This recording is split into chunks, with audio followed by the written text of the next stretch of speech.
died the most brutal death she'd ever seen. And if Kaol. She was running now. Like Sam, Kaol was admired by most everyone. And when they'd taken Sam from her, it hadn't been because of anything Sam had done. No, they'd done it to get at her. She reached his rooms, part of her still praying that she was just being paranoid, that he'd be sleeping in the bed, that she could curl up with him and make love to him and hold him through the night. But then she opened the door to his bedroom and saw a sealed note addressed to her on the table beside the door placed atop his sword, which hadn't been there this morning. It was placed casually enough that the servants might have just assumed it was a note from Kaol himself and that nothing was wrong. She ripped open the red seal and unfolded the paper. "We have the captain. When you're tired of stalking us, come find us here." It listed the address for a warehouse in the slums of the city. "Bring no one, or the captain will die before you set foot in the building. If you fail to arrive by tomorrow morning, we'll leave what's left of him on the banks of the Avery." She stared at the letter. Every one of the restraints she'd locked into place after she'd rampaged through Endovire snapped free. An icy, endless rage swept through her, wiping away everything except the plan that she could see with brutal clarity. The killing calm, Robin Hamill had once called it. Even he had never realized just how calm she could get when she went over the edge. If they wanted a Darlan's assassin, they'd get her. And WYRD helped them when she arrived. Kaol didn't know why they'd chained him up, only that he was thirsty and had a pounding headache, and that the irons holding him against the stone wall weren't going to budge. They threatened to beat him every time he tried pulling against them. They'd already knocked him about enough to convince him they weren't bluffing. He didn't even know who they were. They all wore long robes and hoods that concealed their masked faces. Some of them were armed to the teeth. They spoke in murmurs, all of them growing increasingly on edge as the day passed. From what he could tell, he had a split lip and would have some bruises on his face and ribs. They hadn't asked questions before unleashing two of their men on him, though he hadn't been entirely cooperative once he'd awoken and found himself here. Selena would be impressed by just how creative his curses had been before, during, and after that initial beating. In the passing hours, he'd moved only once to relieve himself in the corner, since when he asked to use the washroom, they just stared at him. And they'd watched him the entire time, hands on their swords. He'd tried not to snort. They were waiting for something, he realized with a strange clarity as the day stretched into evening. The fact that they hadn't killed him yet suggested that they wanted some sort of ransom. Maybe it was a rebel group, seeking to blackmail the king. He'd heard of nobility being captured for that reason. And heard the king himself order the rebels to kill the petty lord or lady, because he would not yield to traitorous filth. Kaol didn't allow himself to consider that possibility, even as he began saving up his strength for whatever stand he'd make before he met his end. Some of his captors whispered in rapid arguments, but they were usually silenced by others who told them to wait. He was just pretending to doze off when another of these arguments occurred, a hissing back and forth about whether they should just free him and then she has until dawn. She'll show up. She. That word was the worst thing he'd ever heard. Because there was only one she who would bother to show up for him. One she that he could be used against. "You hurt her," he said, his voice hoarse from a day without water, "and I'll rip you open with my bare hands." There were 30 of them, half fully armed, and they all turned to him. He bared his teeth, even though his face ached. "You so much as touch her and I'll gut you." One of them, tall, with 2 swords crossed over his back, approached. Even though his face was obscured, Kaol recognized him by his weapons as one of the men who had beaten him earlier. He stopped just beyond where Kaol's feet could kick. Good luck with that, the man said. By his voice he could have been anywhere from 20 to 40. You'd better pray to whatever gods you favor that your little assassin cooperates. He growled, pulling against the chains. What do you want from her? The warrior, he was a warrior, Kaol could tell by the way he moved, cocked his head. None of your business, Captain. And keep your mouth shut when she arrives, or else I'll cut out your filthy royal tongue. Another clue. The man hated royals. Which meant these people. Had Archer known how dangerous this rebel group was? When he got free, he'd kill him for letting Celaena get tangled up with them. And then he'd make sure that the king and his secret guards got their hands on all of these bastards. Kaol yanked on the chains, and the man shook his head. Do that, and I'll knock you out again. For the captain of the royal guard, you were far too easy to capture. Kaol's eyes flashed. Only a coward captures men the way you did. A coward? Or a pragmatist? Not an uneducated warrior, then. Someone with schooling, if he could use vocabulary like that. How about a damned fool? Kaol said. I don't think you realize who you're dealing with. The man clicked his tongue. If you were that good, you would be more than the captain of the guard.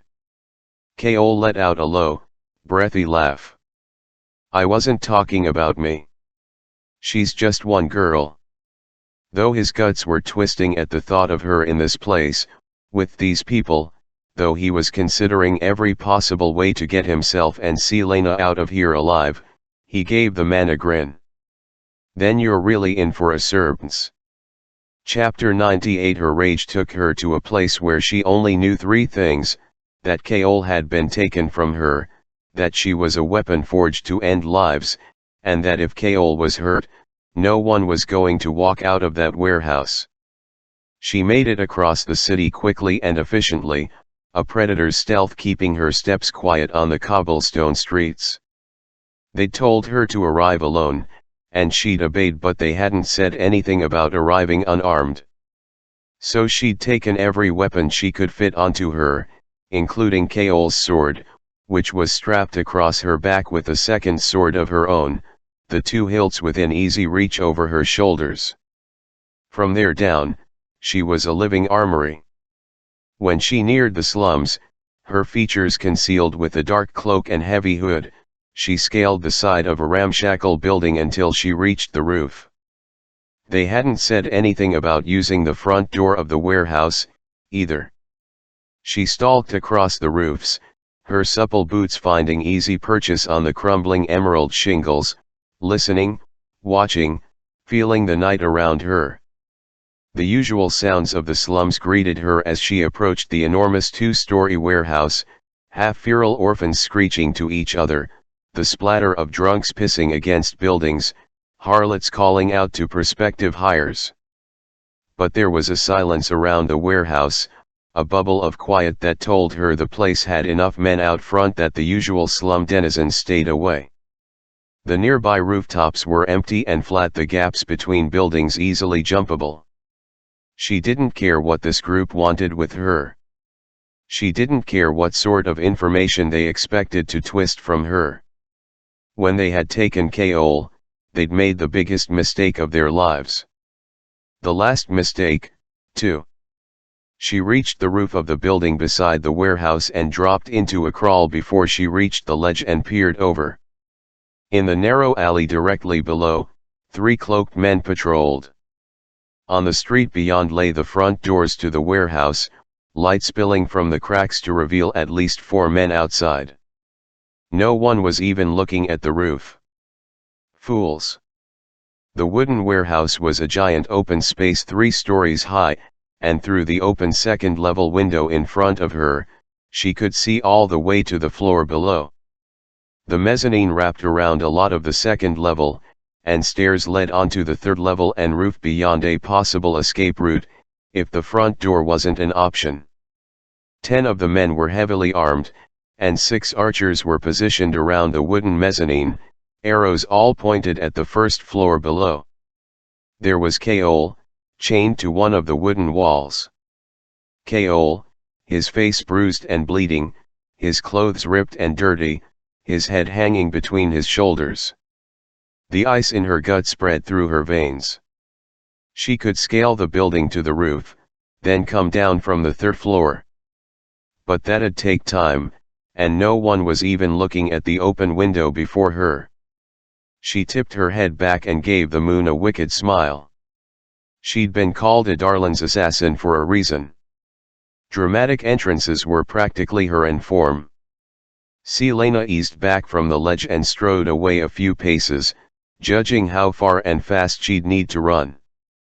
The open window was wide enough that she wouldn't need to worry about shattering glass or her swords catching on the frame, and the mezzanine had a guardrail to stop her if she overshot her landing.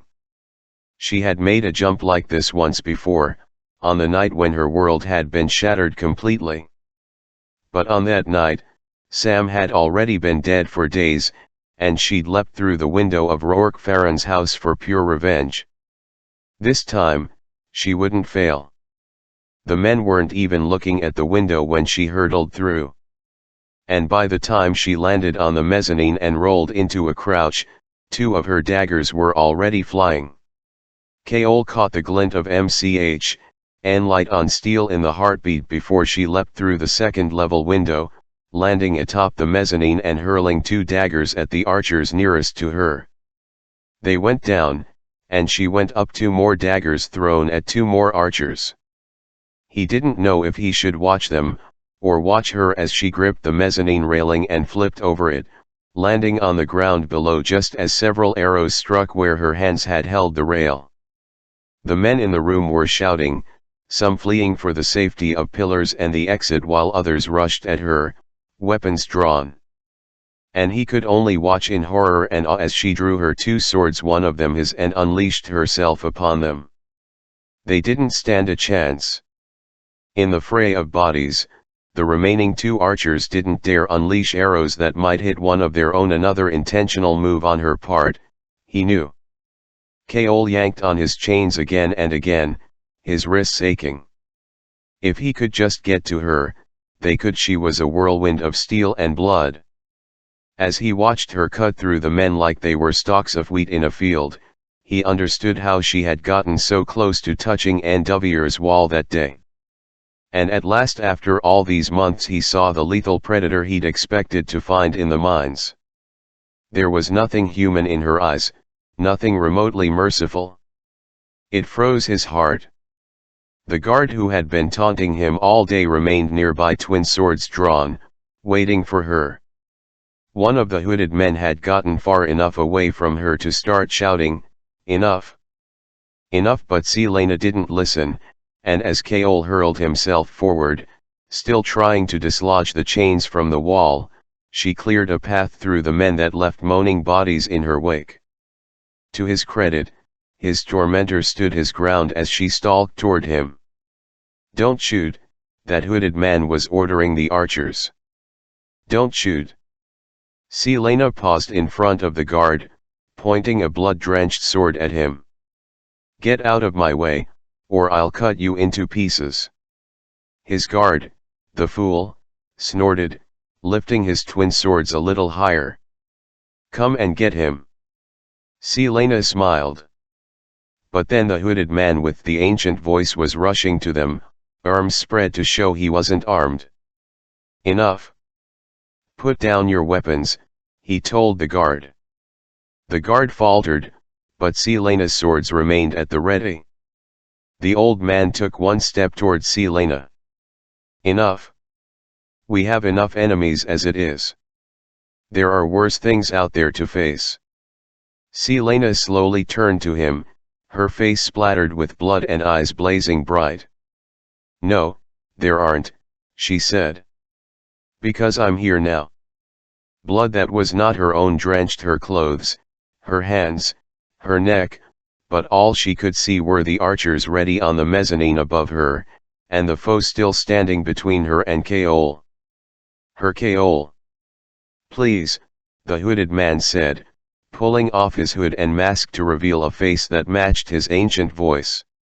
Short cropped white hair, laugh lines around his mouth, and crystal clear gray eyes that were wide with pleading. Perhaps our methods were wrong, but she pointed a sword at him, and the masked guard between her and Kaol straightened. Don't care who you are and what you want. I'm taking him now.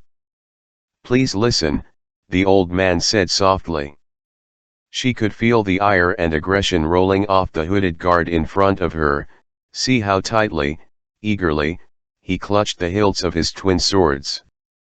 She wasn't ready for the bloodletting to end, either. She wasn't ready to give in at all. So she knew exactly what would happen when she turned to the guard and gave him a lazy grin. He charged. As she met his swords, the men that were outside burst in, steel flashing. And then there was nothing but metal ringing and the shouts of the injured going down around her, and she was soaring through them, delighting in the feral song that sang through her blood and bones. Someone was shouting her name, though a familiar voice that wasn't Kaol's, and as she turned, she saw the flash of a steel-tipped arrow shooting for her, then a glint of golden brown hair, and then Archer hit the ground, the arrow that was meant for her in his shoulder. It took all of 2 movements to drop one sword and draw the dagger from her boot, hurling it at the guard who had fired. By the time she looked at Archer, he was getting to his feet, putting himself between her and the wall of men, one arm splayed in front of her facing her. Protecting the men. This is a misunderstanding, he said to her, panting. Blood from the wound in his shoulder leaked down his black robes. Robes? The same robes that these men wore. Archer was a part of this group. Archer had set her up. And then that rage, the rage that blurred the events of that night she'd been captured with the events of this night, that made Kaol and Sam's faces bleed together, seized her so fiercely that she reached for another dagger strapped to her waist. Please, Archer said, taking a step toward her, wincing as the movement made the arrow shift. Let me explain. As she saw the blood dribble down his robes, saw the agony and fear and desperation in his eyes, that rage flickered. Unchain him, she said, her voice filled with deadly calm. Now. Archer refused to break her stare. Hear me out first. Unchain him now. Archer jerked his chin to the guard who had foolishly launched the last attack against her. Limping, but surprisingly in one piece and, still possessing his twin blades, the guard slowly unshackled the captain of the guard. Kaol was on his feet in an instant, but she noted the way he swayed, the wince he tried to hide. Still, he managed to stare down the hooded guard who stood before him, eyes gleaming with the promise of violence. The guard just stepped back, reaching for his swords again. You have 1 sentence to convince me not to kill you all, she said to Archer as Kaol came to her side. 1 sentence. Archer began shaking his head, looking between her and Kaol, his eyes filled not with fear or anger or pleading, but sorrow. I have been working with Nehemiah to lead these people for the past 6 months. Kaol stiffened, but Selena blinked. It was enough for Archer to know he'd passed the test. He jerked his head to the men around him. Leave us, he said, his voice thundering with an authority she hadn't heard him use before. The men listened, those still on their feet dragging their injured companions away. She didn't let herself consider how many were dead. The old man who had exposed his face to her was staring with a mixture of awe and disbelief, and she wondered what son of monster she looked at that moment. But when he noticed her attention, he bowed his head to her and left with the others, taking that impulsive, brash guard with him. Alone, she pointed her sword at Archer again, taking a step closer, keeping Kaol behind her. Of course, the captain of the guard stepped right up to her side again. Archer said, Nehemiah and I have been leading this movement together. She came here to organize us to assemble a group that could go into Turasan and stand gathering forces against the king. And to uncover what the king truly plans to do. Irelia. Kaol tensed, and Selena clamped down on her surprise. That's impossible. Archer snorted. Is it? Why is it that the princess is so busy all the time? Do you know where she goes at night? The frozen rage flickered again, slowing the world down. And then she remembered how Nehemiah convinced her not to look into the riddle she'd found in Davis' office and had been so slow and forgetful about her promise to research the riddle, remembered the night Dorian had come to her rooms, because Nehemiah had been out, and he hadn't been able to find her anywhere in the castle. And then, Nehemiah's words to her before their fight, about how she had important matters in Rifthold to look after, things as important as Ilwi. She comes here, Archer said. She comes here, to feed us all of the information that you confide in her. If she's pan of your group, Selena ground out, then where is she? Archer drew his sword and pointed it at Kaol. Ask him. A sharp pain twisted in her gut. What is he talking about? She asked Kaol. But Kaol was staring at Archer. I don't know. Lying bastard, Archer snapped, and bared his teeth with a savagery that made him, for once, look anything but attractive. My sources told me that the king informed you over a week ago of the threat to Nehemiah's life. When were you planning on telling anyone about that? He turned to Selena. We brought him here because he was ordered to question Nehemiah about her behavior. Wanted to know what kind of questions he'd been commanded to ask. And because we wanted you to see what sort of man he really is. That's not true, Kaol spat. That's a damned lie. You haven't asked me one thing, you gutter-born piece of filth. He turned pleading eyes to Selena. The words were still sinking in, each more awful than the next. I knew about the anonymous threat to Nehemiah's life, yes. But I was told that she would be questioned by the king. Not me. And we realized that, Archer said. Moments before you arrived, Selena, we realized the captain wasn't the one. But it's not questioning that they're going to be doing tonight, is it, Captain? Kaol didn't answer and she didn't care why. She was pulling away from her body. Inch by inch. Like a tide ebbing from the shore. I just sent men to the castle a moment ago, Archer went on. Perhaps they can stop it? Where is Nehemiah? She heard herself asking, from lips that felt far away. That's what my spy discovered tonight. Nehemiah insisted on staying in the castle, to see what kind of questions they wanted to ask her, to see how much they suspected and knew. Here is Nehemiah. But Archer just shook his head, his eyes bright with tears. They aren't going to question her, Selena. And by the time my men get there, I think it will be too late. Too late. Selena turned to Kaol. His face was stricken and pale. Archer shook his head again. I'm sorry. Chapter Selena hurtled through the city streets, discarding her cloak and heavier weapons as she went, anything to give her additional speed, anything to get her back to the castle before Nehemiah. Before Nehemiah, a clock began sounding somewhere in the capital, and a lifetime passed between each booming peal. It was late enough that the streets were mostly deserted, but the people that saw her kept well out of her way as she sprinted past, her lungs near shattering. She pushed that pain away, willing strength into her legs, praying to whatever God still cared to give her swiftness and strength. Who would the king use? If not Kaol, then who? She didn't care if it was the king himself. She'd destroy them. And that anonymous threat to Nehemiah, she'd sort that out, too. The glass castle loomed closer, its crystalline towers glowing with a pale greenish light. Not again. Not again, she told herself with each step, each pound of her heart. Please. She couldn't take the front gate.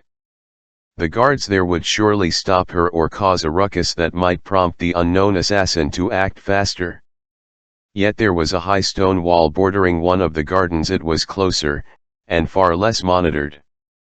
She could have sworn she heard HCHVS thundering after her, but there was nothing in the world except her and the distance to Nehemiah. She neared the stone wall surrounding the garden, her Bluknet roaring in her ears as she made a running jump for it. She hit the side as silently as she could, her fingers and feet immediately finding purchase, digging in so hard her fingernails cracked. She scrambled up and over the wall before the guards even looked her way. She landed on the gravel path of the garden, falling onto her hands. Somewhere in the back of her mind, she registered pain in her palms, but she was already running again, careening toward the glass doors that led to the castle. Patches of snow glowed blue in the moonlight. She'd go to Nehemiah's room first. Go there and lock Nehemiah up safely and then take down the bastard who was coming for her. Archer's men could go to hell. She'd dispatched them in a matter of heartbeats. And whoever had been sent to hurt Nehemiah, that person was hers. Hers to take apart bit by bit, until she ended them. She would throw their remnants at the feet of the king. She flung open one of the glass doors that led into the castle. There were guards loitering about, but she'd picked this entrance because they knew her and knew her face. She didn't expect to glimpse Dorian, though, chatting with them. His sapphire eyes were nothing more than a glimmer of color as she sprinted by. She could hear shouts from behind her, but she wouldn't stop, couldn't stop. Not again. Never again. She hit the stairs, taking them by twos and threes, her legs trembling. Just a bit farther Nehemiah's rooms were only one level up, and 2 hallways over. She was a Darlan's assassin. She was Selena Sardotien. She would not fail. The gods owed her. The WYRD owed her. She would not fail Nehemiah. Not when there were so many awful words left between them. Selena hit the top of the stairs. The shouts behind her grew, people were calling her name. She would stop for no one. She turned down the familiar hallway, nearly sobbing with relief at the sight of the wooden door. It was shut, there were no signs of forced entry. She drew her 2 remaining daggers, summoning the words she'd need to quickly explain to Nehemiah how and where to hide. When her assailant arrived, Nehemiah's only task would be to keep quiet and hidden. Selena would deal with the rest. And she'd enjoy the hell out of it. She reached the door and slammed into it, exploding through the locks. The world slowed to the beat of an ancient, ageless drum. Selena beheld the room. The blood was everywhere. Before the bed, Nehemiah's bodyguards lay with their throats cut from ear to ear, their internal organs spilling out onto the floor. And on the bed.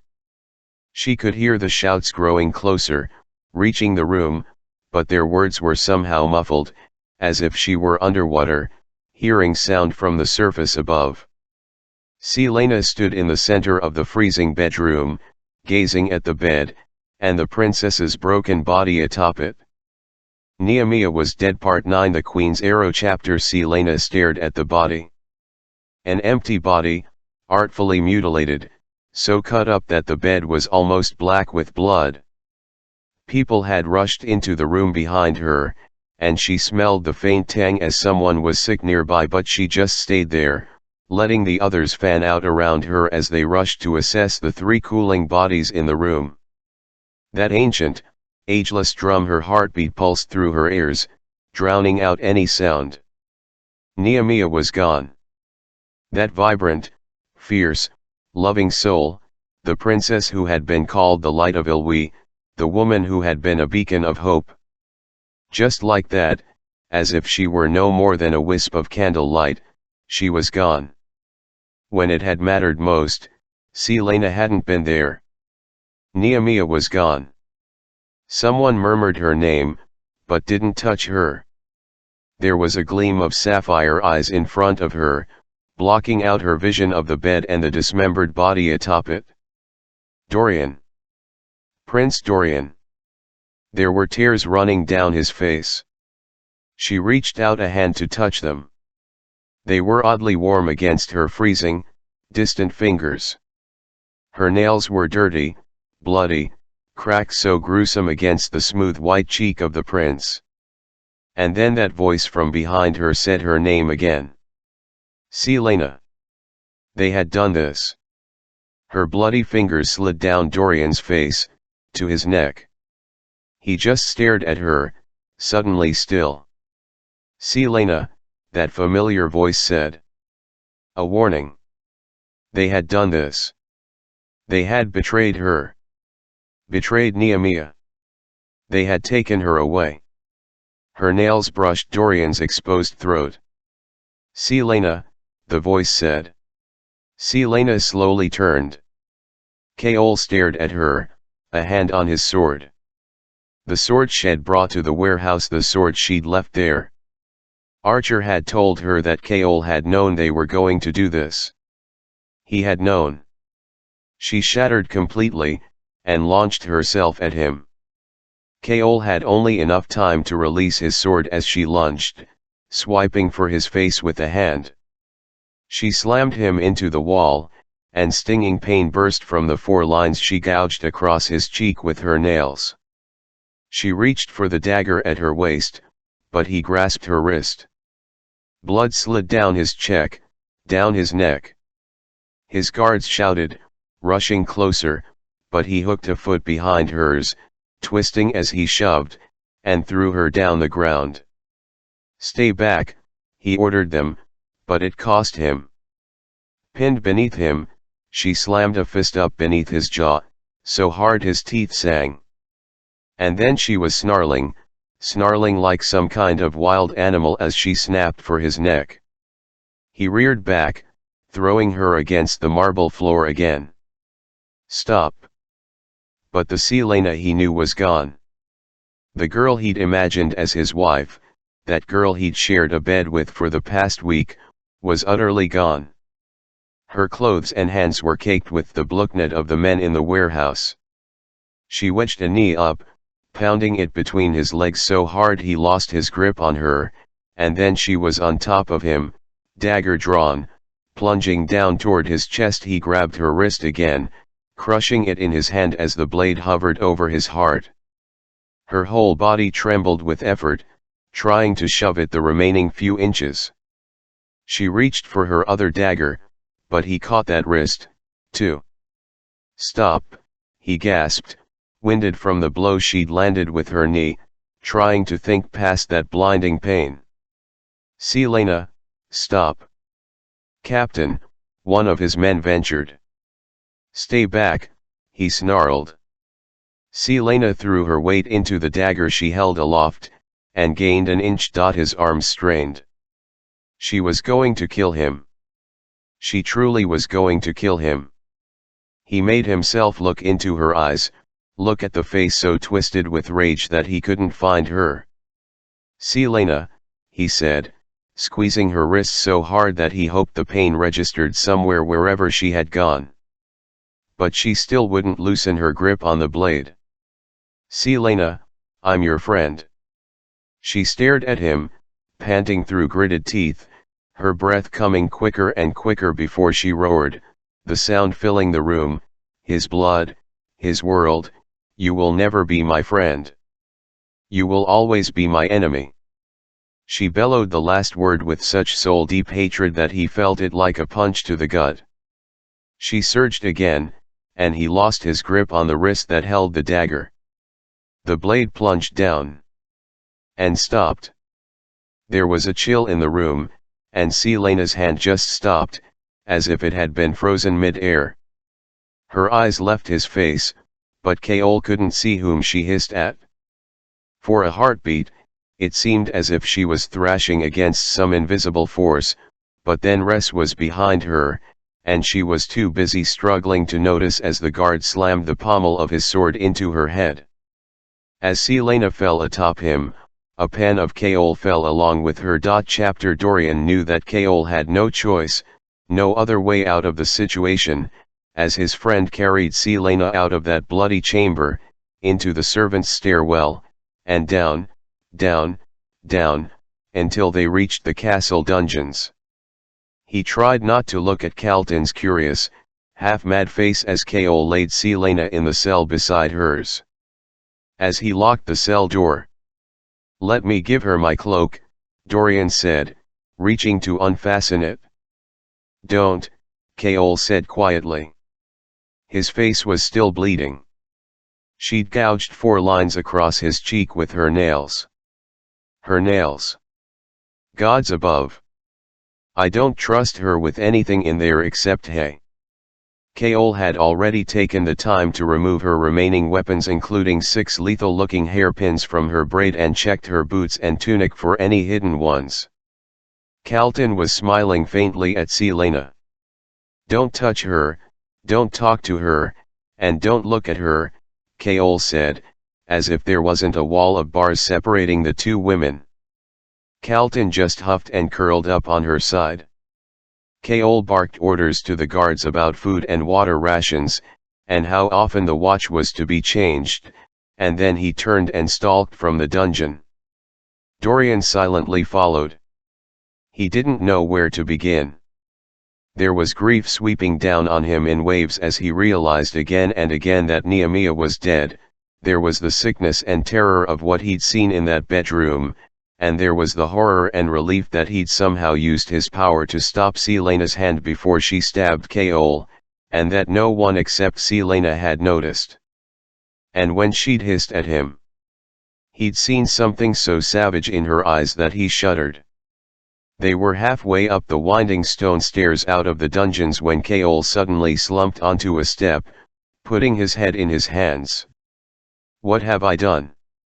Kaol whispered. And despite whatever was changing between them, he couldn't walk away from Kaol. Not tonight. Not when he needed someone to sit next to. "Tell me what happened," Dorian said quietly, taking a seat on the stair beside him and staring into the gloom of the stairwell. So Kaol did. Dorian listened to his tale of kidnapping, of some rebel group trying to use him to get Selena to trust them, of Selena breaking into the warehouse and cutting down men like they were nothing. How the king had told Kaol of an anonymous threat to Nehemiah a week ago and ordered him to keep an eye on Nehemiah. How the king wanted the princess questioned and told Kaol to keep Selena away tonight. And then Archer, that man she'd been dispatched to kill weeks ago, explaining that it had been code for Nehemiah being assassinated.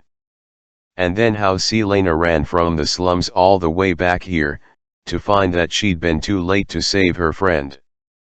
There were things Kaol still wasn't telling him, but Dorian understood it well enough. His friend was trembling, which was a horror in itself, another foundation slipping out from beneath their feet. "I've never seen anyone move like she did," Kaol breathed. "I've never seen anyone run that fast. Dorian, it was like..." Kaol shook his head. "I found a horse within seconds of her taking off, and she still outran me. And Sevenho can do that." Dorian might have dismissed it as a warped sense of time due to fear and grief, but he'd had magic coursing through his veins only moments ago. "I didn't know this would happen," Kaol said, resting his forehead against his knees. "If your father..." "It wasn't my father," Dorian said. "I dined with my parents tonight. He'd just come from that dinner when Selena went flying past, hell burning in her eyes. That look had been enough for him to run after her, guards in tow, until Kaol nearly collided with them in the halls. My father said he was going to talk to Nehemiah later on, after dinner. From what I saw, This happened hours before that.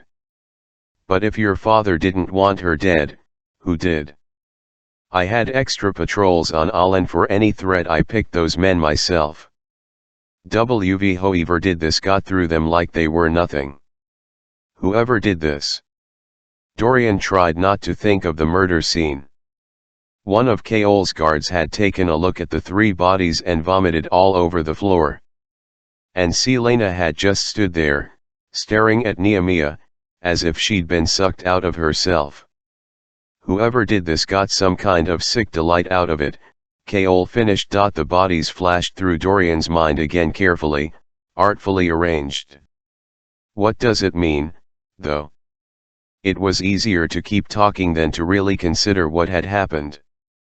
The way Selena had looked at him without really seeing him, the way she'd wiped away his tears with a finger, then grazed her nails across his neck, as if she could sense the pulsing life's blood beneath.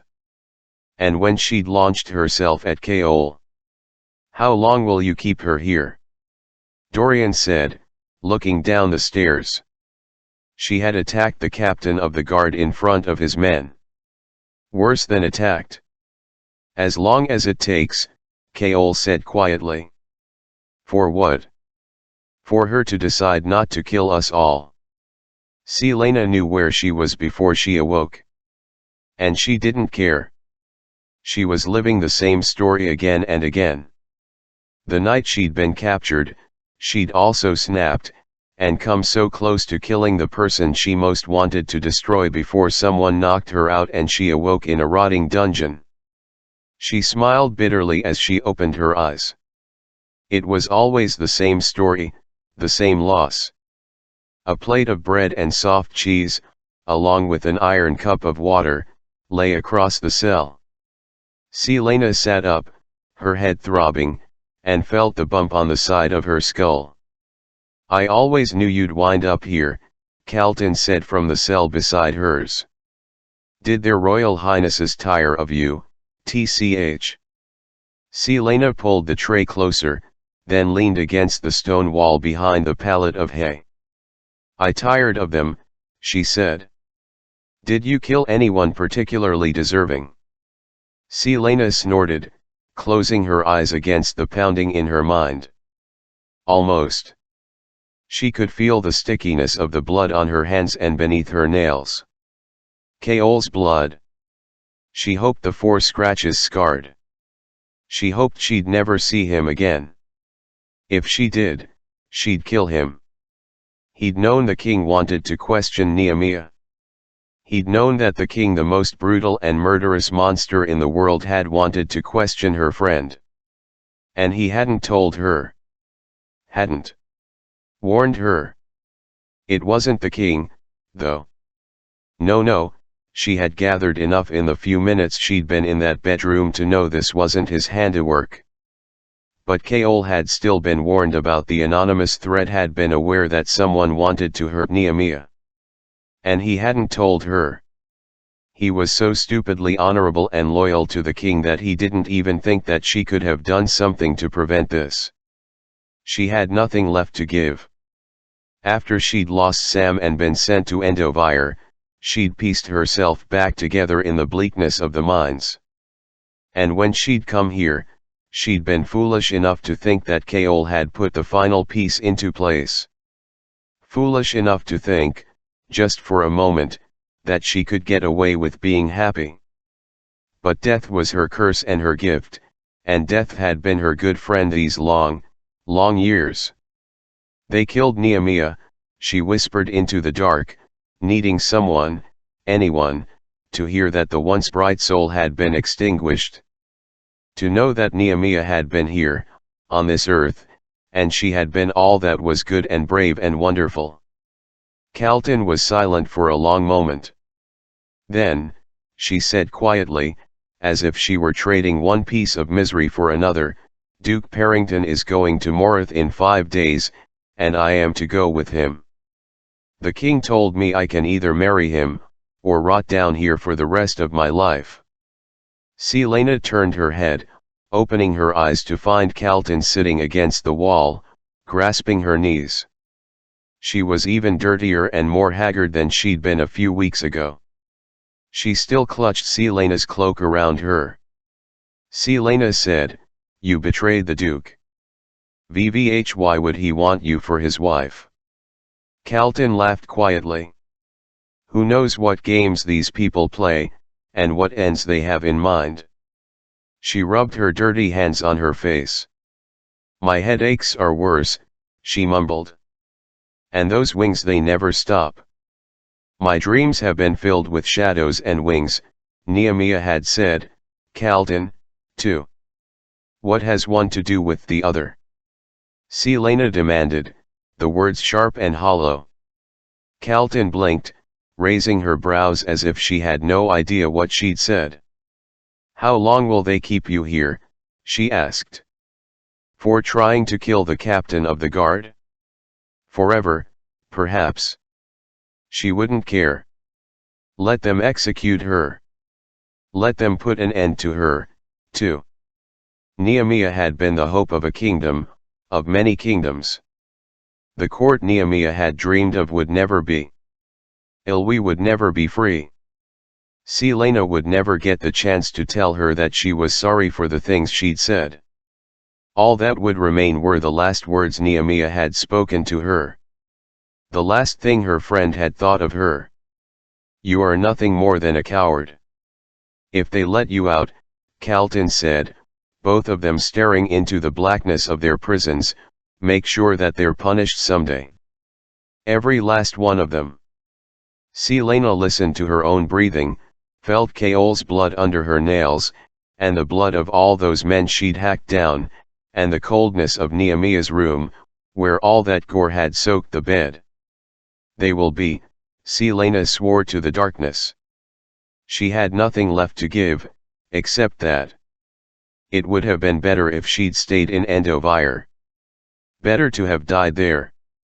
Her body didn't feel quite like hers when she pulled the tray of food toward her, the metal scraping against the old, damp stones. She wasn't even hungry. "They drugged the water with a sedative," Calton said as Celaena reached for the iron cup. "That's what they do for me, too." "Good," Celaena said, and drank the entire thing. 3 days passed. And every meal they brought her was drugged with that sedative. Celaena stared into the abyss that now filled her dreams, both sleeping and awake. The forest on the other side was gone, and there was no stag. Only barren terrain all around. Crumbling rocks and a vicious wind that whispered the words again and again. "You are nothing more than a coward." So Celaena drank the drugged water every time they offered it, and let it sweep her away. "She drank the water about an hour ago," Rhys said to Kaol on the morning of the 4th day. Kaol nodded. She was unconscious on the floor, her face gaunt. "Has she been eating? A bite or two?" "She hasn't tried to escape. And she hasn't said one word to us, either." Kaol unlocked the cell door, and Rhys and the other guards tensed, but he couldn't bear another moment without seeing her. Calton was asleep next door, and didn't stir as he strode across Celaena's cell. He knelt by Celaena. She reeked of old blood, and her clothes were stiff with it. His throat tightened. In the castle above, it had been sheer pandemonium for the past several days. He had men combing the castle and city for Nehemiah's assassin. He had gone before the king multiple times already to explain what happened, how he'd gotten himself kidnapped, and how, even with extra men watching Nehemiah, someone had slipped past them all. He was stunned the king hadn't dismissed him, or worse. The worst pen was that the king seemed smug. He hadn't had to dirty his hands to get rid of a problem. His main annoyance was dealing with the uproar that was sure to happen in Ilwe. He hadn't spared one moment to mourn Nehemiah, or shown one flicker of remorse. It had taken a surprising amount of self-control for Kaol not to throttle his own sovereign. But more than just his fate relied on his submission and good behavior. Vivien Kaol had explained Celaena's situation to the king. he had barely looked surprised. He'd just said to get her in line and left it at that. Get her in line. Keol gently picked up Selena, trying not to grunt at the weight, and carried her out of the cell. He'd never forgive himself for throwing her in this rotting dungeon, even though he hadn't had a choice. He hadn't even let himself sleep in his own bed, the bed that still smelled like her. He'd laid down on it that first night and realized what she was lying on, and opted for his couch instead. The least he could do right now was get her back to her own room. But he didn't know how to get her in line. He didn't know how to fix what had been broken, both inside of her, and between them. His men flanked him as he brought her up to her rooms. Nehemiah's death hung around him, followed his every step. It had been days since he'd dared look in the mirror. Even if it hadn't been the king who had ordered Nehemiah dead, if he'd warned Selena about the unknown threat, at least she would have been looking out. If Keol had warned Nehemiah, her men would have been on alert. Sometimes the reality of his decision hit him so hard he couldn't breathe. And then there was this reality, the reality he held in his arms as Res opened the door to her rooms. Philippa was already waiting, beckoning him to the bathing chamber. He hadn't even thought of that Selena might need to be cleaned up before getting into bed. He couldn't meet the servant's gaze as he walked into the bathing chamber, because he knew the truth he'd find there. He'd realized it the moment Selena had turned to him in Nehemiah's bedroom. He had lost her. And she would never, in 1,000 lifetimes, let him in again. Chapter 39. Selena awoke in her own bed, and knew there would be no more sedatives in her water. There would be no more breakfast conversations with Nehemiah, nor would there be any more lessons on the word marks. There would be no more friends like her. She knew without looking that someone had scrubbed her clean. Blinking against the brightness of the sunlight in her room, her head instantly pounding. After 3 days in the darkness of the dungeon, she found Fleetfoot sleeping pressed against her. The dog lifted her head to lick Selena's arm a few times before going back to sleep, her nose nestled between Selena's elbow and torso.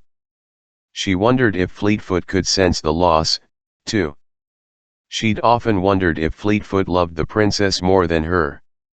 "You are nothing more than a coward." She couldn't blame Fleetfoot. Away from this rotten, festering crown and kingdom, the rest of the world had loved Nehemiah. It has hard not to. Selena had adored Nehemiah from the moment she'd laid eyes on her, like they were twin souls who had at last found each other. A soul friend. And she was gone.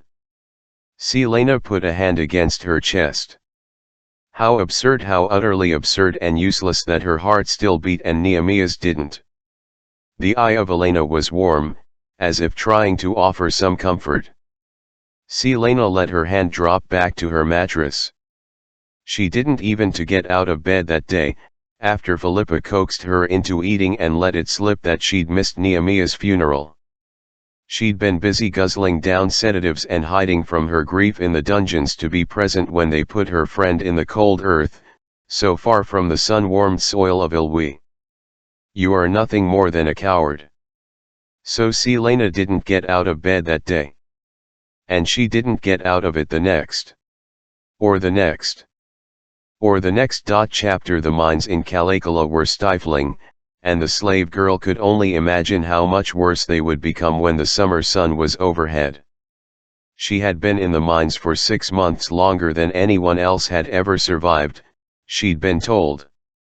Her mother, and her grandmother, and her little brother hadn't lasted a month. Her father hadn't even made it to the mines before Adarlan's butchers had cut him down, along with the other known rebels in their village. Everyone else had been rounded up and sent here. She'd been alone for 5.5 months now, alone, yet surrounded by thousands. She couldn't remember the last time she'd seen the sky, or the grasslands of Ilwi undulating in a cool breeze. She would see them both again, though the sky and the grasslands. She knew she would, because she'd stayed awake on nights she was supposed to have been sleeping, listening through the cracks in the floorboards as her father and his fellow rebels talked of ways to bring down Adarlan, talked of Princess Neemia, who was in the capital at that very moment, working for their freedom.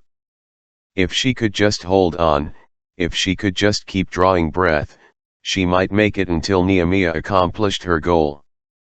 She would make it, and then bury her dead, and when the mourning months were over, she would find the nearest rebel group and join them. With every Adarlanian life she took, she would say the names of her dead again, so that they would hear her in the afterlife and know they were not forgotten. She swung her pickaxe into the unforgiving wall of stone, her breath ragged in her parched throat. The overseer lounged against a nearby wall, sloshing his water in his canteen, waiting for the moment when one of them would collapse, just so he could unfurl that whip of his. She kept her head down, kept working, kept breathing. She would make it. She didn't know how much time passed, but she felt the ripple go through the Mines like a shudder in the earth. A ripple of stillness, followed by wails. She felt it coming, swelling up toward her, closer and closer with each turned head and murmured words. And then she heard it, the words that changed everything. Princess Neemia is dead. Assassinated by Adarlan. The words were past her before she had time to swallow them. There was a scrape of leather against rock. The overseer would tolerate the pause for only seconds longer before he started swinging. Neemia is dead. She stared down at the pickaxe in her hands. She turned, slowly, to look into the face of her overseer, the face of Adarlan. He cocked his wrist, pronged whip ready. She felt her tears before she realized they were falling, sliding through 6 months' worth of filth. Enough. The word screamed through her, so loudly she began to shake. Silently, she began to recite the names of her dead. And as the overseer raised his whip, she added her name to the end of that list and swung her axe into his gut. Chapter 34. Any changes in her behavior. She got out of bed. And, standing in the sunlit hall of the upper levels of the glass castle, Ressa's usually jovial face was grim. And now she's sitting in a chair in front of the fire. It's the same as yesterday. She got out of bed, sat in the chair all day, then got back into bed at sundown. Is she still not speaking? Ress shook his head, keeping his voice low as a courtier passed by. Philippa says she just sits there and stares at the fire. Won't speak. Still barely touches her food. Ressa's eyes grew warier as they took in the healing cuts that ran down Kaol's cheek. 2 had already scabbed and would fade, but there was a long, surprisingly deep one that was still tender. Kaol wondered if it would scar. He'd deserve it if it did. I'm probably overstepping my bounds. Then don't say it, Kaol growled. He knew exactly what Ress would say, the same thing Philippa said, and anyone who saw him and gave him that pitying glance. You should try talking to her. He didn't know how word had gotten out so quickly that she'd tried to kill him, but it seemed they all knew how deep the break between him and Selena went. He'd thought the 2 of them had been discreet, and he knew Philippa wasn't a gossip. But perhaps what he felt for her had been written all over him. And what she now felt for him. He resisted the urge to touch the cuts on his face. I still want the watch posted outside her door and the windows, he ordered Ress. He was on his way to another meeting, another shouting match about how they should deal with the fallout in Ilwi over the princess's death. Don't stop her if she leaves, but try to slow her down a bit. Long enough for word to get to him that she'd finally left her rooms. If Agnon were going to intercept Selena, if anyone would confront her about what happened to Neemia, it'd be him. Until then, he'd give her the space she needed, even if it killed him not to speak to her. She'd become entwined in his life, from the morning runs to the lunches to the kisses she stole from him when no one was looking, and now, without her, he felt hollow. But he still didn't know how he'd ever look her in the eye. "You will always be my enemy." She'd meant it? Ress nodded. "Consider it done." The young guard saluted as Keol headed for the meeting room. There'd be other meetings today, lots of meetings, since the debate was still raging over how Adarlan should react to Nehemiah's death. And though he hated to admit it, he had other things to worry about than Celaena's unending grief. The king had summoned his southern lords and retainers to Rifthold, including Keol's father. Dorian usually didn't mind Keol's men, but he did mind being followed around, day and night, by guards who were on the lookout for any threat. Nehemiah's death had proved that the castle was not impregnable.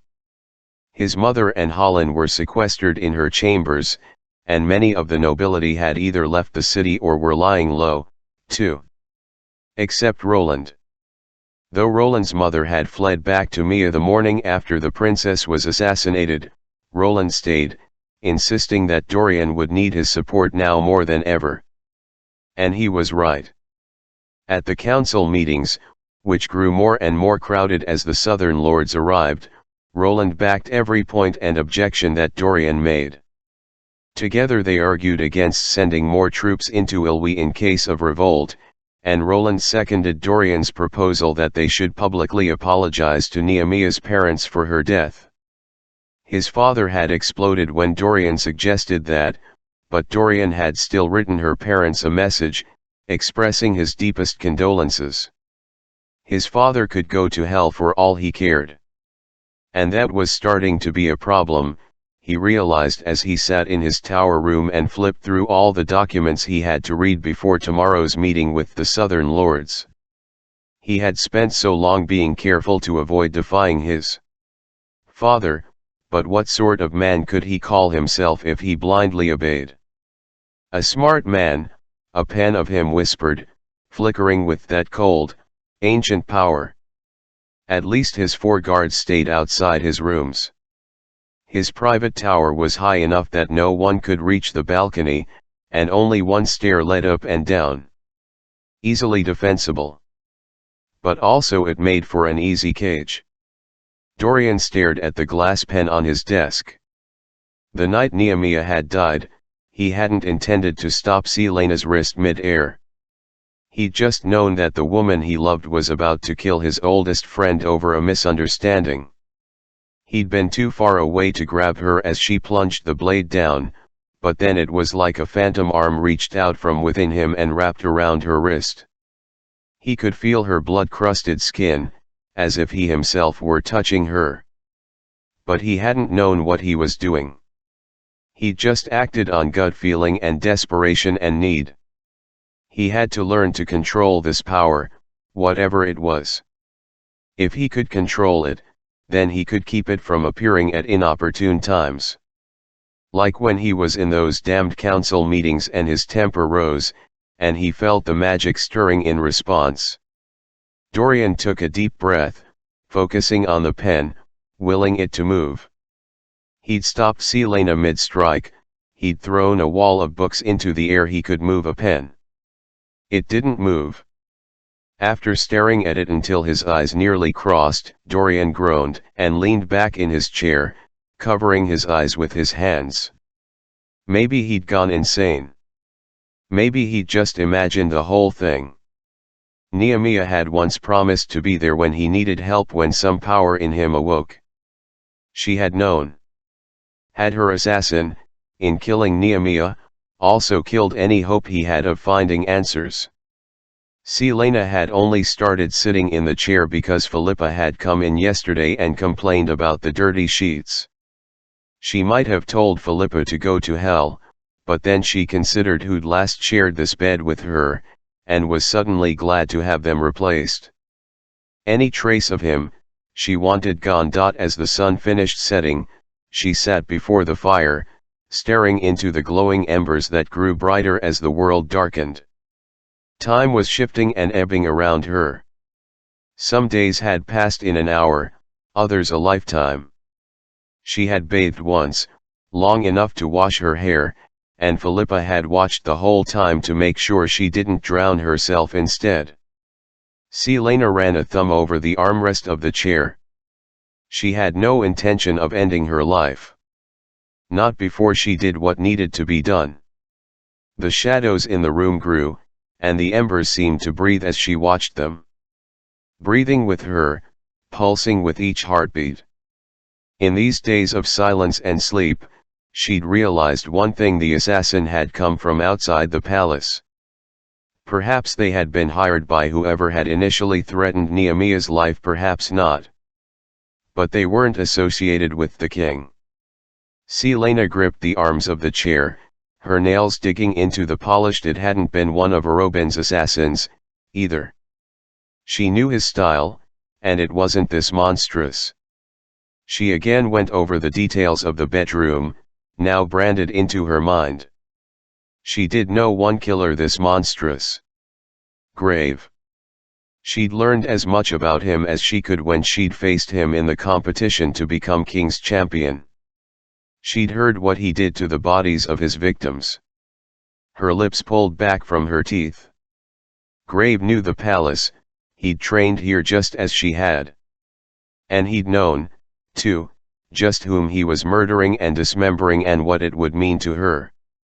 A familiar, dark fire rippled in her gut, spreading through her, dragging her down into an abyss without end. Selena Sardotian stood from her chair. Chapter 35. There would be no candles for these midnight deeds, no ivory horn to signal the start of this hunt.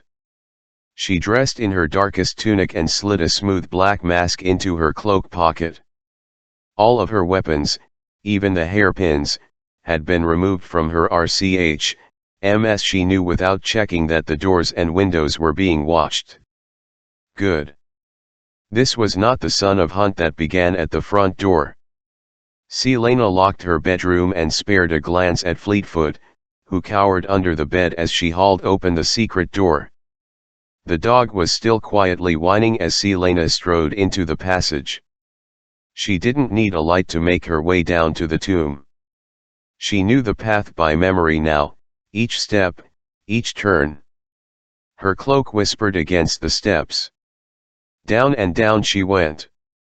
It was war upon them all. Let them tremble in fear at what they had awoken.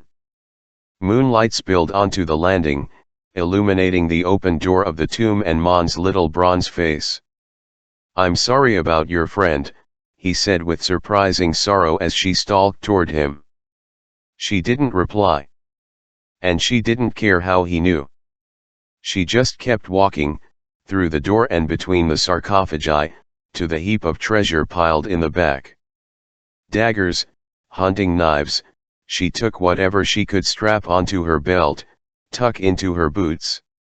She took a handful of gold and jewels and shoved that into a pocket, too. "What are you doing?" Mon demanded from the hallway. Selena approached the stand that displayed Damaris, sword of Gavin, first king of Adarlan. The hollowed-out golden pommel glinted in the moonlight as she pulled the scabbard from the stand and strapped it across her back. "That is a sacred sword," Mon hissed, as if he could see inside. Selena smiled grimly as she stalked back to the door, flinging her hood over her head. "Wherever you are going," Mort went on, "whatever you plan to do, you debase that sword by taking it from here. Aren't you afraid of angering the gods?" Selena just laughed quietly before she took the stairs, savoring each step, each movement that brought her closer to her prey. She relished the burn in her arms as she hauled the sewer grate up, rotating the ancient wheel until it was fully raised, dripping with filth, and the water beneath the castle flowed freely into the small river outside. She tossed a piece of broken stone into the river beyond the archway, listening for guards. Not a sound, not a scrape of armor or a whisper of warning. An assassin had killed Nehemiah, an assassin with a taste for the grotesque and a desire for notoriety. Finding Grave would take only a few questions. She tied the chain around the lever, testing its strength, and checked to ensure that Damaris was tightly strapped to her back. Then, gripping the castle stones, she swung around the wall, slithering sideways. She didn't bother to glance up at the castle as she eased around the bank of the river and dropped onto the frozen ground. Then she vanished into the night cloaked in darkness. Celaena stalked through the streets of Rifthold. She made no sound as she passed through dim alleys. Only one place could provide the answers she wanted. Sewage and puddles of excrement lay beneath every window of the slums, and the cobblestone streets were cracked and misshapen after many hard winters. The buildings leaned against each other, some so ramshackle that even the poorest citizens had abandoned them. On most streets, the taverns overflowed with drunks and whores and everyone else who sought some temporary relief from their miserable lives. It made no difference how many saw her. None would bother her tonight. The cape billowed behind her, her face remaining expressionless beneath her obsidian mask as she moved through the streets. The vaults was just a few blocks away. Celaena's gloved hands clenched. Once she found out where Grave was hiding, she'd turn his skin inside out. Worse than that, actually. She stopped before a nondescript iron door in a quiet alley.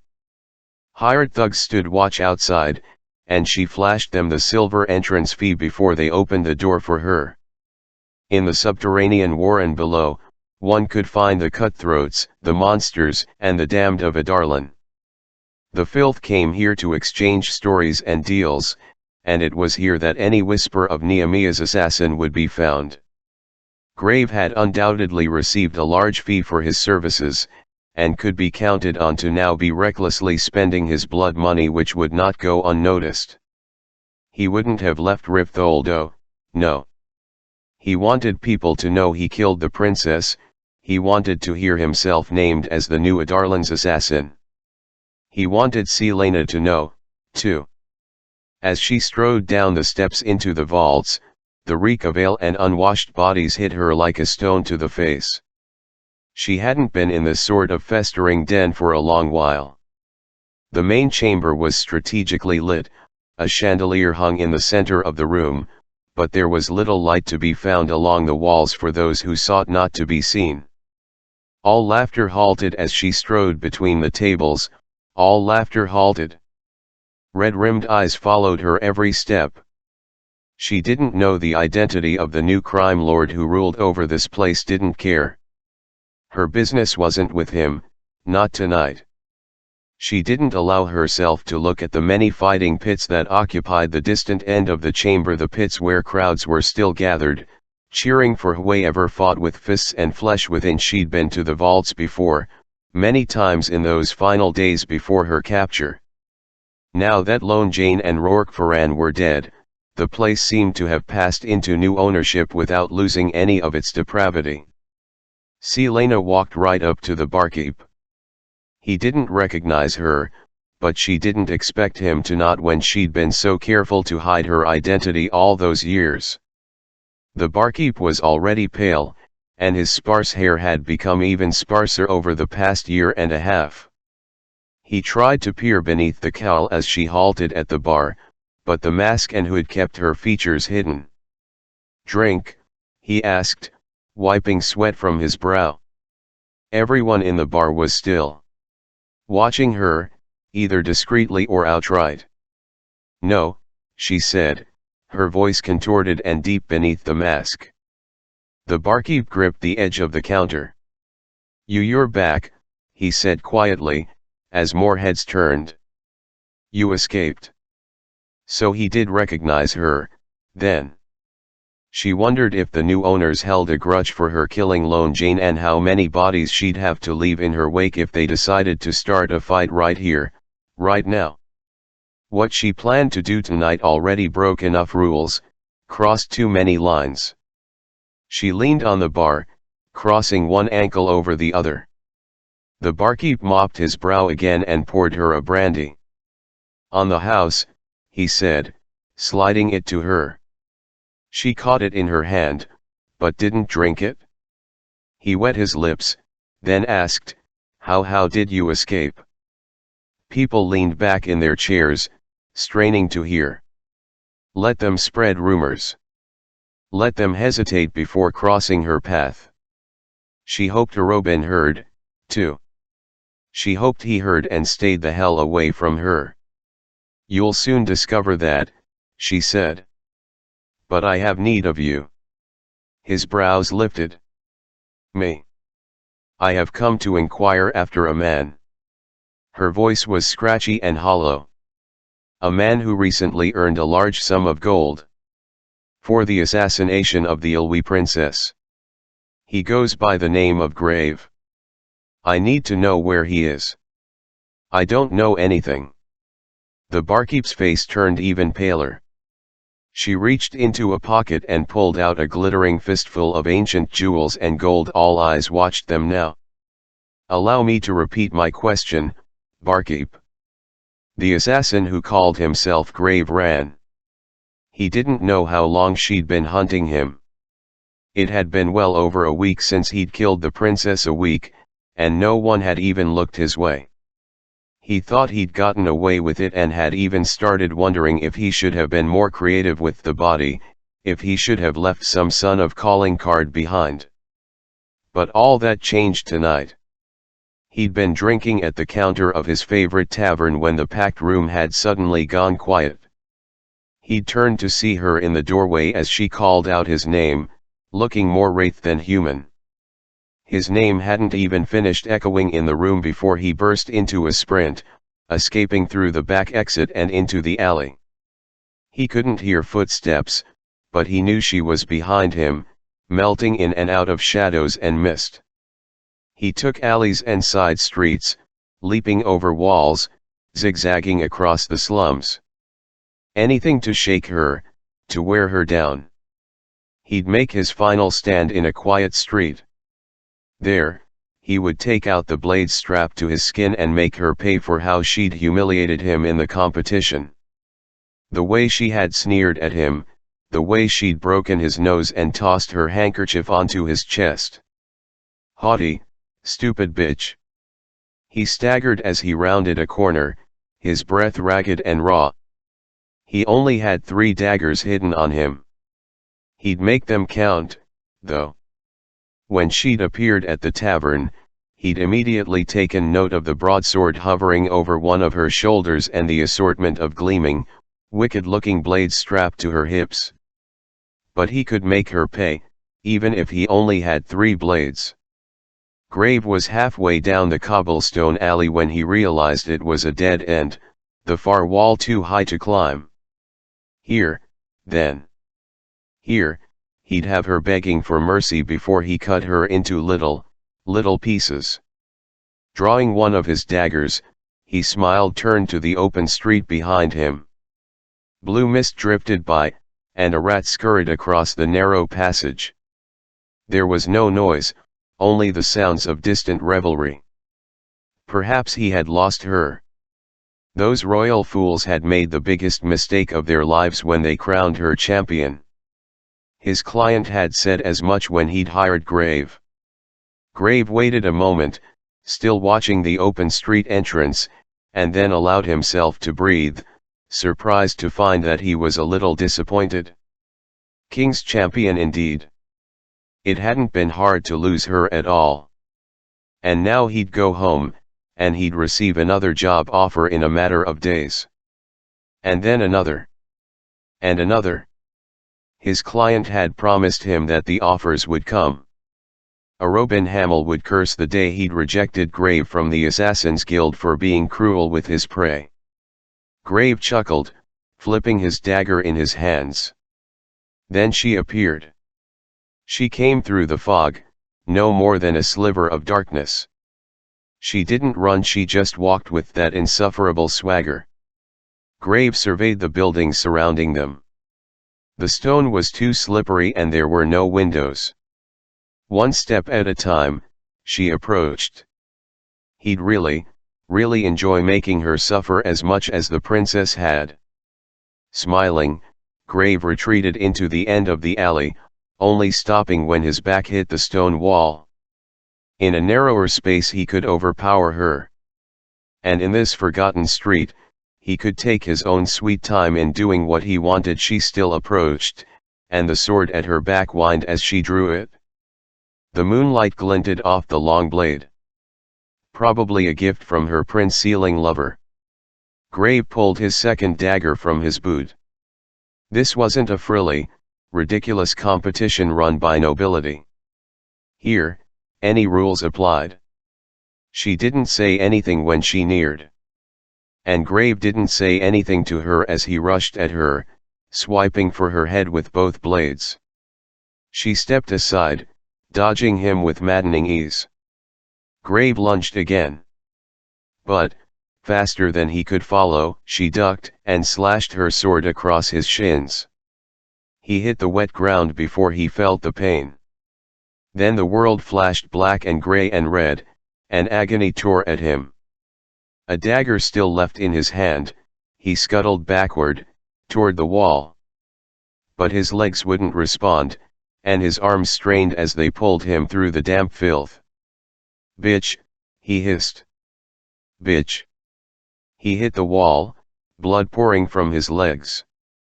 Bone had been sliced. He would not be able to walk. He could still find a way to make her pay, though. She stopped a few feet away and sheathed her sword. She drew a long, jeweled dagger. He swore at her, the filthiest word he could think of. She chuckled, and faster than a striking asp, she had one of his arms against the wall, the dagger glinting. Pain ripped through his right wrist, then the left as it, too, was slammed into the stone. Grave screamed, truly screamed, as he found his arms pinned to the wall by two daggers. His blood was nearly black in the moonlight. He thrashed, cursing her again and again. He would bleed to death unless he pulled his arms from the wall.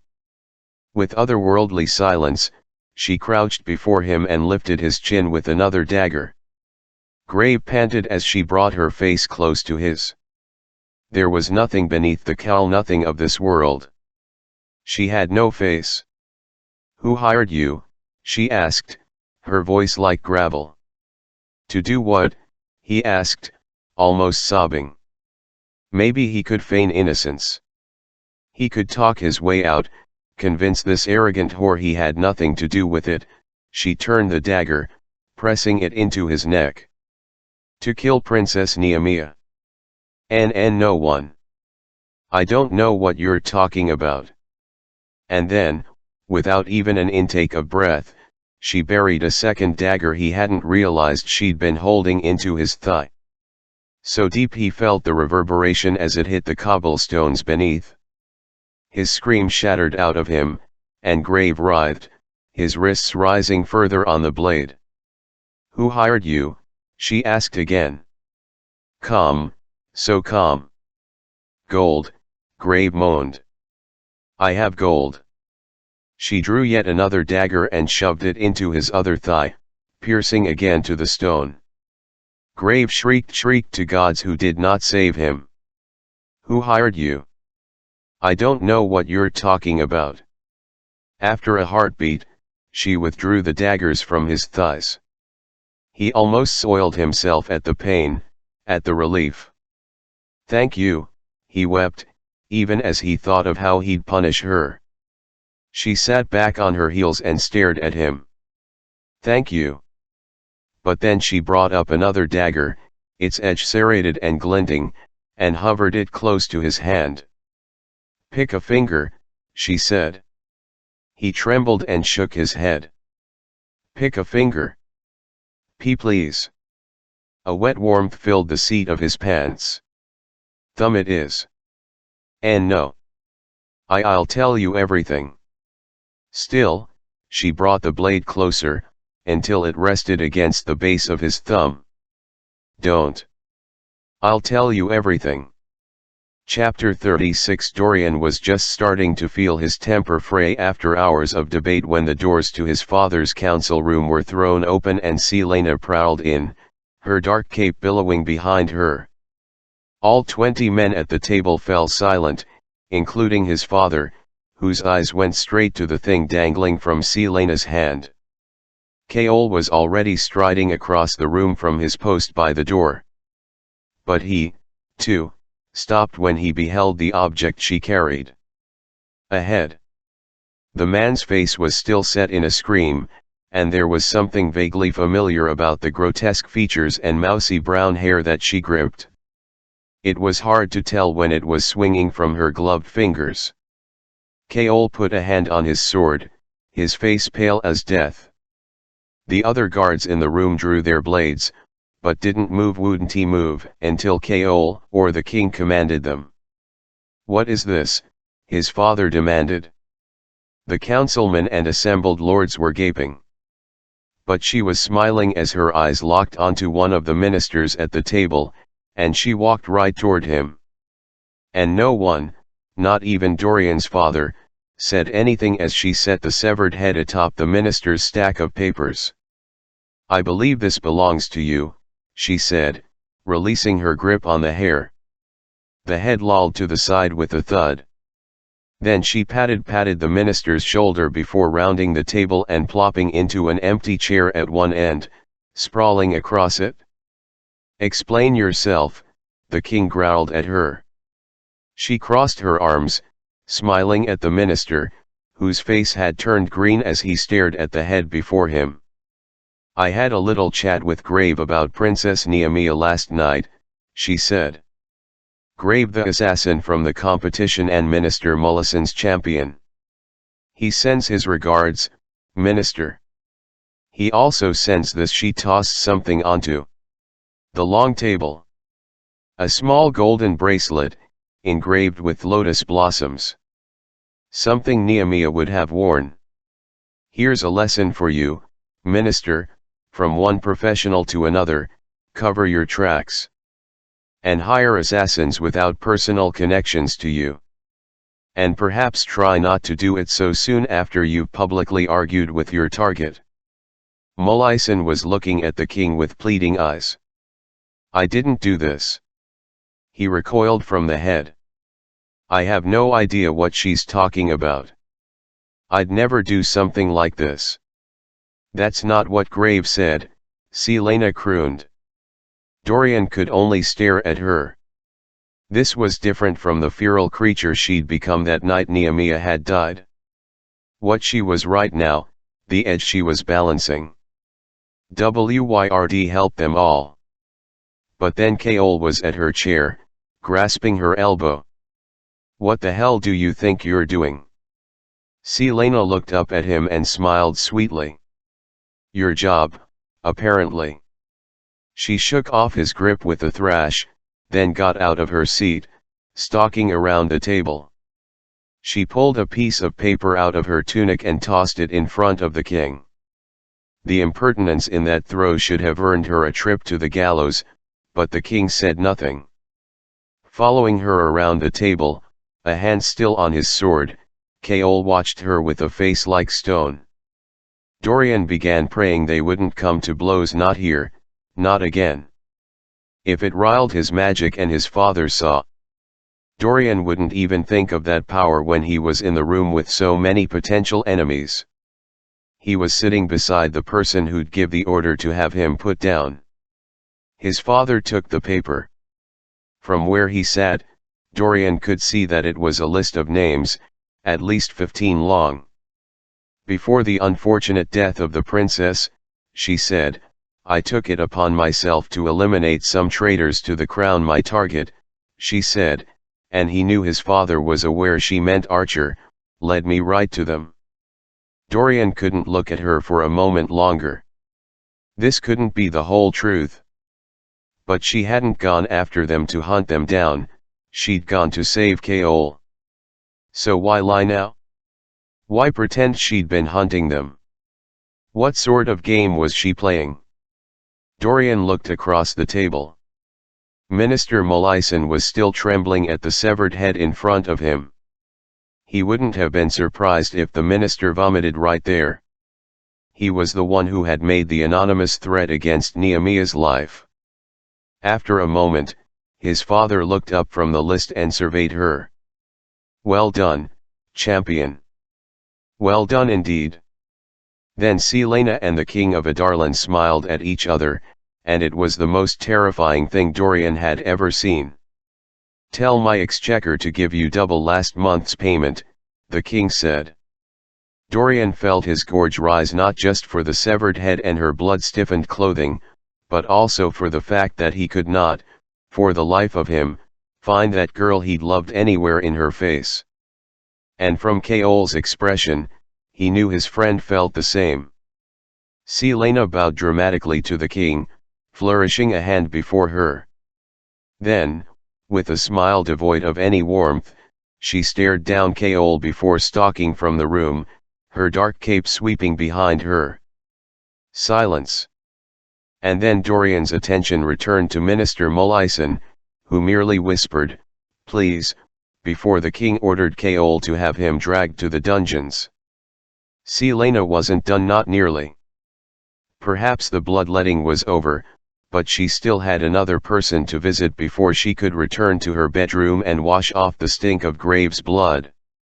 Archer was resting when she arrived at his townhouse, and his butler didn't dare stop her as she strode up the carpeted front steps, stormed down the elegant walk-up-annealed hallway, and flung open the double DCHRs to what could only have been his room.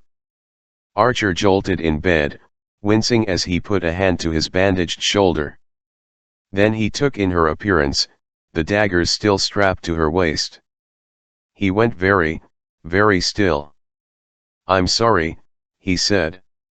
She stched at the foot of his bed, staring down at him, at his wan face and injured shoulder. "You're sorry, Kaol's sorry, the whole damn world is sorry. Tell me what you and your movement want. Tell me what you know about the king's plans." "I didn't want to lie to you," Archer said gently. "But I needed to know that I could trust you before I told you the truth." Nehemiah, she tried not to wince at the name, said you could trusted, but I needed to know for sure. And I needed you to trust me, too. "So you thought kidnapping Kaol would make me trust you?" "We kidnapped him because we thought he and the king were planning to hurt her. I needed you to come to that warehouse and hear from Westfall's lips that he was aware there had been threats to her safety and he didn't tell you, to realize that he is the enemy. If I'd known you'd go so berserk, I never would have done it." She shook her head. "That list you sent me yesterday of the men from the warehouse, they were truly dead." "You killed them, yes." Guilt punched through her. "For my part, I am sorry." And she was. She'd memorized their names, tried to recall their faces. She'd carry the weight of their deaths forever. Even Graves' death, what she'd done to him in that alley. She'd never forget that, either. "I gave their names to the king. It should keep him from looking in your direction for just a little while longer, 5 days at most." Archer nodded, sinking back into the pillows. "Nehemiah really worked with you. It was why she came to Ripthold, to see what could be done about organizing a force in the north. To give us information directly from the castle. As Celaena had always suspected. Her loss." He closed his eyes. "We can't replace her." Celaena swallowed.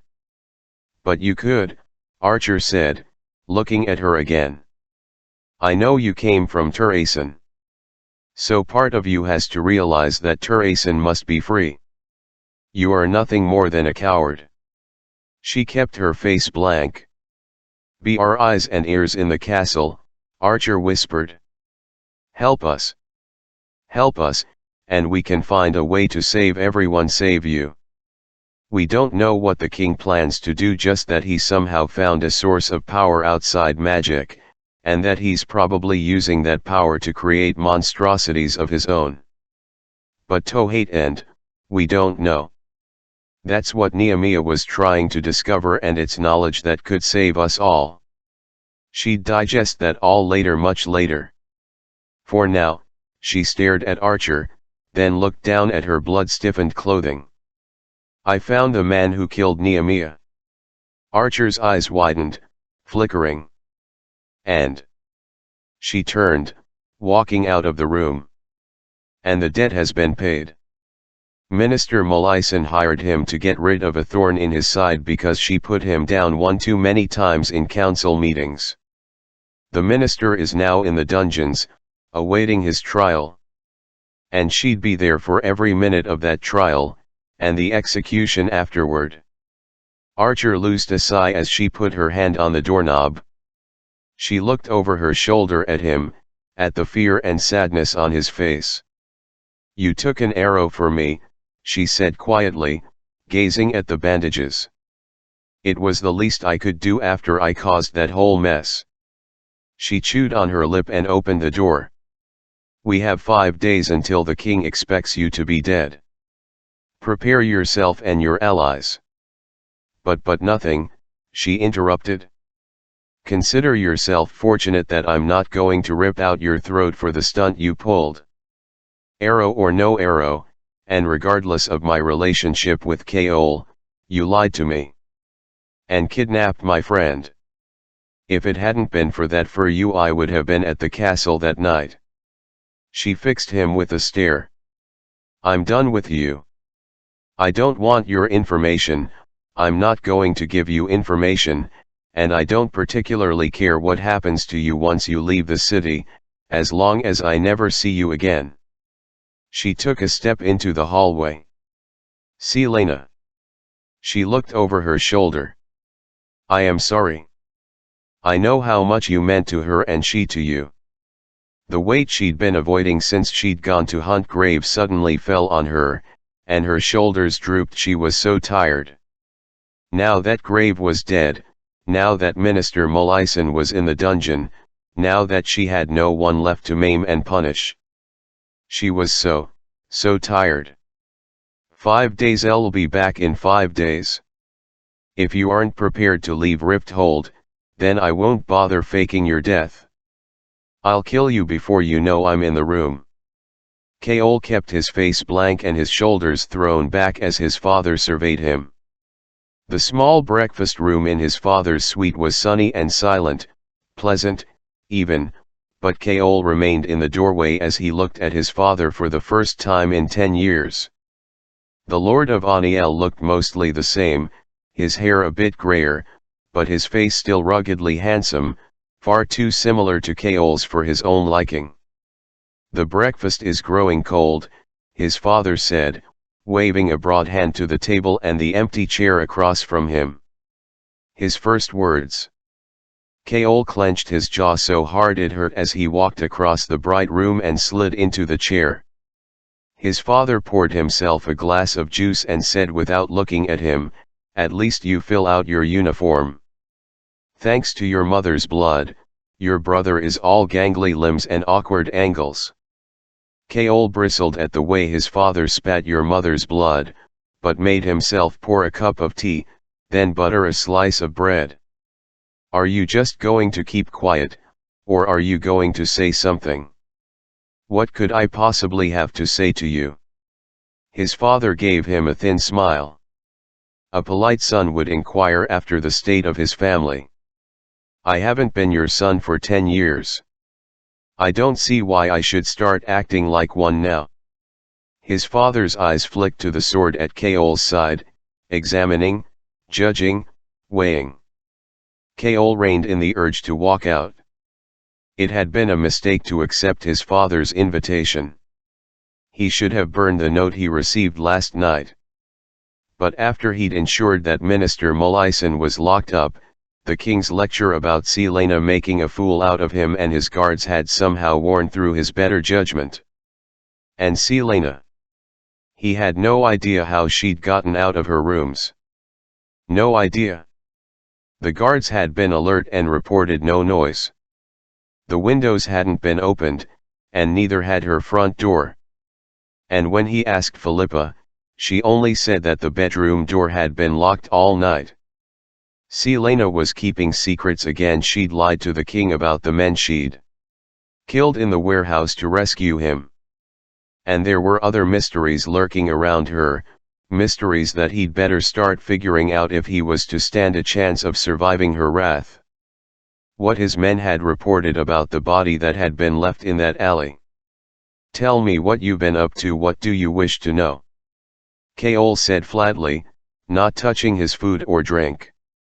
His father leaned back in his seat, a movement that had once made Keol stand sweating. It usually meant that his father was about to focus all of his attention on him, that he'd judge and consider and dole out punishment for any sort of weakness, any missteps. But Keol was a grown man now, and he answered only to his king. "Are you enjoying the position you sacrificed your lineage to attain?" "Yes. I suppose I have you to thank for being dragged to Rifthold. And if Ilwi rises up, then I suppose we can all thank you as well." It took every ounce of will he had, but Keol just took a bite from his bread and stared at his father. Something like approval flickered in the man's eyes, and he took a bite of his own bread before he said, "Do you have a woman, at least?" The effort it took to keep his face blank was considerable. "No." His father smiled slowly. "You were always a horrible liar." Keol looked toward the window, toward the cloudless day that was revealing the first hint of spring. "For your sake, I hope she's at least of noble blood." "For my sake.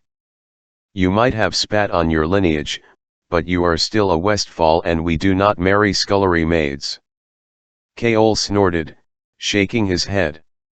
"I'll marry whomever I please, whether she's a scullery maid or a princess or a slave. And it'll be none of your damn business." His father folded his hands in front of him. After a long silence, he said quietly, "Your mother misses you. She wants you home." The breath was knocked out of him. But he kept his face blank, his tone steady as he said, "And do you, father?" His father stared right at him through him. "If Ilwi rises up in retaliation, if we find ourselves facing a war, then Aniel will need a strong heir. If you've groomed Terran to be your heir, then I'm sure he'll do just fine. Terran is a scholar, not a warrior. He was born that way. If Ilwi rebels, then there is a good chance that the wild men in the Fangs will rise up, too. Aniel will be the first place they sack. They've been dreaming of revenge for too long." He wondered just how much this was grating on his father's pride, and part of him truly wanted to make him suffer for it. But he'd had enough of suffering, and enough of hatred. And he hardly had any fight left in him now that Selena had made it clear she'd not eat hot coals then look at him with affection in her eyes. Now that Selena was gone. So he just said, "My position is here. My life is here. Your people need you. They will need you. Would you be so selfish as to turn your back on them? The way my father turned his back on me." His father smiled again, a cruel, cold thing. "You disgraced your family when you gave up your title. You disgraced me. But you have made yourself useful these years, made the crown prince rely upon you. And when Dorian is king, he'll reward you for it, won't he? He could make Aniel a duchy, and bless you with lands large enough to rival Parrington's territory around Morath. What is it that you really want, father?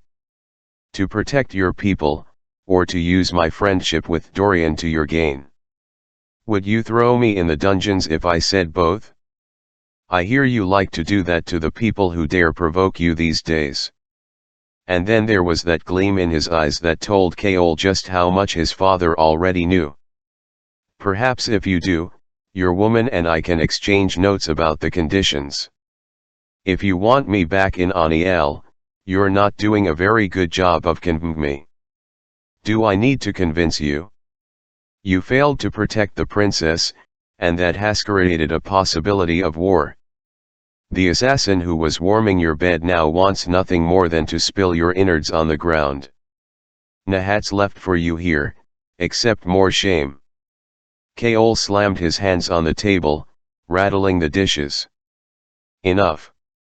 He didn't want his father knowing anything about Selena, or about the remaining fragments of his heart. He wouldn't let his servants change the sheets of his bed because they still smelled like her, because he went to sleep dreaming that she was still lying beside him. I have worked for 10 years to be in this position, and it'll take far more than a few taunts from you to get me back to Aniel. And if you think Terran is weak, then send him to me for training. Maybe here he'll learn how real men act. Keol shoved his chair away from the table, rattling the dishes again, and stormed to the door. 5 minutes. He'd lasted less than 5 minutes. He paused in the doorway and looked back at his father. The man was smiling faintly at him, still taking him in, still assessing how useful he'd be. You talk to her, you so much as look in her direction, Keol warned, and, father or not, it'll make you wish you'd never set foot in this castle. And though he didn't wait to hear what his father had to say, Keol left with the sinking feeling that he'd somehow just stepped right into his father's snare. Chapter There was no one else to carry out this task, not with Ilwi soldiers and ambassadors still on their way to retrieve Nehemiah's body from where it lay interred in the royal plot. As Selena opened the door to that room that had smelled of and pain, she saw that someone had cleaned away any trace of gore. The mattress was gone, and Selena paused in the doorway as she surveyed the skeleton of the bed frame. Perhaps it would be best to leave Nehemiah's belongings to the people that came to bring her back to Ilwi. But would they be friends of hers? The thought of strangers touching Nehemiah's belongings, packing them away like any other objects, made her wild with grief and rage. Almost as wild as she'd been earlier today, when she'd walked into her own dressing room and ripped every gown off its hanger, pulled out every pair of shoes, every tunic, every ribbon and cloak and thrown them into the hallway.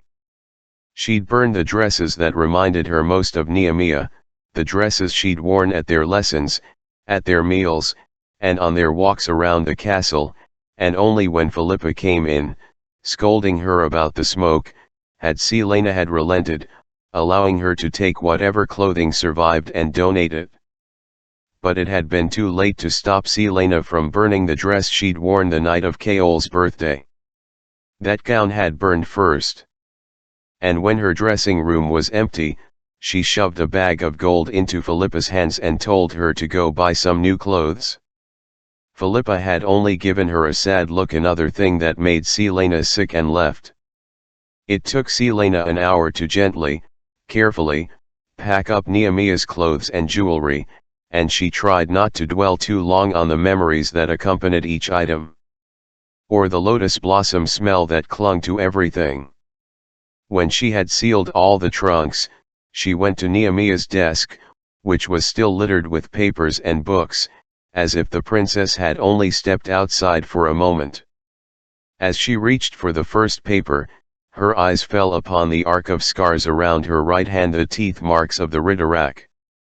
The papers were covered with scribblings in Ilwi, and word marks. Countless word marks, some in long lines, some forming symbols like the ones Nehemiah had traced underneath Selena's bed all those months ago. How had the king's spies not taken these? Or had he not even bothered to have her room searched? She started stacking them into a pile. Perhaps she could still learn some things about the marks, even if Nehemiah were dead, she made herself think. Nehemiah is dead.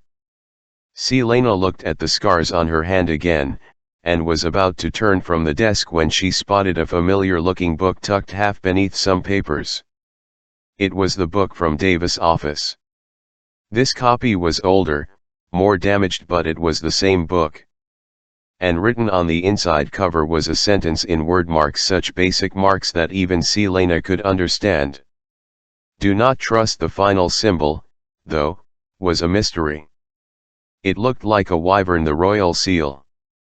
Of course she shouldn't trust the king of Adarlan. She flipped through the book, scanning it for any information. Nothing. And then she turned to the back cover. And there, Nehemiah had written, "It is only with the eye that one can see rightly." It was scribbled in the common tongue, then in Ilwi, then in some other languages that Selena didn't recognize. Different translations, as if Nehemiah had wondered if the riddle held any meaning in another tongue. The same book, the same riddle, the same writing in the back. An idle lord's nonsense, Nehemiah had said. But Nehemiah and Archer had led the group to which Davis had belonged. Nehemiah had known Davis. Known him and lied about it, lied about the riddle, and, Nehemiah had promised. Promised that there would be no more secrets between them. Promised and lied. Promise, and deceived her. She fought down a scream as she tore through every other piece of paper on the desk, in the room. Nothing. What else had Nehemiah lied about? It is only with the eye. Selena touched her necklace. Nehemiah had known about the tomb. If she had been feeding information to this group, and had encouraged Selena to look into the eye carved into the wall, Nehemiah had been looking, too. But after the duel, she'd returned the eye of Elena to Selena. If Nehemiah had needed it, she would have kept it. And Archer hadn't mentioned knowing anything about this. Unless this wasn't the eye the riddle referenced. Because, by the word, Selena breathed and rushed out of the room. Mon hissed when she appeared at the door to the tomb. Plan on desecrating any other sacred objects tonight. Carrying a satchel full of papers and books that she'd grabbed from her rooms, Selena merely patted his head as she walked by. His bronze teeth clanked against each other as he sought to bite her. The tomb was filled with moonlight bright enough to see by. And there, directly across the tomb from the eye in the wall, was another eye, golden and gleaming. Damaris. It was Damaris, the sword of truth. Gavin could see nothing but what was right. It is only with the eye that one can see rightly. Am I so blind? Selena dumped her leather satchel on the floor, the books and papers spilling across the stones. It appears so. Mort sang. The eye-shaped pommel was the exact size. Selena lifted the sword from its stand and unsheathed it. The word marks on the blade seemed to ripple. She rushed back to the wall. In case you didn't realize, called Mort, you're supposed to hold the eye against the hole in the wall and look through it. I know that, snapped Selena. And so, not daring to breathe the entire time, Selena lifted the pommel to the hole until both eyes were evenly aligned. She stood on her toes and peered in. And groaned. It was a poem. A lengthy poem. Selena fished out the parchment and charcoal she'd stashed in her pocket and copied down the words, darting to and from the wall as she read, memorized, double-checked, and then recorded. It was only when she had finished the last stanza that she read it aloud. By the Valg, 3 were made, of the gate stone of the word, obsidian the gods forbade and stone they greatly feared. In grief, he hid one in the crown of her he loved so well, to keep with her where she lay down inside the starry cell. The second one was hidden in a mountain made of fire, where all men were forbidden despite their great desires. Where the third lies will never be told by voice or tongue or sum of gold. Selena shook her head. More nonsense. And the rhyme with word and feared was off. Not to mention the break in the rhyming scheme in the final lines. Since you clearly knew that the sword could be used to read the riddle, she said to Mort, then why don't you save me some trouble and tell me what the hell this one's about? Mon sniffed. It sounds to me like it's a riddle for the location of 3 very powerful items. She read through the poem again. But 3 what? Sounds like the second thing is hidden in a volcano? And the first and third ones? She gritted her teeth. Gatestone of the WYRD. Ivy hat, is this a riddle for? And why is it here? Isn't that the question of the millennia? Mort crowed as Celaena walked back to the papers and books she'd scattered at the other end of the tomb. You'd better clean up the mess you brought down here, or I'll ask the gods to send some wicked beastie after you. Already happened. Cain beat you to it months ago. She replaced Damaris in its stand. Too bad the Ridderak didn't take you off the door when he burst through. A thought hit her, and she stared at the wall in front of her where she'd once fallen to avoid being ripped apart. Who was it that moved the carcass of the Ridderak? Princess Neemia, of course. Celaena twisted to look toward the doorway. Neemia. Mon made a choking sound and cursed his own loose tongue. Neemia was here? But I only brought her to the tomb. Mort's bronze face gleamed in the light of the candle she'd set before the door. You're telling me that Neemia came here after the Ridderak attacked? That she knew about this place all along? And you're only telling me now? Mon closed his eyes. Not my business. Another deceit. Another mystery. I suppose if Cain could get down here, then there are other entrances, she said. Don't ask me where they are, Mort said, reading her mind. I've never left this door. She had a feeling it was another lie. He always seemed to know about the layout of the tomb and when she was touching things she shouldn't be. Then what use are you? Brannon just made you to piss everyone off. He did have a sense of humor like that. The thought of Mort actually having known the ancient Fae King made her quake inside. I thought you had powers. You can't just say some nonsense words and have the meaning of the riddle be revealed to me. Of course not. And isn't the journey more important than the end? No, she spat. Spewing a concoction of curses that could have curdled milk, Celaena tucked the paper into her pocket. She'd need to study this riddle at length. If these items were something that Neemia was looking for, things that she'd lied to keep secret, Celaena might be able to accept that Archer and his friends were capable of good, but she certainly didn't trust them to hold an object with the power that the riddle mentioned. If they were already looking, then perhaps it was in her best interest to find the items before anyone else. Neemia hadn't figured out that the eye riddle referenced Damaris, but had she known what the three objects were?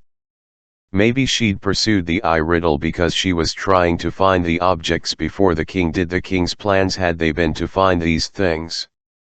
She picked up her candle and strode from the room. Has the questing spirit seized you at last? Not yet, she said as she walked by. Once she found out what the three items were, then maybe she'd consider finding a way to go after them.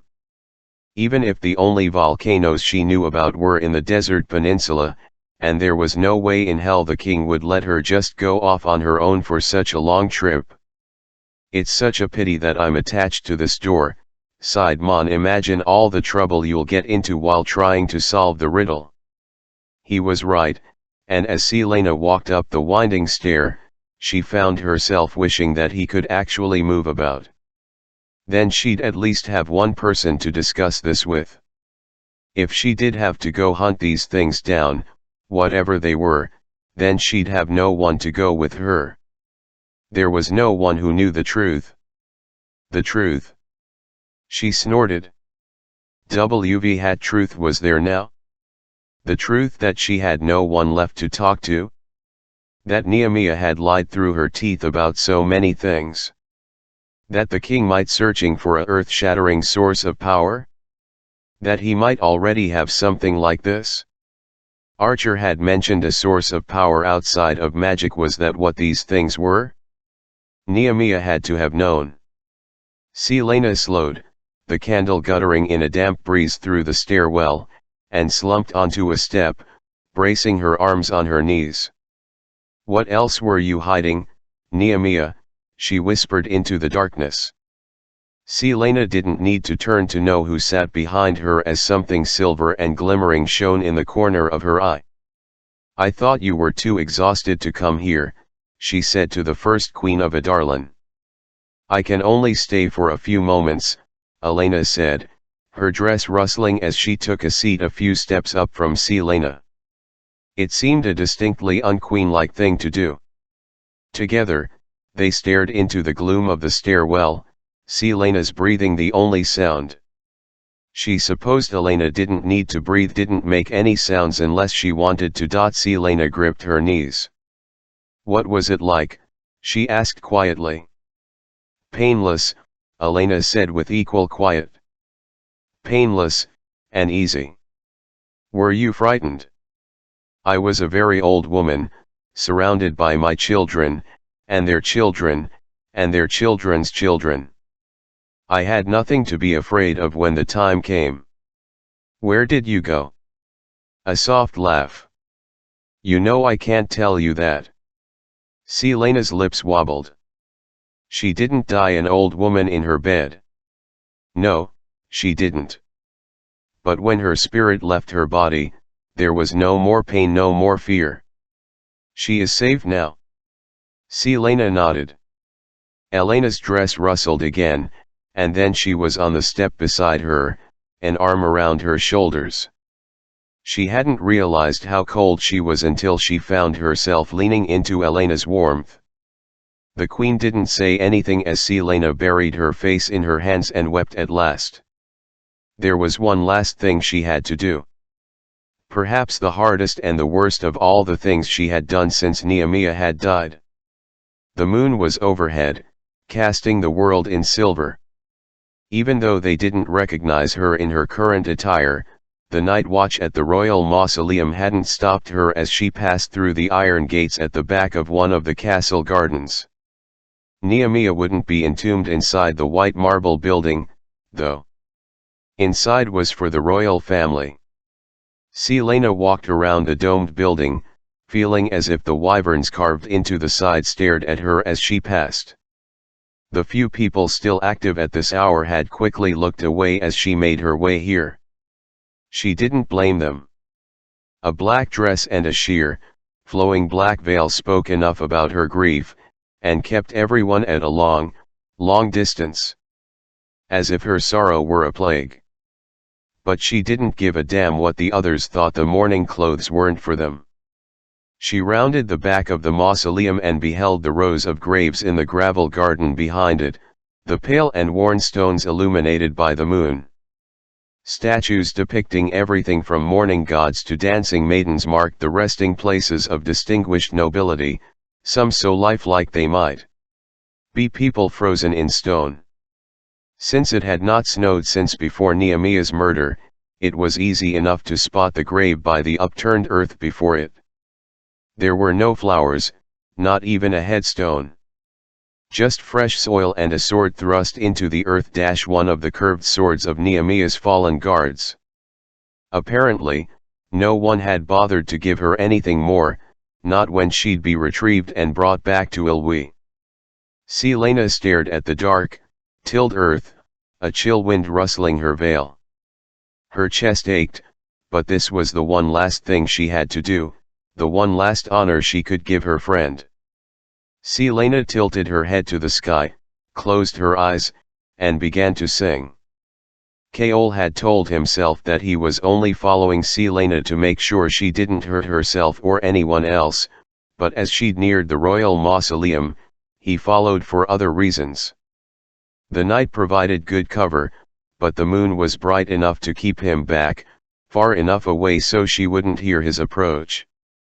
But then he saw where she stopped, and realized he had no right to be here to see this. He'd been about to turn away when she lifted her face to the moon and sang. It was not in any language that he knew. Not in the common tongue, or in Ilwi, or in the languages of Fenhero or Melisande or that of anywhere on the continent. This language was ancient, each word full of power and rage and agony. She did not have a beautiful voice. And many of the words sounded like half sobs, the vowels stretched by the pangs of sorrow, the consonants hardened by anger. She beat her breast in time, so full of savage grace, so at odds with the black gown and veil she wore. The hair on his neck stood as the lament poured from her mouth, unearthly and foreign, a song of grief so old that it predated the stone castle itself. And then the song finished, its end as brutal and sudden as Nehemiah's death had been. She stood there for a few moments, silent and unmoving. He was about to walk away when she half turned to him. Her thin silver circlet shimmered in the moonlight, weighing down a veil so concealing that only he had recognized her. A breeze whipped past them, making the branches of the trees moan and creak, setting her veil and skirts billowing to one side. "Selena," he pleaded. She didn't move, her stillness the only sign that she'd heard him. And that she had no interest in talking. What could he ever say to repair the rift between them, anyway? He'd kept information from her. Even if it hadn't been directly responsible for Nehemiah's death, if either girl had been more alert, they might have had their own defenses prepared. The loss she felt, the stillness with which she watched him, that was all his fault. If the punishment for that was losing her, then he'd endure it. So Keol walked away, her lament still echoing through the night around him, carried on the wind like the pealing of distant bells. Chapter 38. The dawn was chill and grey as Selena stood in the familiar field of the game park, a large stick dangling between her gloved fingers. Fleetfoot sat before her, her tail slashing through the long, dried grass that poked up through the remaining layer of snow. But the hound didn't whine or bark for the stick to be thrown. No, Fleetfoot just kept sitting there, watching the palace far behind them. Waiting for someone who was never going to arrive. Selena stared across the barren field, listening to the sighing grasses. No one had tried to stop her from leaving her rooms last night or this morning. Yet even though the guards were gone, whenever she left her room, Ress had an uncanny habit of accidentally running into her. She didn't care if he reported her movements to Keol. She didn't even care that Keol had been spying on her at Nehemiah's grave last night. Let him think what he would about the song. With a sharp intake of breath, she hurled the stick as hard as she could, so far it blended in with the cloudy morning sky. She didn't hear it land. Fleetfoot turned to look up at Selena, her golden eyes full of question. Selena reached down to stroke the warm head, the long ears, the slender muzzle. But the question remained. Selena said, "She's never coming back." The dog kept waiting. Dorian had spent half the night in the library, searching in forgotten crevices, scouring every dark corner, every hidden nook, for any notes on magic. And there were none. It wasn't surprising, but given how many books were in the library, and how many twisting passageways there were, he was a tad disappointed that nothing of worth could be found. He didn't even know what he'd do with a book like that once he found it. He couldn't bring it back to his rooms, since his servants were likely to find it. He'd probably have to put it back in its hiding place and return to it whenever he could. He was scanning a bookshelf built into a stone alcove when he heard footsteps. Immediately, just as he'd planned and rehearsed, he took out the book he'd tucked into his jacket and leaned against the wall, opening the book to a random page. "It's a little dark for reading," a female voice said. She sounded so normal, so like herself that Dorian nearly dropped the book. Selena was standing a few feet away, arms crossed. Pitter-pattering feet echoed against the floors, and a moment later, Dorian braced himself against the wall as Fleetfoot flung herself at him, all wagging tail and bountiful kisses. "Gods, you're huge," he told the dog.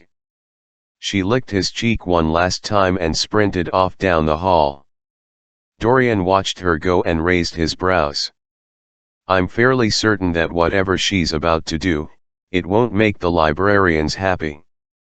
She knows to just stick to the poetry and mathematics books.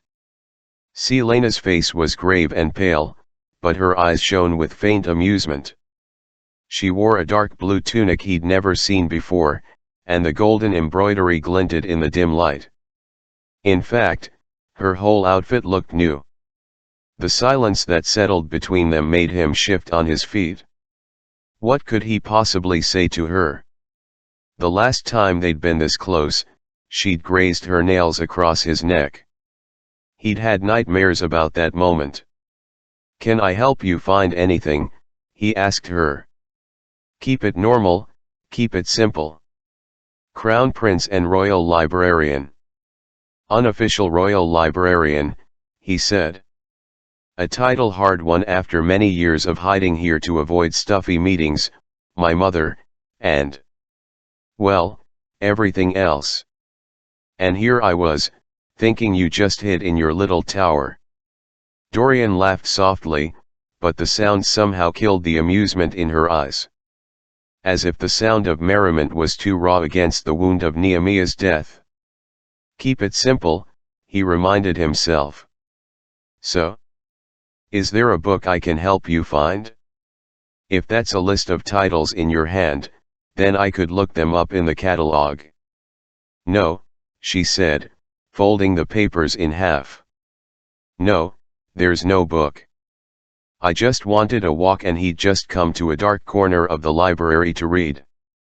But he didn't push it, if only because she could easily start asking him questions, too. If she remembered what had happened when she attacked Keol, that is. He hoped she didn't.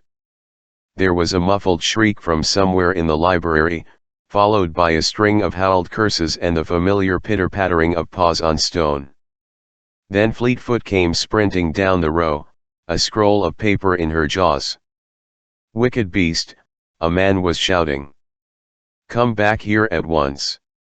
Fleetfoot just zoomed on by, a blur of gold. A moment later, when the little librarian came waddling into view and asked if they'd seen a dog, Selena only shook her head and said that she had heard something in the opposite direction. And then she told him to keep his voice down because this was a library. His eyes shooting daggers at her, the man huffed and scuttled away, his shouting a bit softer. When he was gone, Dorian turned to her, brows high on his head. "That scroll could have been invaluable." She shrugged. He looked like he could use the exercise. And then she was smiling.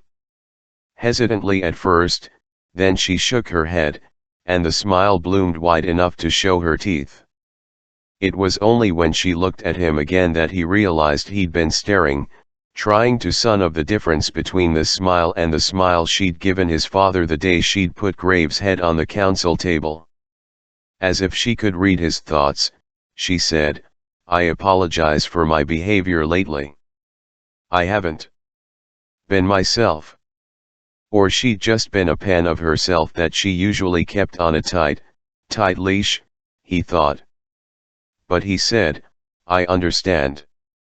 And from the way her eyes softened, he knew that was all he'd ever needed to say.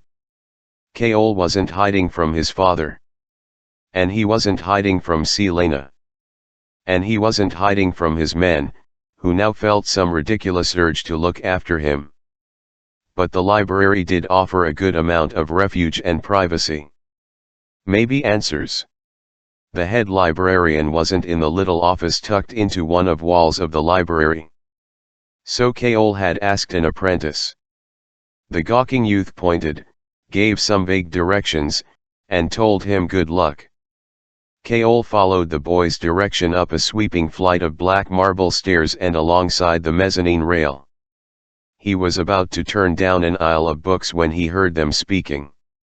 Actually, he heard Fleetfoot's prancing first, and looked over the marble rail in time to see Selena and Dorian walking toward the towering main doors. They were a comfortable, casual distance apart, but she was talking. Her shoulders were relaxed, her gait smooth. So different from the woman of shadow and darkness that he'd seen yesterday. What were the two of them doing here together? It wasn't his business. Frankly, he was grateful that she was talking to anyone, and not burning her clothes or butchering rogue assassins. Still, something twanged in his heart that Dorian was the one beside her. But she was talking. So Kaol quickly turned from the balcony rail and walked deeper into the library, trying to shove the image from his mind. He found Harlan Sensel, the head librarian, huffing and puffing down one of the main paths through the library, shaking a fistful of paper shreds at the air around him. Sensel was so busy cursing that he hardly noticed when Kaol stepped in his path. The librarian had to tilt his head back to see Kaol, and then frowned at "Good, you're here," Sensel said, and resumed walking. Higgins must have sent word. Kaol had no idea what Sensel was talking about. "Is there some issue that you need assistance with?" "Issue?" Sensel waved his fist of shredded papers. "There are feral beasts running amok in my library. Who let that creature in here? I demand that they pay." Kaol had a feeling that Selena had something to do with this. He just hoped she and Fleetfoot were out of the library before Sensel reached the office. "What sort of scroll was damaged?" "I'll see to it that they replace it." "Replace it?" Sensel sputtered. "Replace this? What, exactly, is it?" "A letter. A letter from a very close friend of mine." He bit back his annoyance. "If it's just a letter, then I don't think the creature's owner can offer a payment. Though perhaps they'd be happy to donate a few books and throw them in the dungeons. My library has become little more than a circus. Did you know that there's a cloaked person skulking about the stacks at all hours of the night? They probably unleashed that horrible beast in the library.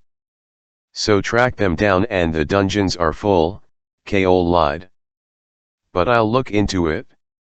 While Sensel had finished his rant about the truly exhausting hunt he'd gone on to retrieve the letter, Kaol debated whether he should just leave.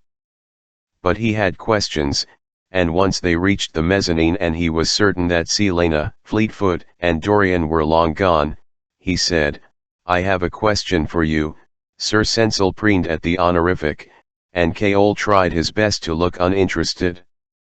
"If I wanted to look up funeral dirges laments from other kingdoms, where would be the best place to start?" Sensel gave him a confused look, then said, "What a dreadful subject." Kaol shrugged and took a shot in the dark. "One of my men is from Turaisen, and his mother recently died, so I'd like to honor him by learning one of their songs." "Is that what the king pays you to do, learn sad songs to serenade your men?"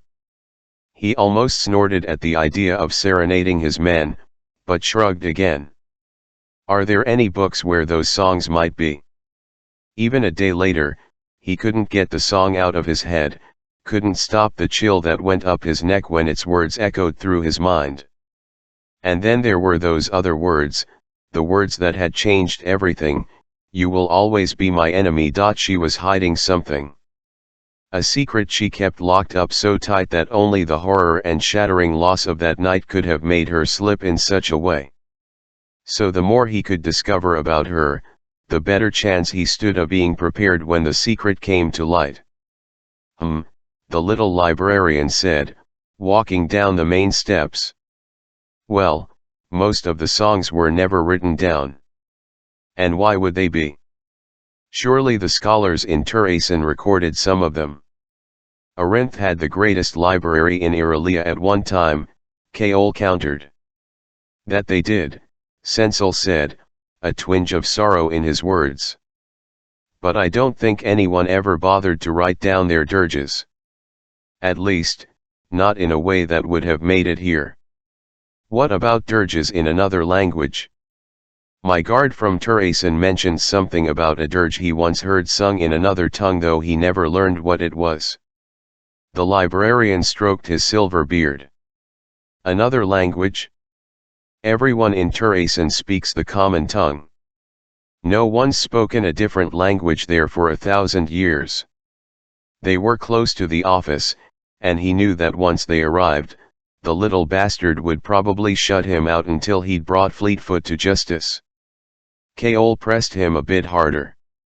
So there are no dirges in Turaisen that are sung in a different language?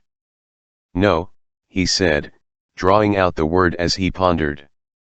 But I once heard that in the high court of Turaisen, when the nobility died, they sang their laments in the language of the Fae. Keol's blood froze, and he almost tripped, but he managed to keep walking and say, would these songs have been known by everyone, not just the nobility? Oh, no, Sensel said, only half listening as he recited whatever history was in his head. Those songs were sacred to the court. Only those of noble blood ever sang or learned them. They were taught and sung in secret, their dead buried by the light of the moon, when no other ears could hear them. At least, that's what rumor claimed. I'll admit my own morbid curiosity in that I'd hoped to hear them 10 years ago, but by the time the slaughter had ended, there was no one left in those noble houses to sing them. No one, except... You will always be my enemy. Thank you. Keol got out, and quickly turned away, walking toward the exit. Sensel called after him, demanding his oath that he'd find the dog and punish it, but Keol didn't bother to reply. Which house did she belong to? Her parents hadn't just been murdered, they were pan of the nobility who had been executed by the king. She'd been found in their bed after they'd been killed. And then she must have run until she found the place where a Turasen's nobleman's daughter could hide, the Assassin's Keep. She'd learned the only skills that could keep her safe. To escape death, she'd become death. Regardless of what territory her parents had lorded over, if Selena ever took up the mantle she'd lost, and if Turasen ever got to its feet, then Selena could become a powerhouse potentially capable of standing against Adarlan. And that made Selena more than just his enemy. It made her the greatest threat he'd ever encountered. Chapter hidden in the shadow of a chimney atop an elegant townhouse, Selena watched the house next door. For the last 30 minutes, people had been slipping inside, all cloaked and hooded, looking like nothing more than cold patrons eager to get out of the freezing night. She'd meant it when she told Archer she wanted nothing to do with him or his movement. And honestly, there was a pan of her that wondered if she should just kill them all and toss their heads at the king's feet. But Nehemiah had been a part of this group. And even if Nehemiah had pretended she didn't know anything about these people, they were still her people. She hadn't lied to Archer when she told him that she'd bought him a few extra days after turning over Counselor Molaison. The king didn't hesitate to grant her a bit more time to kill Archer. A snow flurry gusted up, veiling her view of the front of Archer's townhouse. To anyone, the gathering seemed like a dinner party for his clients. She knew only few of the faces and bodies that hurried up the steps, people who hadn't fled the kingdom or been killed by her that night. Everything went to hell. There were many more whose names she didn't know. She recognized the guard that had stood between her and Keol at the warehouse, the man who had been so eager for a fight. Not by his face, which had been masked that night, but by the way he moved, by the twin swords strapped to his back. He still wore a hood, but she could see shoulder-length dark hair gleaming beneath it, and what looked like the tan skin of a young man. He paused at the bottom step, half turning to quietly utter commands to the two hooded men flanking him. With a nod, they both vanished into the night. She contemplated trailing one of them. But she'd only come to check on Archer, to see what he was up to. She planned to keep checking on him until the moment he got on that boat and sailed away. And once he was gone, in a few days, once she'd given the king his fake corpse, she didn't know what she'd do then. Selena slipped further behind the brick chimney as one of the guards scanned her rooftop for any sign of trouble before going on his way to watch. One end of the street, if she guessed correctly. She stayed in the shadows for a few hours, moving to the rooftop across the street to better watch the front of the house until the guests started leaving, one by one, looking for all the world like drunken revelers. She counted them, and marked what direction they went in and who walked with them, but the young man with the twin swords wasn't there. She might have convinced herself that he was another client of Archer's, even his lover, had the stranger's two guards not returned and slipped inside. As the front door opened, she caught a glimpse of a tall, broad-shouldered young man arguing with Archer in the foyer. His back was to the door, but his hood was off, confirming that he did indeed have night black, shoulder-length hair and was armed to the teeth. She could see nothing else. His guards immediately flanked him, keeping her from getting a closer look before the door shut again. Not very careful, not very inconspicuous. A moment later, the young man stormed out hooded once more, his two men at his side. Archer stood in the open doorway, his face visibly pale, his arms crossed. The young man paused at the bottom of the steps, turning to give Archer a particularly vulgar gesture. Even from the distance, Selena could see the smile that Archer gave the man in return. There was nothing kind in it. She wished she'd been close enough to hear what they'd said, to understand what this was all about. Before, she would have trailed the young stranger to seek out the answers. But that was before. And now? Now, she didn't particularly care. It was hard to care, she realized as she started the trek back to the castle. Incredibly hard to care, when you didn't have anyone left to care about. Selena didn't know what she was doing at this door. Even though the guards at the foot of the tower had let her pass after checking her thoroughly for any weapons, she didn't doubt for one moment that word would go right to Kaol. She wondered if he'd dare stop her. If he'd ever dare to utter another word to her. Last night, even from the distance at the moonlit graveyard, she'd seen the still healing cuts on his cheek. She didn't know if they filled her with satisfaction or guilt. Every little bit of interaction was draining, somehow. How exhausted would she be after tonight? Selena sighed and knocked on the wooden door. She was 5 minutes late, 5 minutes she'd spent debating whether she wanted to truly accept Dorian's offer to dine with him in his rooms. She'd almost eaten dinner in Rifthold instead. There was no answer to her knock at first, so she turned away, trying to avoid looking at the guards posted on the landing. It was stupid to come here, anyway. She had just taken a step down the spiral staircase when the door opened. "You know, I think this is the first time you've been to my little tower," Dorian said. Foot still in the air, Selena collected herself before looking over her shoulder at the Crown Prince. "I was expecting more doom and gloom," she said, walking back up the steps. "It's quite cozy." He held the door open and nodded to his guards. "No need to worry," he told them as Selena walked into the prince's chambers. She'd expected grandeur and elegance, but Dorian's tower was, well, cozy was a good way to describe it. A bit shabby, too. There was a faded tapestry, a soot-stained fireplace, a moderately sized four-poster bed, a desk heaped with papers by the window, and books. Stacks and mountains and towers and columns of books. They covered every surface, every bit of space along the walls. "I think you need your own personal librarian," she muttered, and Dorian laughed. She hadn't realized how much she missed that sound. Not just his laugh, but her own any laugh. Even if it felt wrong to laugh these days, she missed it. "If my servants had their way, these would all go to the library. Makes dusting rather hard for them." He stooped to pick up some clothes he'd left on the floor. "From the mess, I'm surprised to hear you even have servants." Another laugh as he carried the pile of clothes toward a door. It opened just wide enough to reveal a dressing room almost as big as her own, but she saw no more than that before he chucked the clothes inside and shut the door. Across the room, another door had to lead to a bathing chamber. "I have a habit of telling them to go away," he said.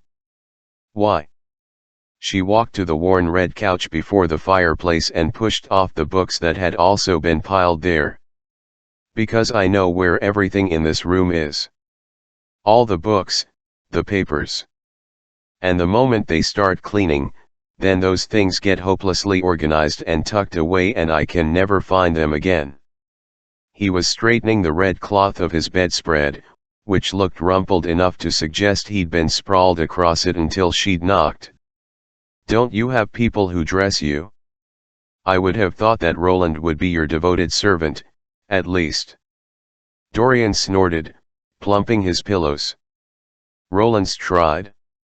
Thankfully, he's been suffering from awful headaches lately and has backed off." That was good to hear, sort of. The last she'd bothered to check, the Lord of Mia had indeed become close to Dorian, a friend, even. "And," Dorian went on, "aside from my refusal to find a bride, my mother's greatest annoyance is my refusal to be dressed by lords eager to win my favor." That was unexpected. Dorian was always so well dressed that she assumed he had people doing it for him. He went to the door to tell the guards to have their dinners brought up. "Wine?" he asked from the window, where a bottle and a few glasses were kept. She shook her head, wondering where they'd even eat their food. The desk wasn't an option, and the table before the fireplace was a miniature library on its own. As if in answer, Dorian began clearing the table. "Sorry," he said sheepishly. "I meant to clear a space to eat before you got here, but I got wrapped up in reading." She nodded, and silence fell between them, interrupted only by the thud and hiss of him moving books. "So," Dorian said quietly, "can I ask why you decided to join me for dinner? You've made it pretty clear that you didn't want to spend any time with me and I thought you had work to do tonight." Actually, she'd been downright awful to him. But he kept his back to her, as if the question didn't matter. And she didn't quite know why the words came out, but she spoke the truth anyway. "Because I have nowhere else to go." Sitting in her rooms in silence made the pain worse, going to the tomb only frustrated her, and the thought of Keol still hurt so badly she couldn't breathe. Every morning, she walked fleetfoot by herself. And then ran alone in the game park. Even the girls who had once lined the garden pathways, waiting for Keol, had stopped showing up. Dorian nodded, looking at her with kindness she couldn't stand. "Then you will always have a place here." While their dinner was quiet, it wasn't lachrymose. But Dorian could still see the change in her, the hesitation and consideration behind her words, the moments when she thought he wasn't looking, and an endless sorrow filled her eyes. She kept talking to him, though, and answered all his questions. "Because I have nowhere else to go." It wasn't an insult, not the way she'd said it. And now that she was dozing on his couch, the clock having recently chimed 2, he wondered what was keeping her from going back to her own rooms. Clearly, she didn't want to alone, and maybe she needed to be in a place that didn't remind her of Nehemiah. Her body was a patchwork of scars, he'd seen it with his own eyes, but these new scars might go deeper, the pain of losing Nehemiah, and the different, but perhaps just as agonizing, loss of Keol. An awful pan of him was glad she'd cut out Keol. He hated himself for it. "There has to be something more here," Selena said to Mon as she combed through the tomb the following afternoon. Yesterday, she'd read the riddle until her eyes ached just sliding across the paper. Still, it offered no hint about what the objects might be, where precisely they were concealed, or why the riddle was hidden so elaborately in the tomb. Some sort of clue. Something that connects the riddle to the rebel movement to Nehemiah and Elena and all the rest. She paused between the two sarcophagi. Sunlight spilled in, setting the dust motes shimmering. It's staring me in the face, I know it. I'm afraid I can't be of service, Mort sniffed. If you want an instant answer, you should find yourself a seer or an oracle. Selena slowed her pacing. You think if I read this to someone with the gift of clairvoyance, they might be able to see some different meaning that I'm missing. Perhaps. Though as far as I know, when magic vanished, those with the gift of sight lost it, too. Yes, but you're still here. Selena looked at the stone ceiling, as if she could see through it, all the way to the ground above. So perhaps other ancient beings might retain some of their gifts, too. Whatever it is you're thinking, I guarantee it's a bad idea. Selena gave him a grim smile. I'm pretty sure you're right. Chapter 40. Selena stood before the caravans, watching as the tents were taken apart. Fortunate timing. She ran a hand through her unbound hair and straightened her brown tunic. Finery would have attracted too much attention. And even if it was just for an hour, she couldn't help but savor the feeling of anonymity. Of blending in with the carnival workers, these people who had the dust of 100 kingdoms on their clothes. To have that sort of freedom, to see the world bit by bit, to travel each and every road. Her chest tightened. People streamed by, hardly glancing at her as she made her way to the black wagon. This could easily be folly, but what harm was there in asking? If Yellowlegs truly was a witch, then perhaps she had the gift of sight. Perhaps she could make sense of the riddle in the tomb. When Selena reached the wagon, it was mercifully devoid of patrons. Baba Yellowlegs sat on the top stair, smoking a long bone pipe whose bowl was shaped like a screaming mouth. Pleasant. Come to look into the mirrors, she said, smoke spilling from her withered lips. Done running from fate at last? I have some questions for you. The witch sniffed her, and Selena fought the urge to step back. You do indeed stink of questions and the Staghorn Mountains. From Turason, are you? What's your name? Selena stuck her hands deep in her pockets. Lillian Gordana. The witch spat on the ground. What's your real name, Lillian? Selena stiffened. Yellowlegs crowed with laughter. Come, she cawed, want to your fortune told? I can tell you who you'll marry, how many children you'll have, when you'll die. If you're indeed as good as you claim, you know I'm not interested in those things. I'd like to talk to you instead, Selena said, flashing the 3 gold coins in her palm. Cheap goat, Yellowlegs said, taking another long drag from the pipe. That's all my gifts are worth to you. Perhaps this would be a waste of time. And money. And pride.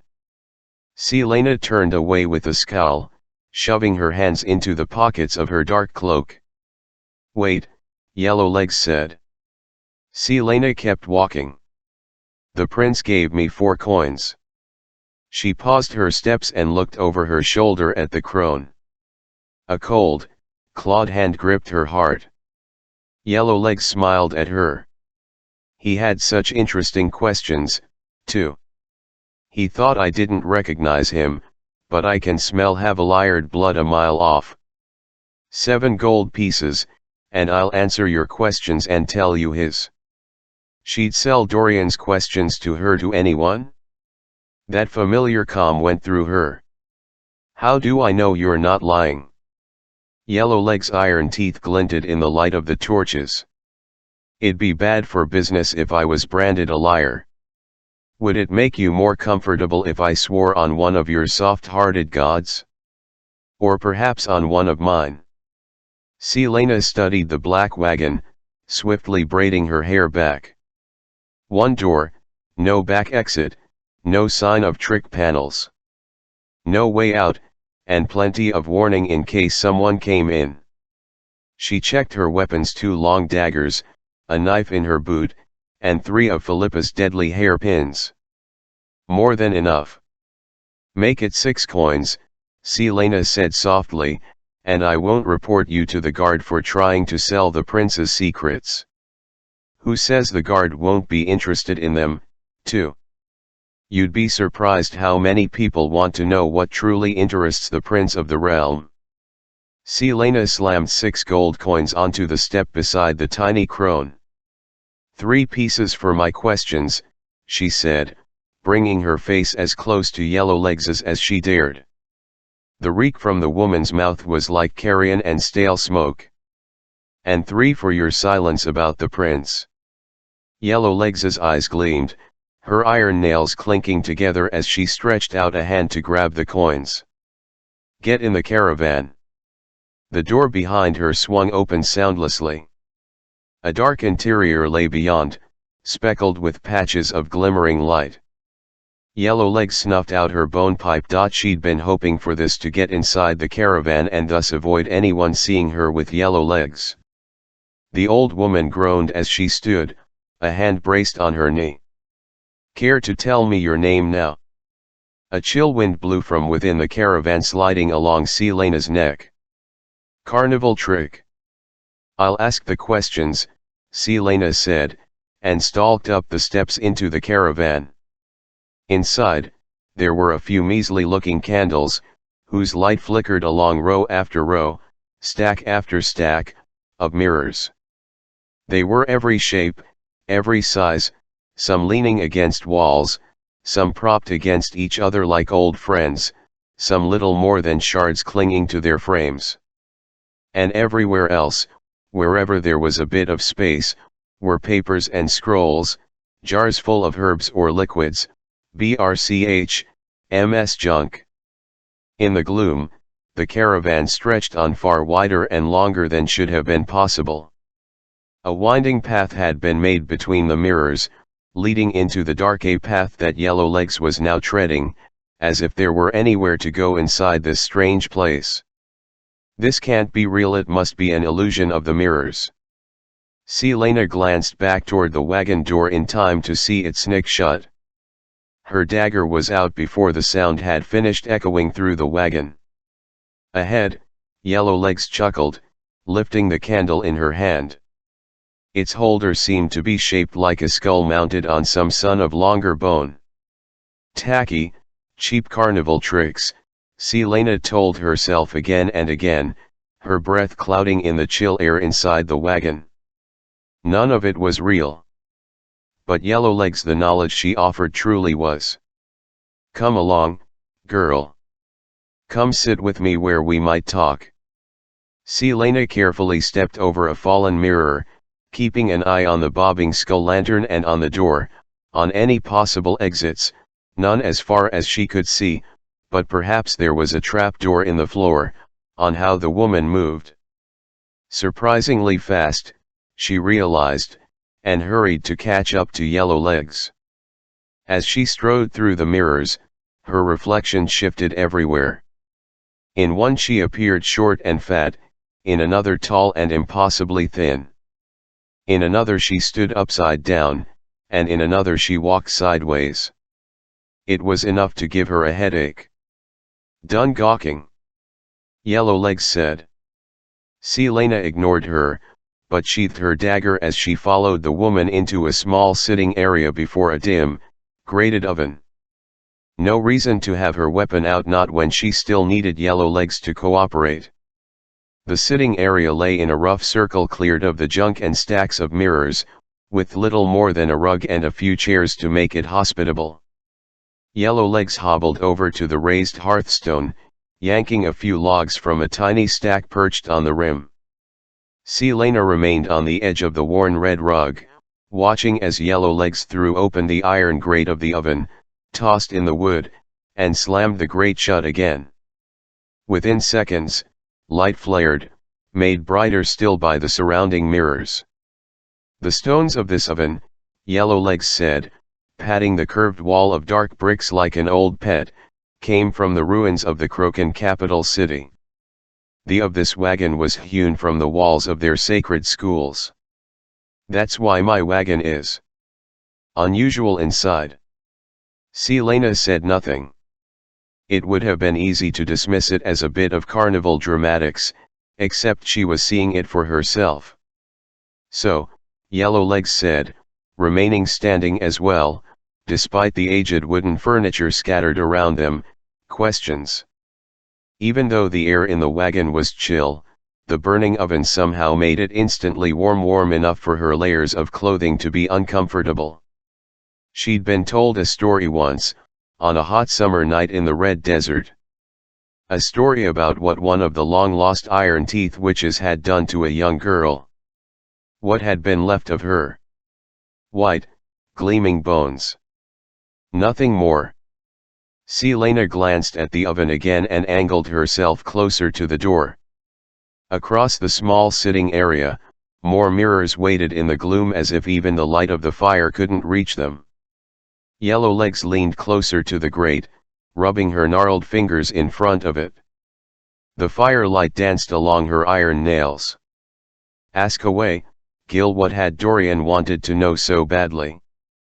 Had he come inside this strange, smothering place? At least he'd survived. If only because Yellowlegs wanted to use whatever information she'd gleaned from him. Foolish man. Was she any different, though? This might be her only chance to learn what she needed to know, despite the risk, despite how messy and complicated the aftermath might be. I found a riddle, and my friends have been debating its answer for weeks. We even have a bet going about it, she said as vaguely as she could. Answer it, if you're so clever and all-knowing. I'll toss in an extra gold coin if you get it right. Impudent children. Wasting my time with this nonsense. Yellowlegs watched the mirrors now, as if she could see something Selena couldn't. Or as if she's already bored. Some of the tightness in her chest loosening, Selena pulled the riddle from her pocket and read it aloud. When she was done, Yellowlegs slowly turned her head to Selena, her voice low and rough. Where did you find that? Selena shrugged. Give me the answer and I might tell you. What son of objects does this riddle describe? Word keys, Yellowlegs breathed, eyes glowing. It describes the 3 word keys to open the word gate. Cold slithered down Selena's spine, but she said with more bravado than she felt, tell me what they are. The word keys, the word gate. For all I know, you might be lying about the answer. I'd rather not be made a fool of. This information is not for the idle games of mortals, Yellowlegs snapped. Gold gleamed in Selena's palm. Name your price. The woman studied her from head to toe, sniffing once. Nameless is my price, Yellowlegs said. But gold will do for now. Selena set 5 extra gold coins down on the hearthstone, the heat from the flame singeing her face. From such a small fire, she was already slick with sweat. Once you know this, there is no unknowing it, the witch warned. And from the gleam in Yellowlegs' eyes, Selena knew that the old woman hadn't bought her lie about the bet for 1 heartbeat. Selena took a step closer. Tell me. Yellowlegs looked toward another mirror. The WYRD governs and forms the foundation of this world. Not just Irelia, but all life. There are worlds that exist beyond your knowledge, worlds that lie on top of each other and don't know it. Right now, you could be standing on the bottom of someone else's ocean. The WYRD keeps these realms apart. Yellowlegs began to hobble around the sitting area, lost in her own words. There are gates, black areas in the WYRD that allow for life to pass between the worlds. There are word gates that lead to Irelia. All sorts of beings have come through them over the eons. Benign things. but also the dead and foul things that creep in when the gods are looking elsewhere. Yellowlegs disappeared behind a mirror, her uneven steps echoing along. But long ago, before humans overran this miserable world, a different son of evil broke through the gates. The Valg. Demons from another realm, bent on the conquest of Irelia, and with the force of an endless army behind them. In Wendlin, they fought against the Fae. Try as the immortal children might, they could not defeat them. Then the Fae learned that the Valg had done something unforgivable. They had taken a piece of a word gate with their dark magic, and split it into 3 slivers, 3 keys. 1 key for each of their kings. Using all 3 at once, the Valg kings were able to open that word gate at will, to manipulate its power to strengthen their forces, to allow an endless line of soldiers to pour into the world. The Fae knew that they must stop it. Selena stared at the fire, at the mirrors, at the darkness of the wagon around her. The heat was smothering now. And so a small band of Fae set out to steal them from the Valg kings, Yellowlegs said, her voice coming nearer again. It was an impossible task, and most of those fools didn't return. But the word keys were indeed retrieved, and the Fae Queen Maeve banished the Valg to their realm. Yet for all her wisdom, Maeve couldn't discover how to put the keys back in the gate, and no forge, no steel, no weight could destroy them. So Maeve, believing that no one should have their power, sent them across the sea with Bran and Galathenius, first king of Turaisen, to hide on this continent. And thus the word gate remained protected, its power unused. Silence fell. Even Yellowlegs' hobbling steps had slowed. So the riddle is a map to where the keys are hidden? Selena asked, trembling now as she realized just what kind of power Nehemiah and the others had been after. Worse, what the king might be after. Yes. Selena licked her lips. What might one do with the word keys? The person who holds all 3 word keys would have control over the broken word gate and all Irelia. They would be able to open and close the gate at will. They could conquer new worlds or let in all sorts of life to bend to their cause. But even 1 key could make someone immensely dangerous. Not enough power to open the gate, but enough to be a threat. You see, the keys themselves are pure power to be shaped as the wielder wills it. Tempting, isn't it? The words echoed through her, blending with Elena's command to find and destroy the source of evil. Evil. Evil that had arisen 10 years ago, when a whole continent had suddenly found itself at mercy of one man, a man who had somehow become unstoppable. A source of power that existed outside of magic. It can't be. Yellowlegs only let out a confirming chuckle. Selena kept shaking her head, her heart beating so violently she could hardly breathe. The king has some of the word keys. That's how he was able to conquer the continent so easily. But if he'd already done that, then what further plans did he have? Perhaps, Yellowlegs said. If I were to wager my hard-earned gold, I'd say he has at least one. Selena scanned the dark, the mirrors, but only saw versions of herself looking back. She only heard the crackling of the oven, and her own uneven breathing. Yellowlegs had stopped moving. Is there anything else? Selena demanded. No response from the old woman. So you're going to take my money and run? Selena eased toward the winding path through the mirrors, and the door that now seemed impossibly far away. What if I still have questions? Her own movements in the mirrors sent their nerves jumping, but she kept alert, focused, reminded herself what she had to do. She drew both her daggers. You think steel can hurt me? Came a voice that slithered across each mirror until its origin was everywhere and nowhere. Here I was, thinking we were having a grand time, Selena said, taking another step. Bah! Viviho can have a grand time when your guest is planning to kill you. Selena smiled. Isn't that why you're moving toward the door? Yellowlegs went on. Not to escape, but to make sure I don't get past your clever, wicked daggers. Tell me who else you've sold the prince's questions to and I'll let you go. Earlier, she'd been about to walk away, about to leave, when Yellowlegs' mention of Dorian had stopped her cold. Now she had no choice about what she had to do. What she would do to protect Dorian.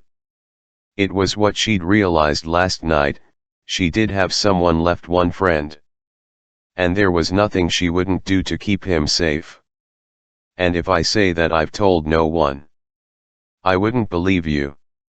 Selena spied the door at last. No sign of the witch. She paused her steps, roughly in the center of the wagon. It easier to catch the woman here, easier to make it quick and clean. Pity, Yellowlegs said, and Selena angled herself toward the disembodied voice.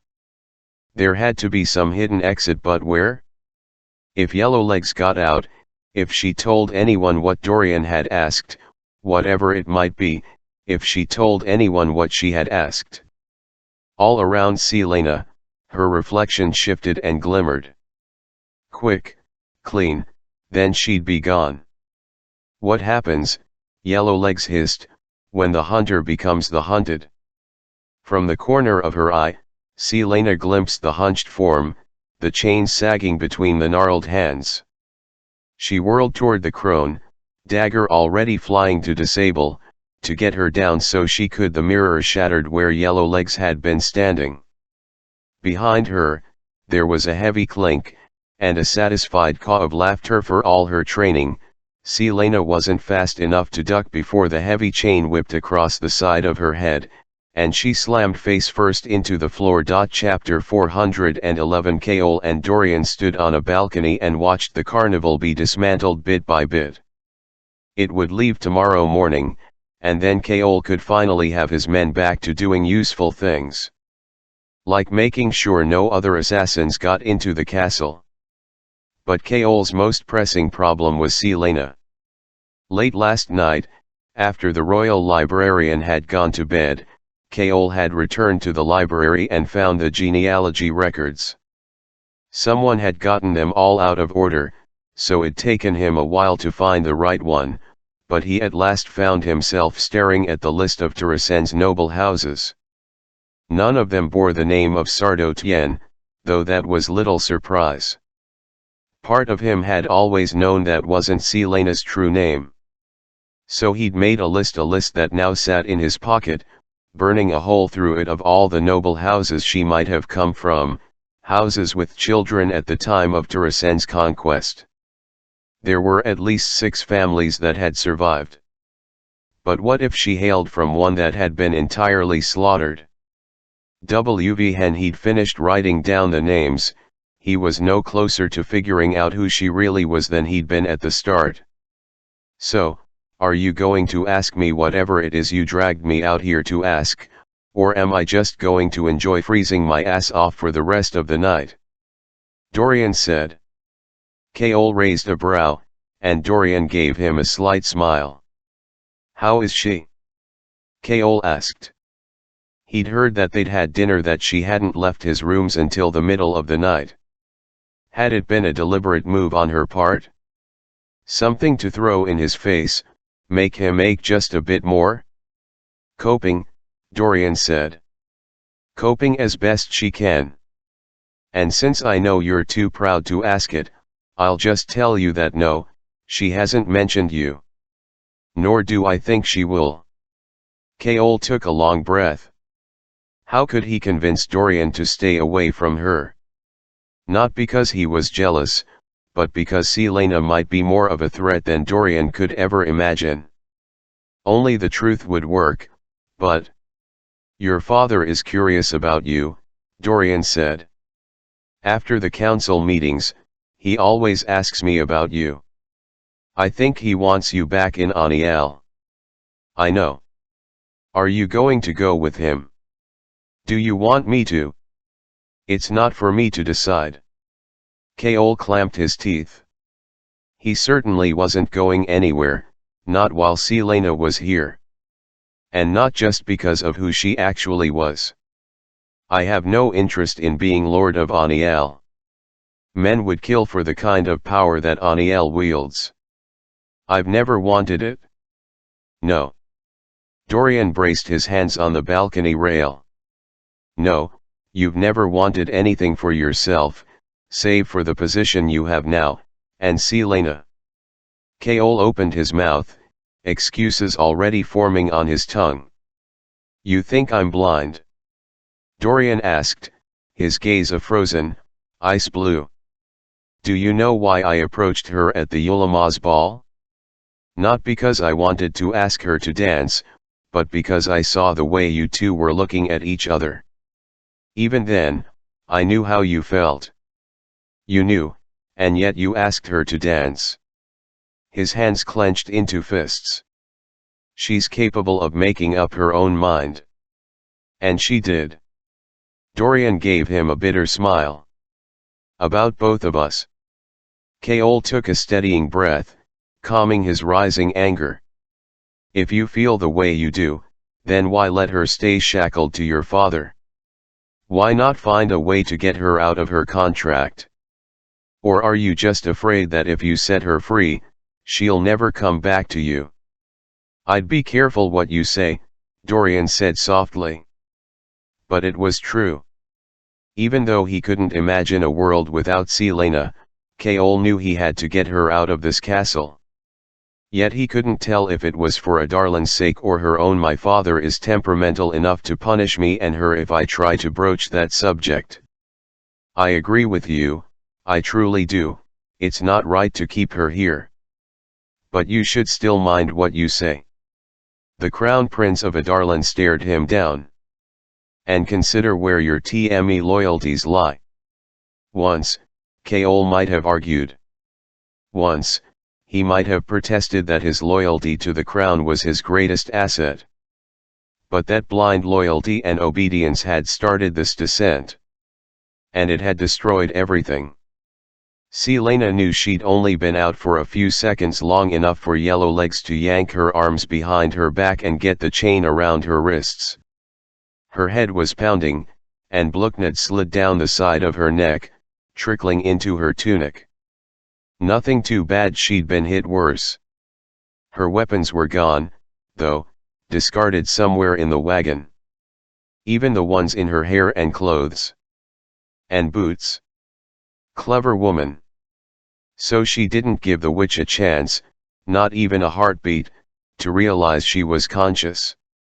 With no warning, she surged her shoulders up, throwing back her head as hard as she could. Bone cracked, and Yellowlegs howled, but Selena had already twisted, getting her legs beneath her. Yellowlegs scrambled for the other end of the chain, fast as a viper. Selena stomped on the length of chain between them, her other foot lashing out to meet Yellowlegs' face. The woman went flying as if she were made of nothing but dust and wind, tumbling into the shadows between mirrors. Swearing under her breath, Selena's wrists ached against the cold iron. But she'd been taught to free herself from worse. Arobin had bound her up from head to toe and made her learn how to get loose, even if it meant spending 2 days prostrate on the ground in her own filth, or dislocating her shoulder to get out. So, not all that surprisingly, she had the chains off in a matter of seconds. She yanked a handkerchief from her pocket and used it to snatch up a long mirror shard. Angling the glass, Selena peered into the shadows where Yellowlegs had gone flying. Nothing. Just a smear of dark blood. Do you know how many young women I've trapped in this wagon in the past 500 years? Yellowlegs' voice was everywhere and nowhere. How many Krokan witches I destroyed? They were warriors, 2 such talented, beautiful warriors. They tasted like summer grass and cool water. Confirming that Yellowlegs was a blue-blooded Iron Teeth which changed nothing, she told herself. Nothing, except that she'd have to find a bigger weapon. Selena scanned the wagon for the witch, for her lost daggers, for anything to use against the crone.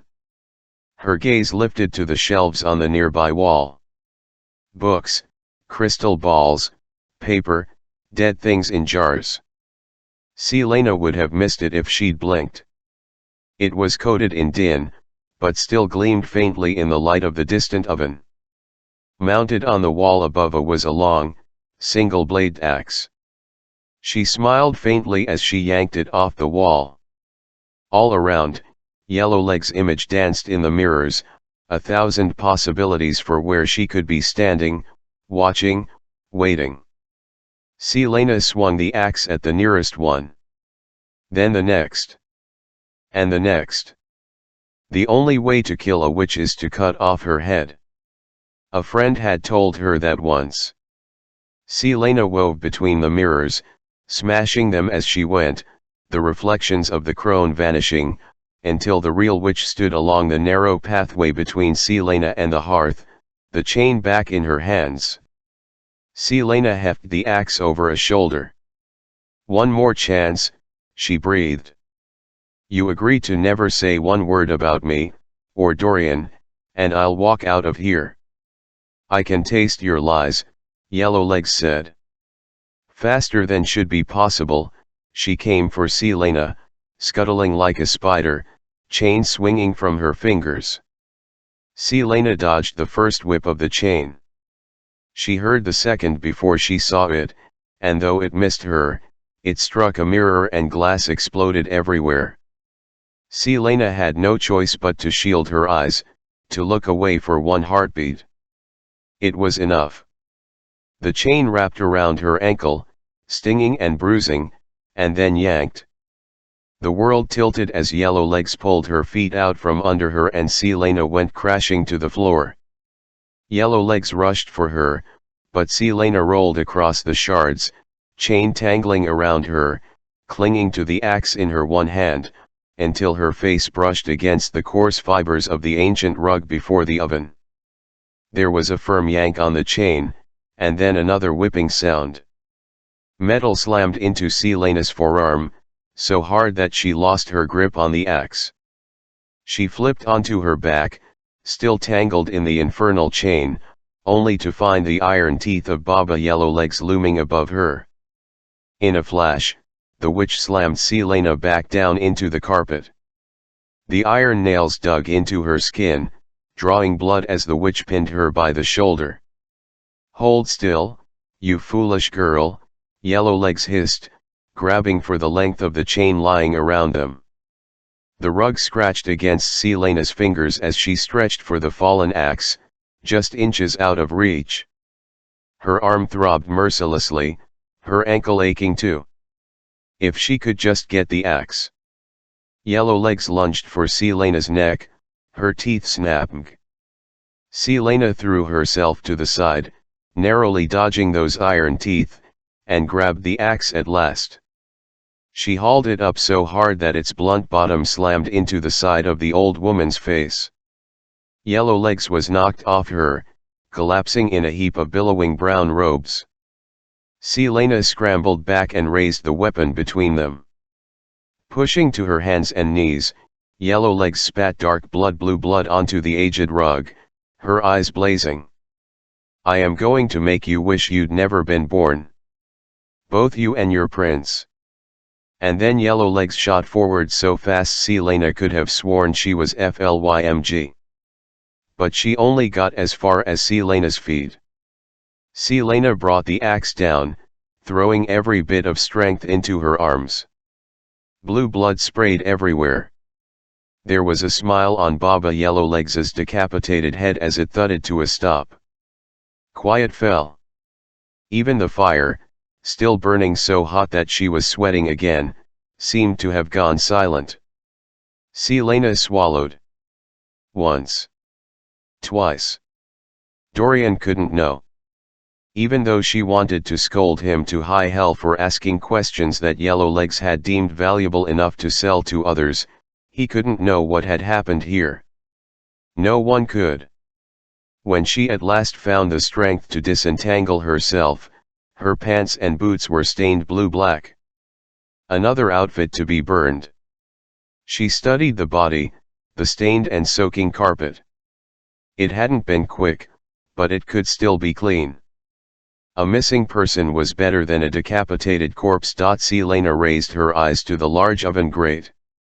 Chapter 49. Mon chuckled when she staggered through the tomb door. Witch Slayer, are you?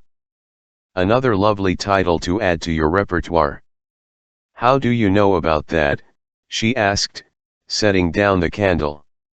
She'd already burned her bloodied clothes. It had reeked as it burned, reeked like rotting flesh, just like Yellowlegs. Fleetfoot had growled at the fireplace and tried to herd Selena away by pressing her body against her legs. Oh, I can smell her on you, Mort said. Smell her fury and wickedness. Selena peeled back the collar of her tunic to show the little cuts where Yellowlegs' nails had pierced the skin right above her collarbone. She'd cleaned them out, but had a feeling they would leave marks, a necklace of scars. What do you make of those? Mon winced. Those makes me grateful I'm made of bronze. Will they harm me? You killed a witch and you're now marked by a witch. It will not be the usual son of wound. Mort's eyes narrowed. You understand that you may have just landed yourself in a heap of trouble. Selena groaned. Baba Yellowlegs was a leader, a queen to her clan, Mon went on. When they destroyed the Crocan family, they joined with the Blackbeaks and the Bluebloods in the Iron Teeth Alliance. They still honor those oaths. But I thought all the witches were gone, scattered to the winds. Gone? The Crochans and those who followed them have been in hiding for generations. But the clans in the Iron Teeth Alliance still travel about, as Baba did. Though many more of them live in the ruined and dark places of the world, content in their wickedness. But I suspect that when the Yellowlegs learn of their matron's death, they will muster the Blackbeaks and the Bluebloods, and demand answers from the king. And you will be fortunate if they do not come on their brooms and drag you into it. She grimaced. I hope you're wrong. Mon's brows lowered slightly. So do I. Selena spent an hour in the tomb, reading through the riddle on the wall, puzzling over Yellowlegs' words. Word keys. Word gates. It was all so strange, incomprehensible, and terrifying. And if the king had them, if he even had one. Selena shuddered. When staring at the riddle gave her no further answers, Selena trudged back to her rooms for a much-needed nap. At least she'd finally discovered a possible source of the king's power. But she still needed to learn more. And then the real question, what was the king planning to do with the keys that he had not done already? She had a feeling she didn't want to know. But the library catacombs might contain the answer to that most horrible of questions. There was a book she could use to gain access to that answer, a book that might have the unlocking spell she was looking for. And she knew that the Walking Dead would find her the moment she began looking for it. Halfway up to her rooms, all plans for a nap vanished as Selena turned back around and went to retrieve Damaris, and every other ancient blade she could carry. He shouldn't be here. He was only asking for trouble, another fight that might wind up tearing the castle in two. And if Selena attacked him again, Kaol knew with absolute certainty that he'd still let her kill him, if she really wanted. He didn't even know what he'd say to her. But he had to say something, if only to end the silence and tension that kept him awake night after night and prevented him from focusing on his duties. She wasn't in her bedrooms, but he went in anyway, wandering over to her desk. It was as messy as Dorian's, and covered in papers and books. He might have turned away had he not seen the strange symbols written on everything. Symbols that reminded him of the mark he'd seen burn on her forehead at the duel. He'd somehow forgotten about it in the months that had gone by. Was it something connected to her past? Glancing over his shoulder, listening for any sign of Philippa or Selena, he rifled through the documents. Just scribblings, drawings of the symbols and random words underlined. Perhaps they were no more than doodles, he tried total himself. He was about to turn away when he caught sight of a document peeking out from a stack of books. It was signed by multiple people, and written in careful calligraphy. Easing it out from under the books, Keol picked up the thick paper and read. The world dropped out from beneath his feet. It was Selena's will. Signed 2 days before Nehemiah's death. And she'd given everything, every last copper to him. His throat tightened as he stared at the sum and the list of assets, including an apartment in a warehouse in the slums and all the wealth inside. And she had signed it all to him, with only one request, that he consider giving some of it to Philippa. I'm not going to change it. He whirled, finding her leaning against the door frame, her arms crossed. Though the position was so familiar, her face was cold, blank. He let the document slip from his fingers. The list of noble houses in his pocket suddenly became leaden. WV had if he'd been jumping to conclusions. Perhaps it wasn't actually a dirge of Turaisen. Maybe it had been another language he'd never heard. She watched him like a cat. It'd be too much trouble to bother changing it, she went on. She wore a beautiful, ancient-looking blade at her side, along with a few daggers he'd never seen before. Where had she gotten them? There were so many words trying to work their way out of him that he couldn't speak at all. All of that money, she'd left everything to him. Left it to him because what she'd felt for him. Even Dorian had seen it from the start. At least now, she said, pushing off the door frame and turning away, when the king sacks you for being so damn lousy at your job, you'll have something to fall back on. He couldn't breathe. She hadn't just done it out of generosity.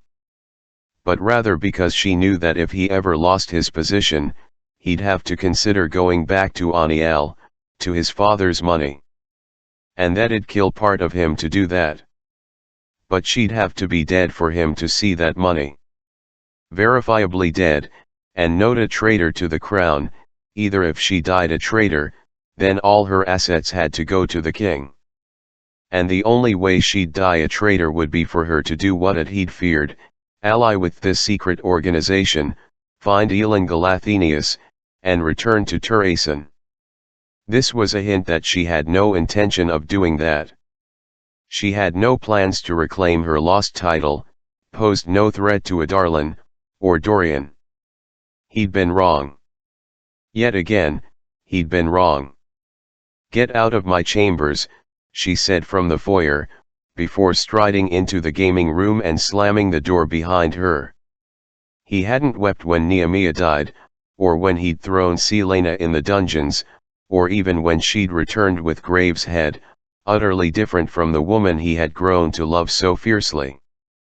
But when Keol walked out, leaving that damning will behind him, he didn't even make it to his own room. He just barely made it into an empty broom closet before the sobs hit. Selena stood in the gaming room, staring at the pianoforte as she heard Keol quickly leave. She hadn't played in weeks. Originally, it had been just because she didn't have time. Because Archer and the tomb and Keol had occupied every moment of her day.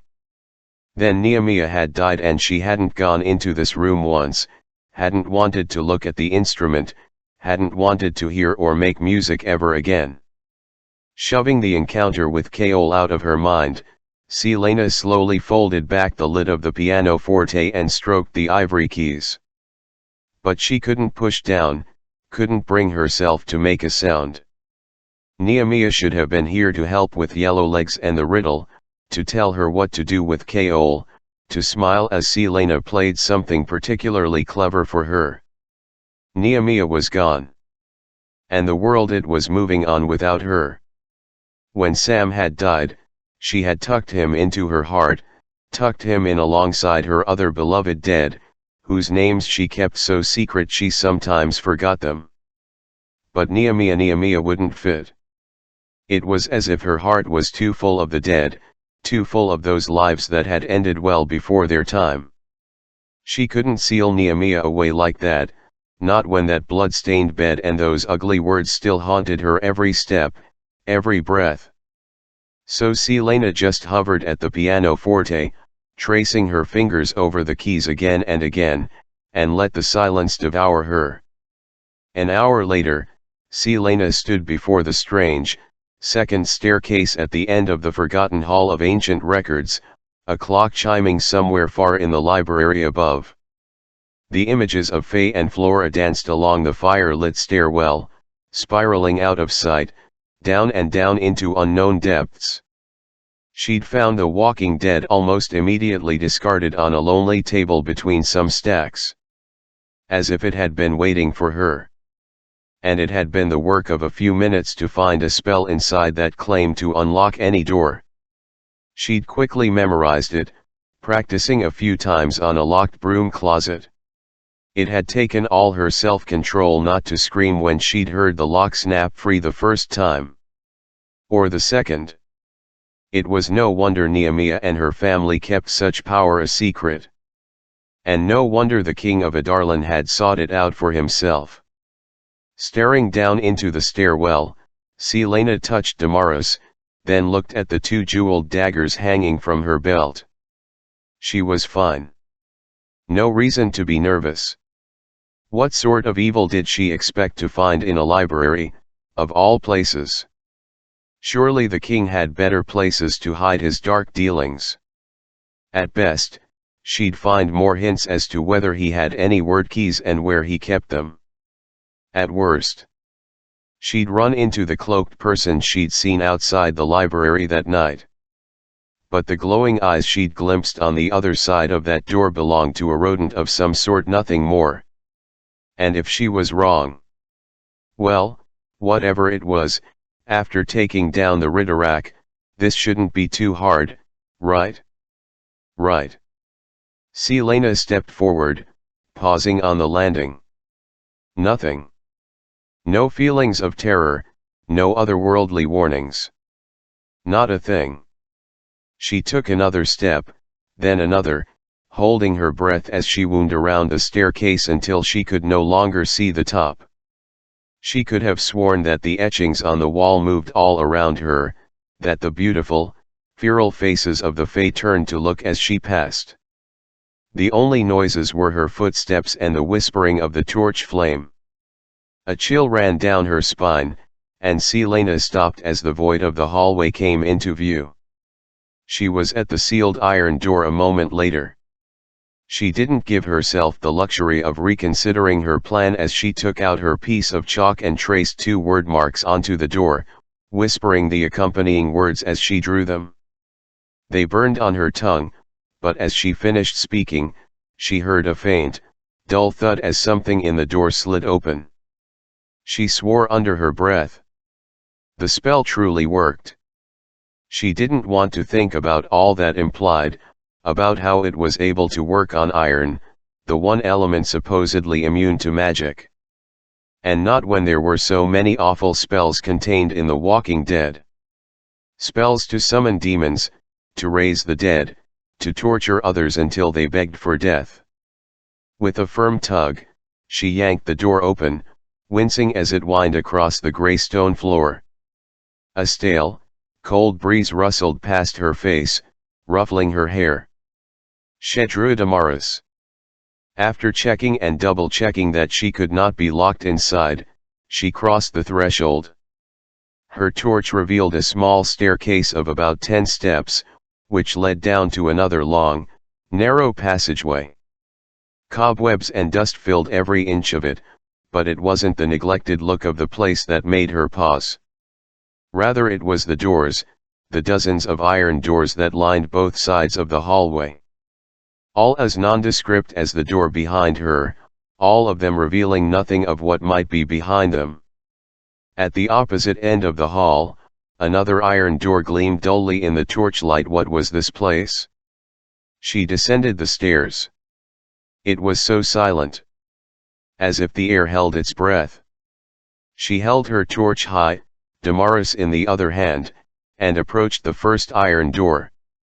It had no handle. The surface was marked only by a single line. The door across from it had 2 marks. Numbers 1 and 2. Odd numbers on the left, even on the right. She kept moving, igniting torch after torch, brushing away the curtains of cobwebs. As she walked further down the hall, the numbers rose. Is this some sort of dungeon? But the floor held no traces of blood, no remnants of bones or weapons. It didn't even smell that bad, just dusty. Dry. She tried opening one of the doors, but it was firmly locked. All of the doors were locked. And some instinct told her to keep them that way. Her head throbbed slightly with the beginnings of a headache. The hallway went on and on, until she reached the door at the far end. The cells on either side numbered 98 and 99. Just beyond them was a final, unmarked door. She set the torch in a bracket beside the last door, and grabbed ring on the door to pull it open. This one was significantly lighter than the first, but also locked. And unlike the doors lining the hall, this one seemed to ask her to unlock it like it needed to be opened. So Selena sketched the unlocking spell again, the chalk bone white against the ancient metal. The door yielded without a sound. Perhaps these were Gavin's dungeons. From the time of Brannon. That would explain the fey depictions on the staircase above. Perhaps he'd had all of these iron-gated cells to imprison the demon soldiers of Erewhon's army. Or the wicked things Gavin and his war band hunted down. Her mouth went dry as she passed through the second door and ignited the torches along the way. Again, the light revealed a small set of stairs leading down into a hallway. Yet this one veered to the right, and was significantly shorter. There was nothing in the shadows. Just more and more locked iron doors on either side. It was so quiet. She walked until she reached the door on the other end of the hall. 66 cells this time, all sealed shut. She unlocked the end door with the word marks. She entered the third passageway, which also made a sharp right turn, and found it to be even shorter. 33 cells. The fourth hallway veered right again, and she counted 22 cells. The slight throbbing in her head turned into a full-on pounding, but it was so far to her rooms, and she was here already. Selena paused before the fourth end door. It's a spiral. A labyrinth. Bringing you deeper and deeper inside, farther below ground. She bit her lip, but unlocked the door. 11 cells. She increased her pace, and swiftly reached the fifth door. 9 cells. She approached the sixth door and halted. A different sun of chill went through her as she stared at the sixth portal. The center of the spiral? As the chalk met the iron door to form the word marks, a voice in the back of her mind told her to run. And though she wanted to listen, she opened the door anyway. Her torches revealed a hallway in ruin. Parts of the walls had caved in, and the wooden beams were left in splinters. Cobwebs stretched between the broken shafts of wood, and tattered scraps of cloth, impaled upon rock and beam, swayed in the slight breeze. Death had been here. And not too long ago.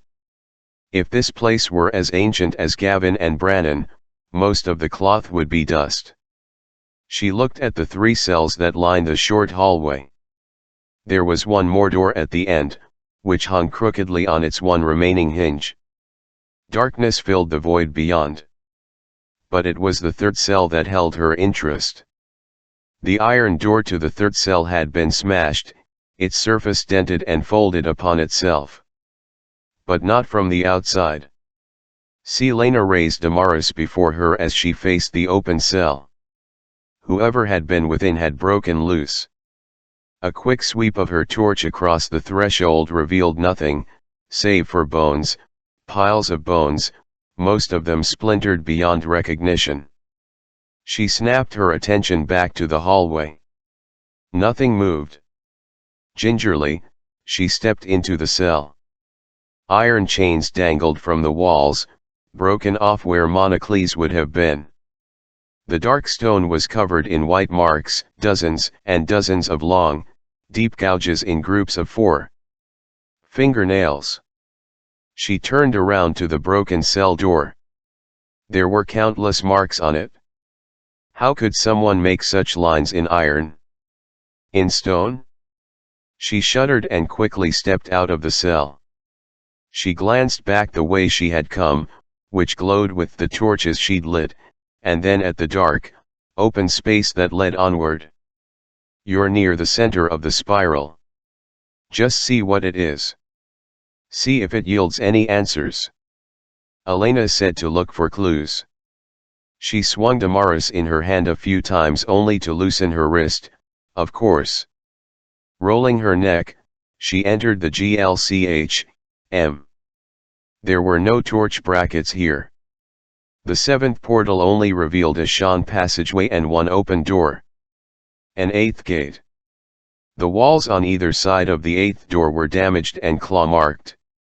Her head gave a violent throb, then quieted as she stepped nearer. Beyond the portal lay a spiral staircase that led upward, so high that she couldn't see the top. A straight ascent into darkness. But to where?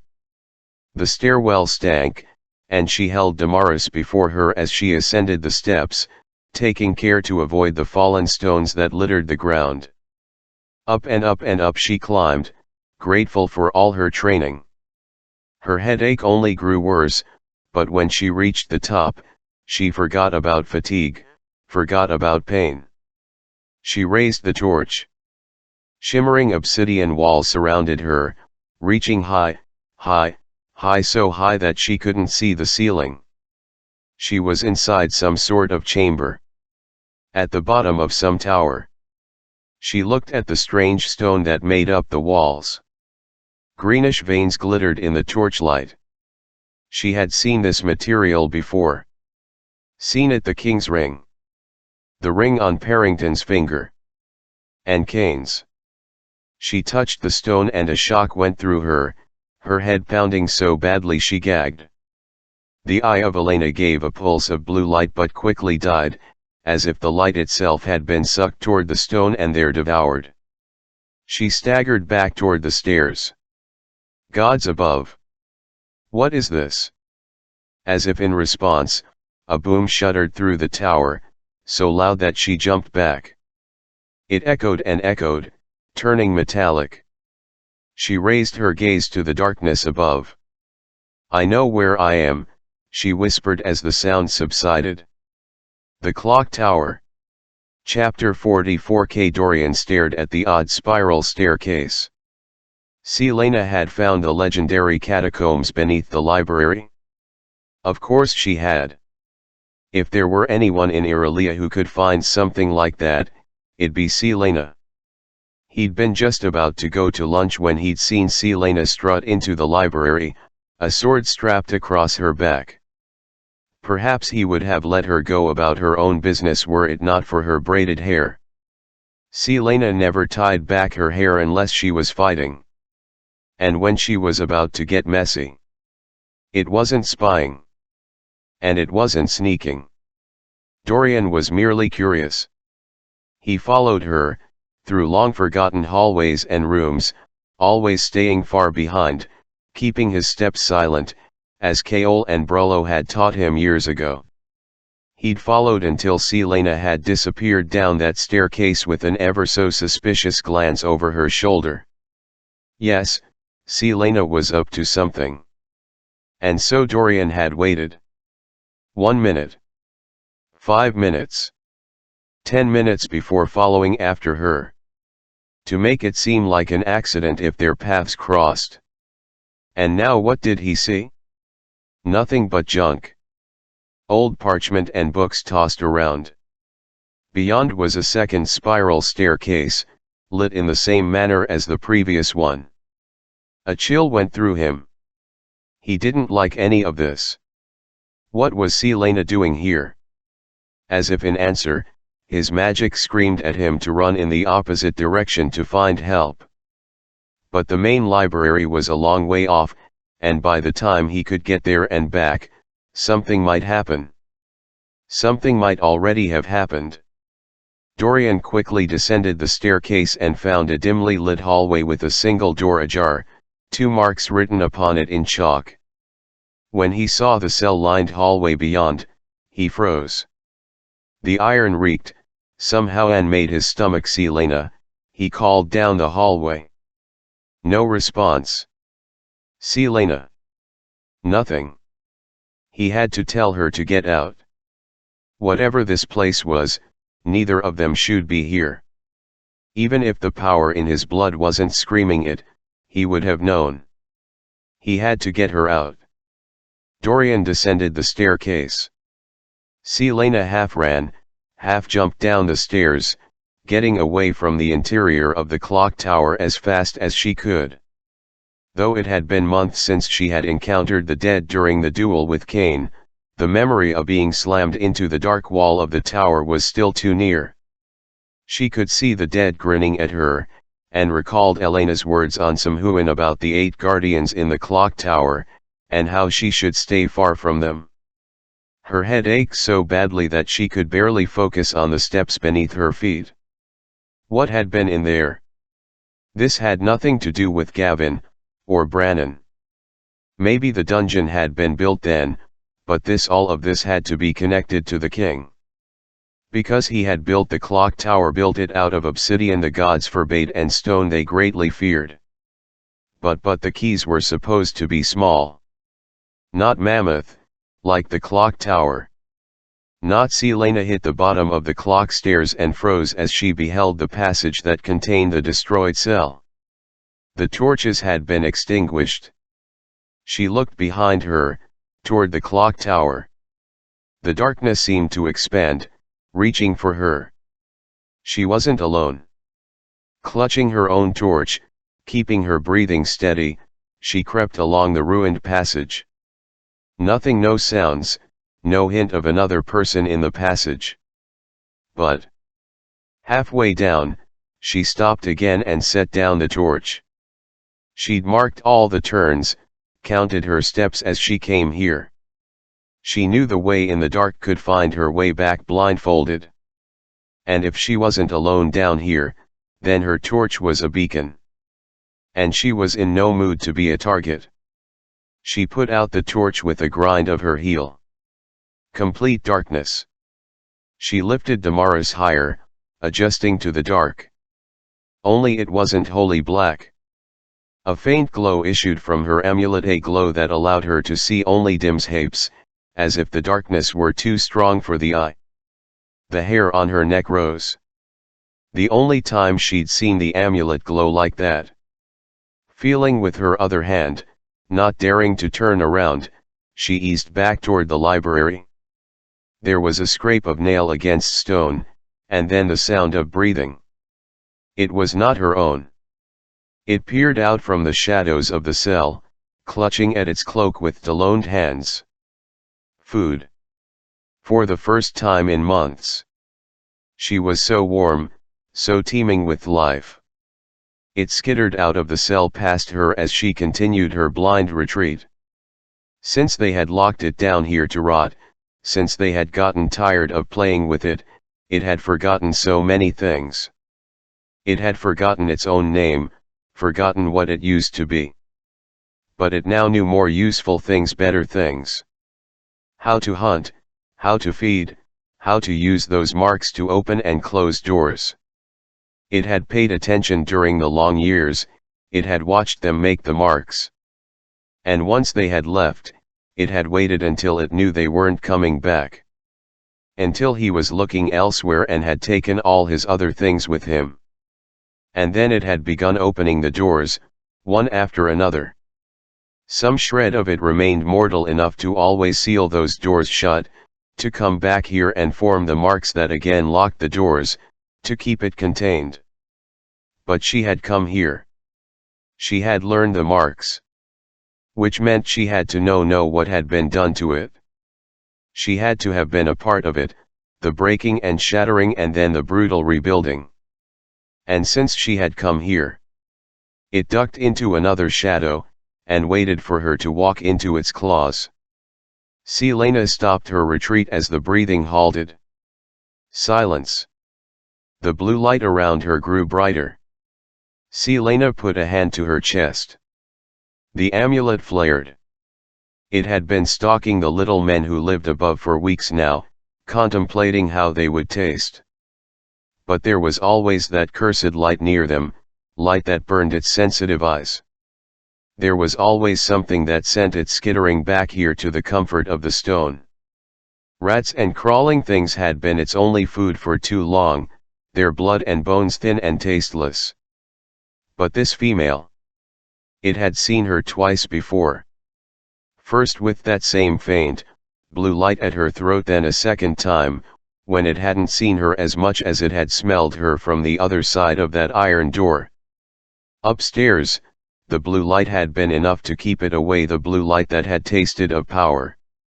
But down here, down in the shadow of the black, breathing stone, that light diminished. Down here, now that it had put out the lights she'd ignited, there was nothing to stop it, and no one to hear her. It had not forgotten, even in the twisted pathways of its memory, what had been done to it on that stone table. With a dripping maw, it smiled. The eye of Elena burned bright as a flame, and there was a hiss in her ear. Selena whirled, striking before she could get a look at the cloaked figure behind her. She glimpsed only a flash of withered skin and jagged, stumpy teeth before she sliced Damaris across its chest. It screamed like nothing she had ever heard as the ragged cloth ripped, revealing a bony, misshapen chest peppered with scars. It slammed a clawed hand into her face as it fell, its eyes gleaming with the light of the amulet. An animal's eyes, capable of seeing in the dark. The person creature from the hallway. From the other side of the door. She didn't even see where she had wounded it as she hit the ground. Blood rushed from her nose and filled her mouth. She staggered into a sprint back toward the library. She leapt over fallen beams and chunks of stone, letting the eye light her way, barely keeping her footing as she slipped on bones. The creature barreled after her, tearing through the obstacles as if they were no more than gossamer curtains. It stood like a man, but it wasn't a man, no, that face was something out of a nightmare. And its strength, to be able to shove aside those fallen beams as though they were like stalks of wheat. The iron doors had been there to keep this thing in, and she had unlocked all of them.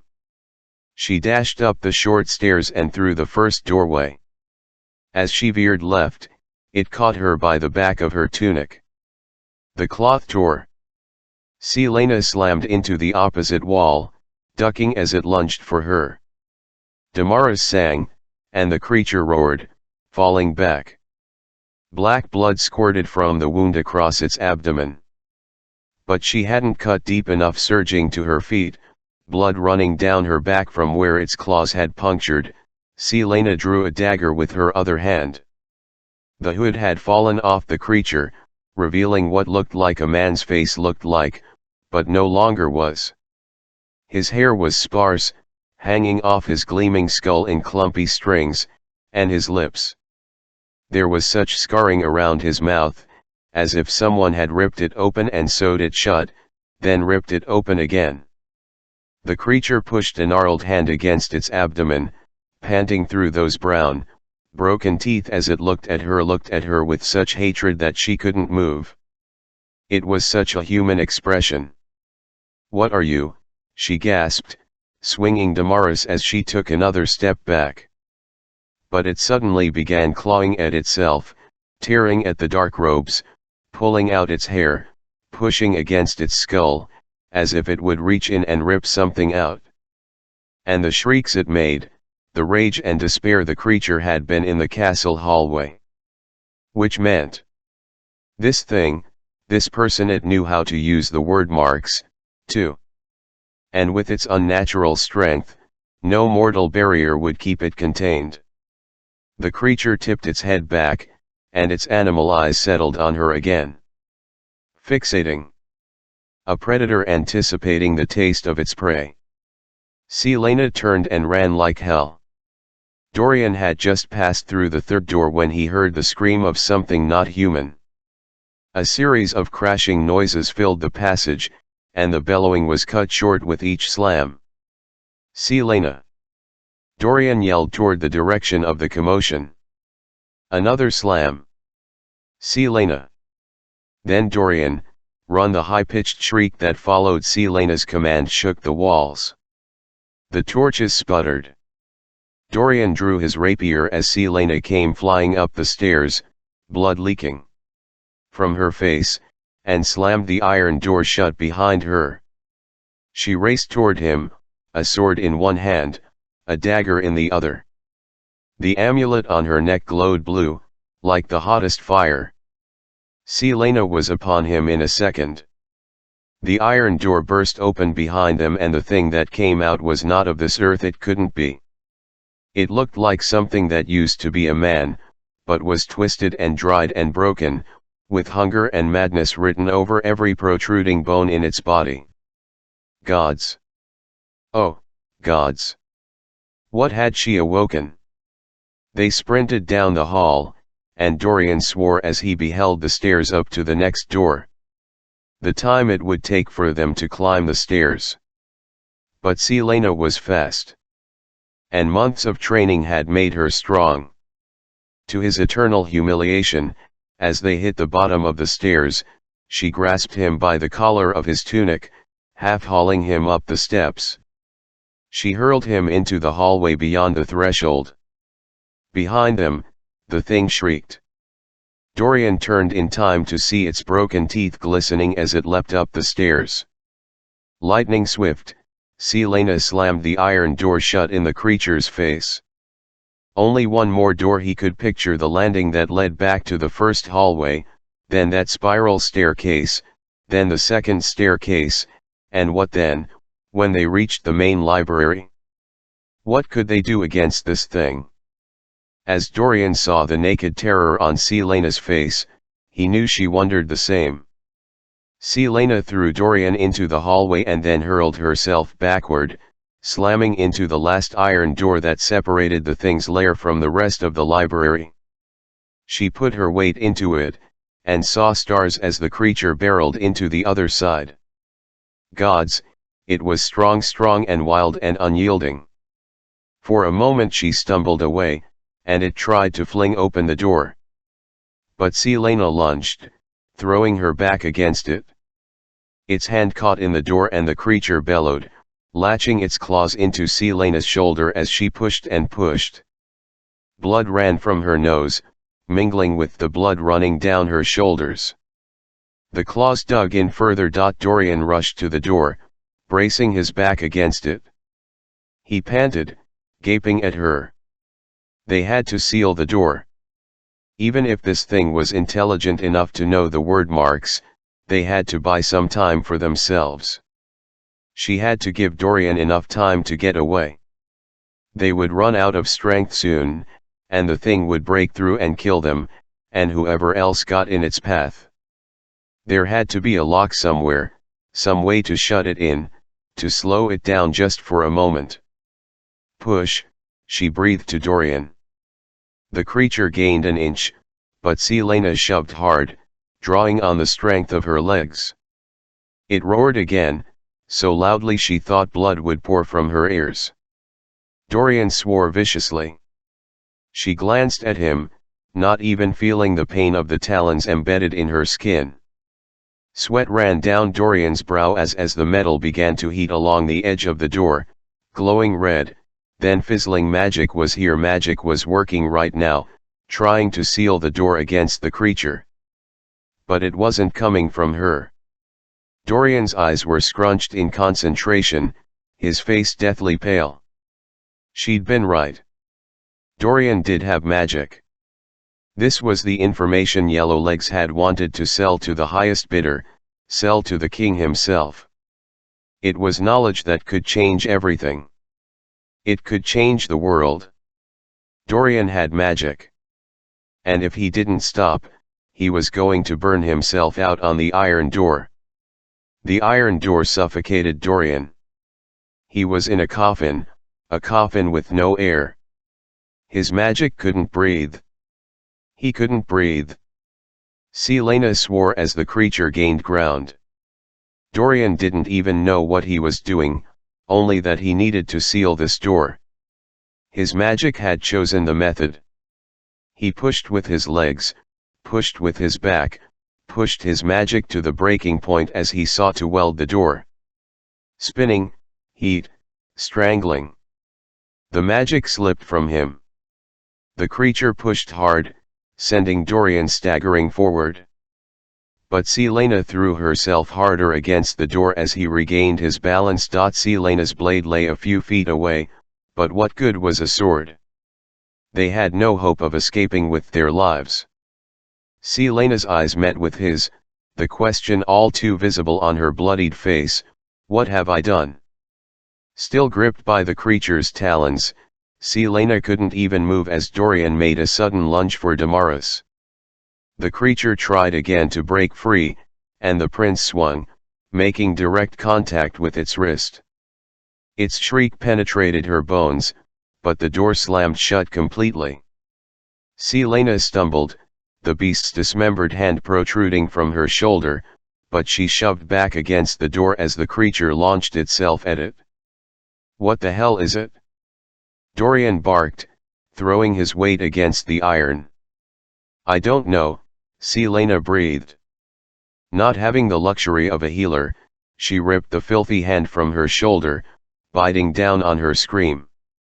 "It was down there," she panted. Another thud from behind the door. "You can't seal that door with magic. We need to seal this another way. And find something that would outsmart whatever unlocking spells this creature knew, some way to keep it from getting out." She choked on the blood running from her nose into her mouth, and spat it onto the floor. "There is a book, The Walking Dead. It'll have the answer." Their eyes met and held. A line stretched taut between them, a moment of trust, and a promise of answers from both of them. "Where's the book?" Dorian asked. "In the library. It'll find you. I can hold this for a few moments." Not needing it to make sense, Dorian bolted upstairs.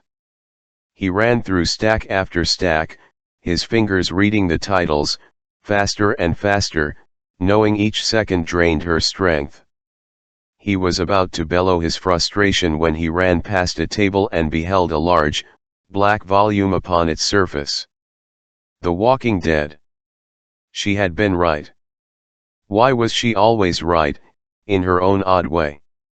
He grabbed the book and hurtled to the secret chamber. She had shut her eyes, and her teeth were red with her own blood as she gritted them. "Here," Dorian said. Without needing her to ask, he shoved himself into the door as she dropped to the floor and grabbed the book to her. Her hands trembled as she flipped to a page, then another, and another. Her blood splattered onto the text. "To bind or to contain," she read aloud. Dorian peered down at the dozens of symbols on the page. "This will work?" he asked.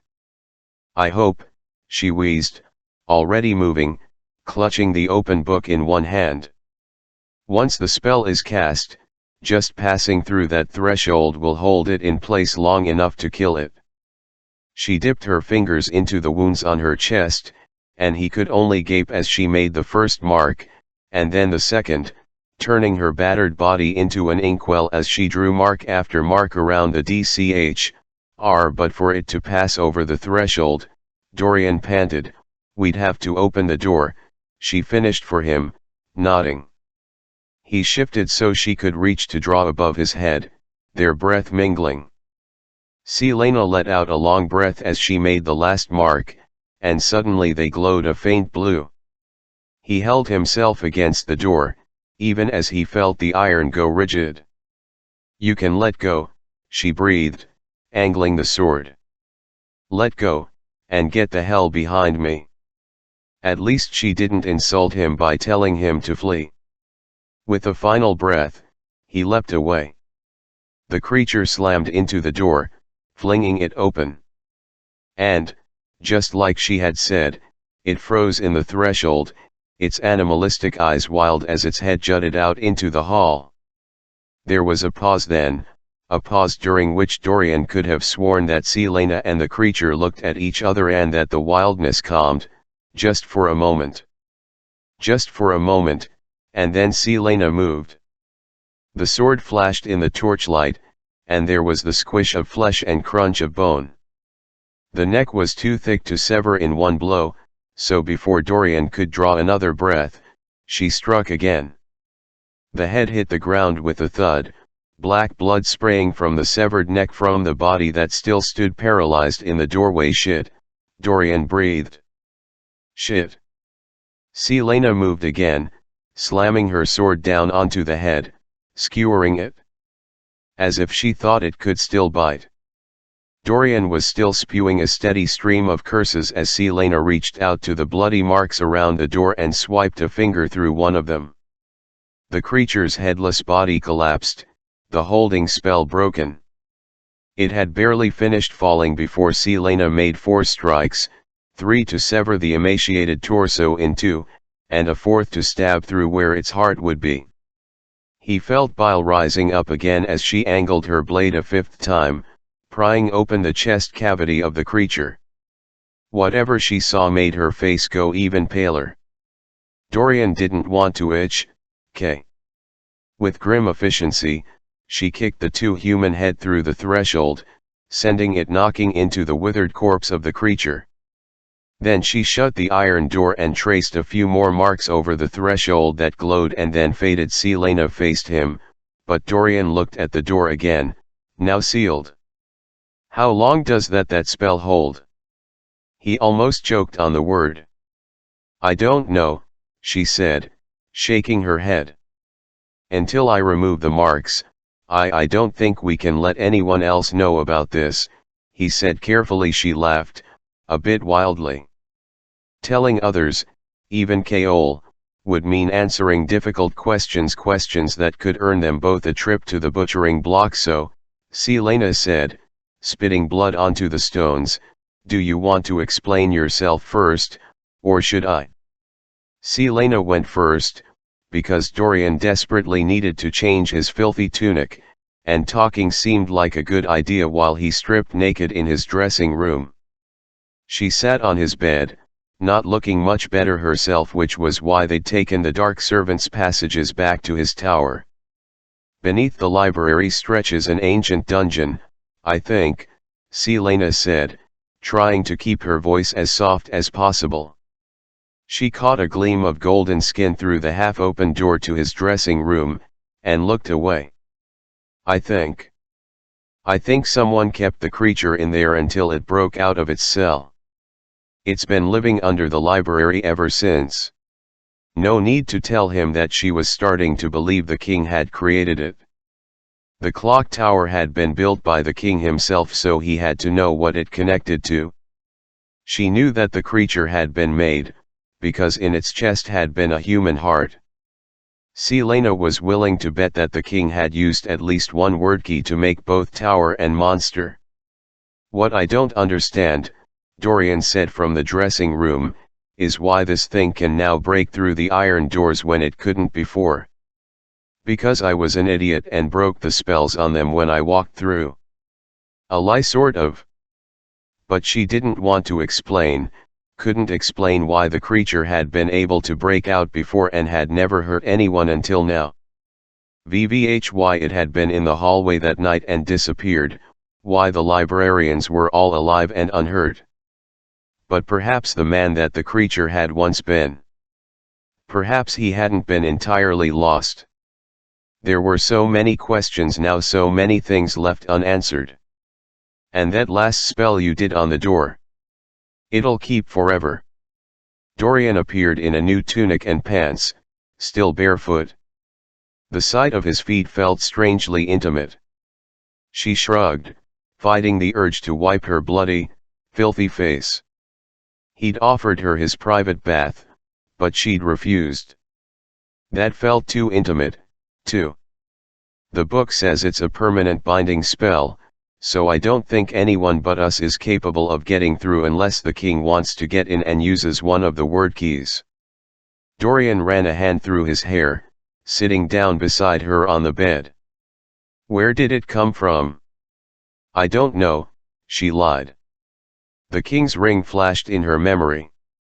That couldn't be the word key, though no, Yellowlegs had said they were slivers of black rock, not forged into shapes. But he could have made the ring using the key. She understood now why Archer and his society both coveted and sought to destroy it if the king could use it to make creatures. If he had made more. There had been so many doors. Well over 200. All locked. And both Calton and Nehemiah had mentioned wings in their dreams, wings flapping through the Firian Gap. Nahat, was the king brewing there? Tell me, Dorian pressed. I don't know, she lied again, hating herself for it. How could she make him understand a truth that might shatter everything he loved? That book, Dorian said. How did you know it'd help? I found it one day in the library. It seemed to trail me. Showed up in my rooms when I hadn't brought it there, reappeared in the library. It was full of those kinds of spell. But it's not magic, Dorian said, paling. Not the magic that you have. This is different. I didn't even know if that spell would work. Speaking of which, she said, meeting his eyes. You have magic. He scanned her face, and she quelled the urge to fidget. What do you want me to say? Tell me how you have magic, she breathed. Tell me how you have it and the rest of the world doesn't. Tell me how you discovered it, and what manner of magic it is. Tell me everything. He started to shake his head, but she leaned forward. You just saw me break at least a dozen of your father's laws. You think I'm going to turn you over to him when you could just as easily destroy me? Dorian sighed. After a moment, he said, a few weeks ago, I erupted. I got so mad at a council meeting that I stormed out, and punched a wall. And somehow, the stone cracked, and then the window nearby shattered, too. Since then, I've been trying to figure out where it comes from, what kind of power it is, exactly. And how to control it. But it just happens. Like when you used it to stop me from killing Kaol. His neck bobbed as he swallowed hard. She couldn't meet his stare as she said, thank you for that.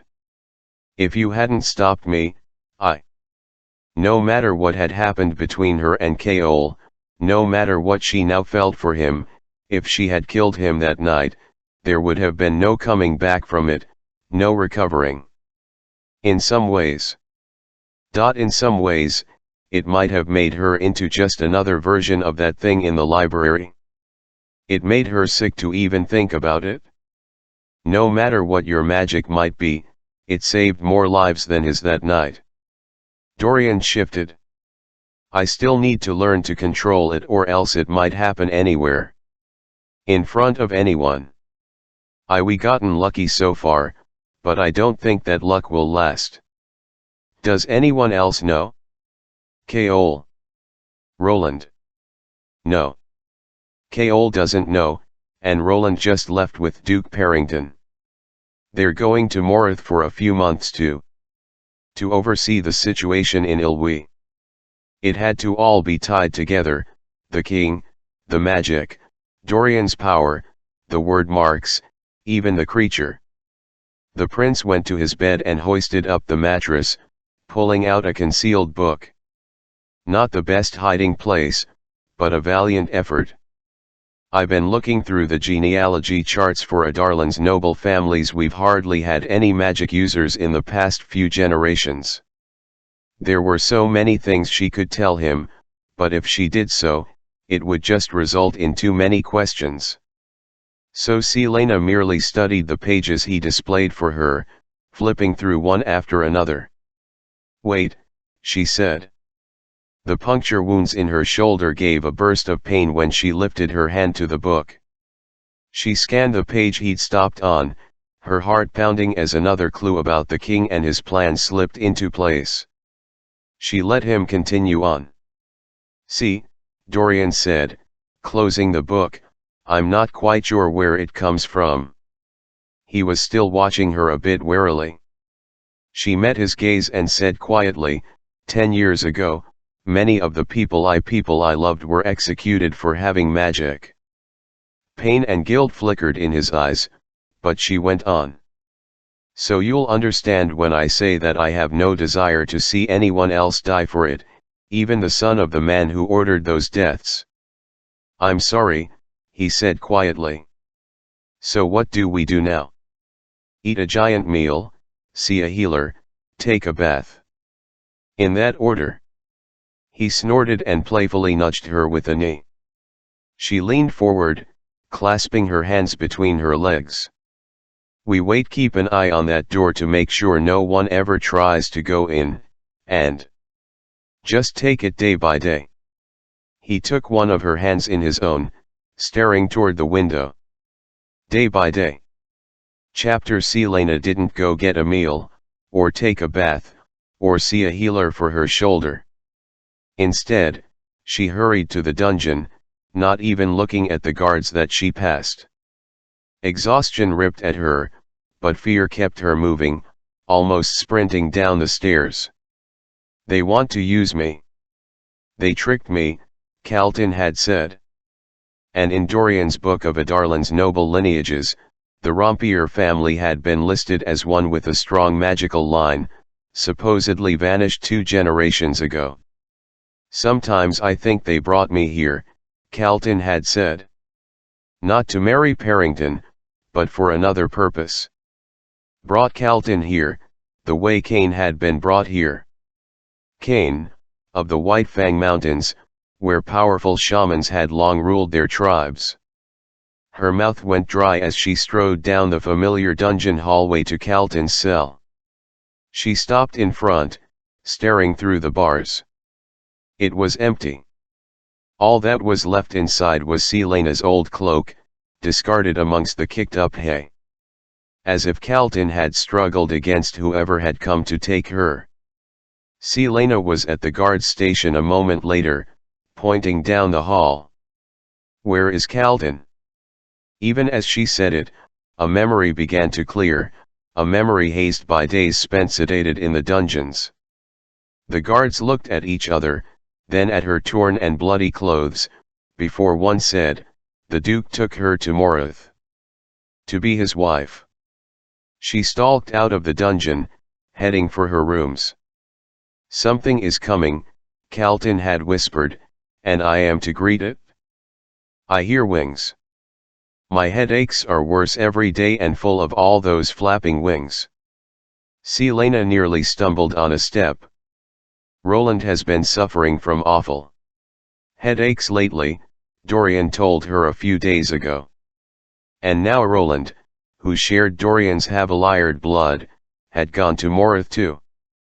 Gone, or been taken. Selena touched her shoulder, felt the open, bloody wounds beneath.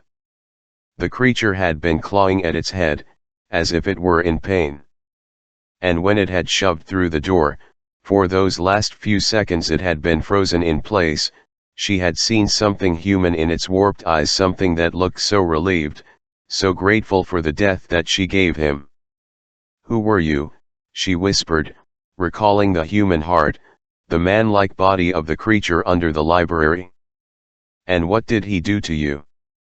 But Selena had a feeling she already knew the answer.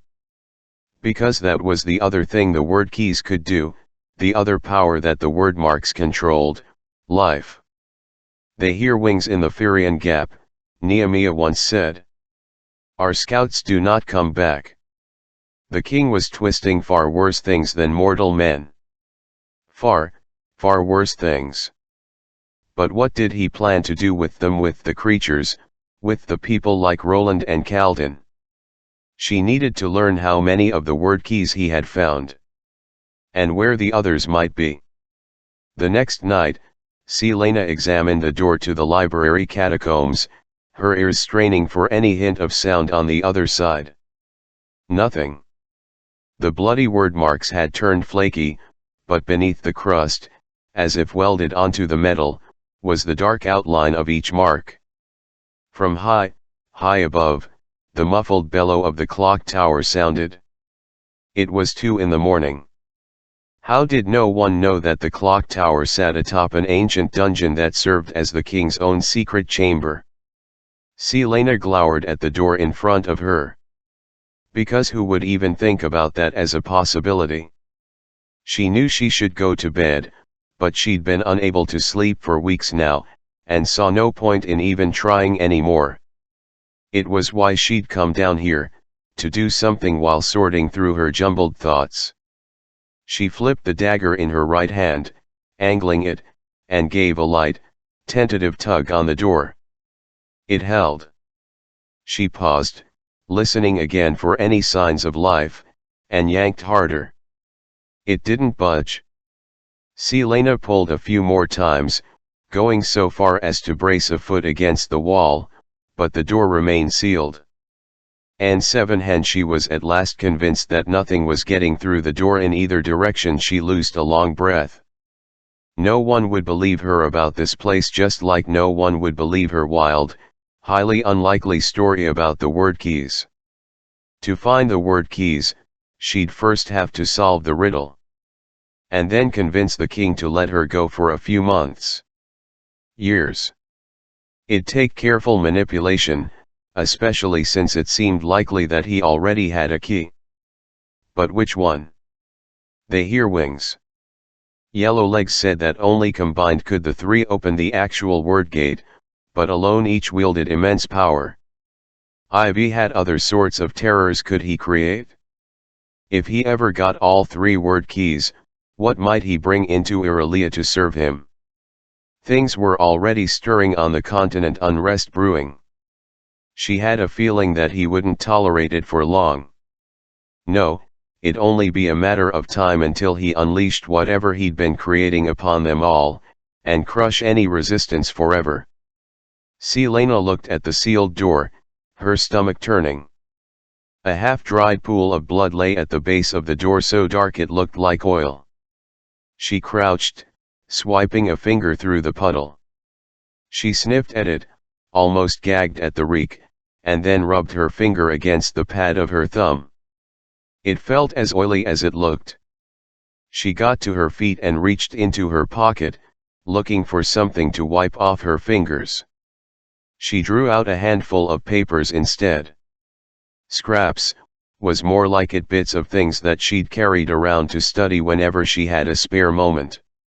Frowning, she shifted through them to sun out which one she could spare to use a makeshift handkerchief. One was just a receipt for a pair of shoes which she must have accidentally tucked into her pocket that morning. And another. Selena lifted that one closer. Ah! Times Rift had been written there.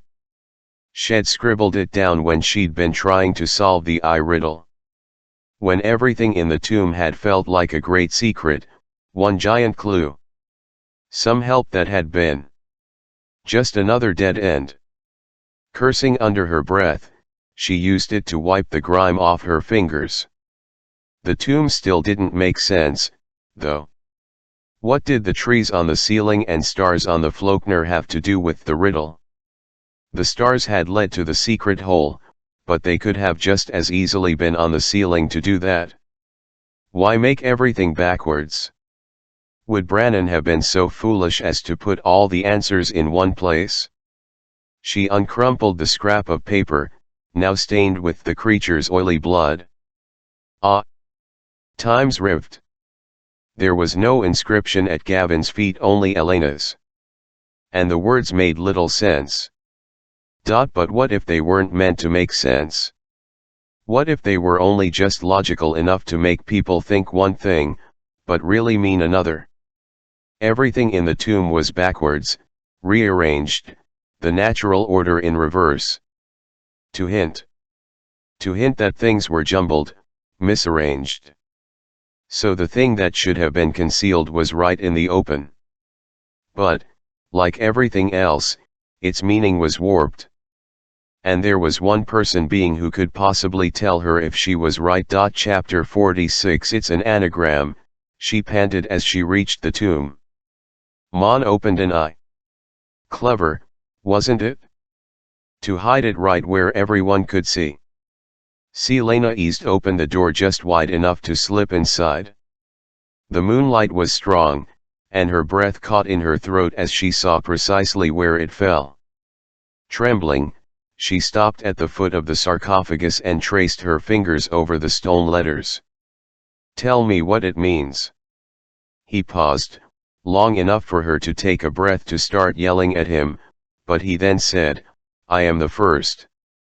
And that was all the confirmation she needed, the first word key of the three. Selena moved around the stone body, her eyes upon Elena's sleeping face. As she looked upon those fine features, she whispered the words. In grief, he hid one in the crown of her he loved so well, to keep with her where she lay down inside the starry cell. She lifted shaking fingers to the blue jewel in the center of the crown. If this was indeed the word key, what would she do with it? Would she be forced to destroy it? Where could she hide it so no one else would discover it?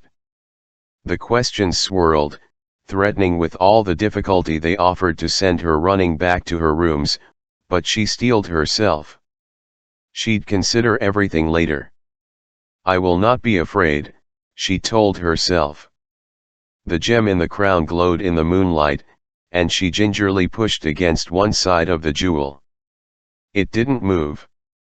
She pushed again, staying closer to the side, digging her nail into the slight crease between the gem and the stone rim. It shifted and turned over to reveal a small compartment beneath. It was no larger than a coin, and no deeper than a knuckle's length. Selena peered in. The moonlight revealed only gray stone. She stuck a finger inside, scraping every surface.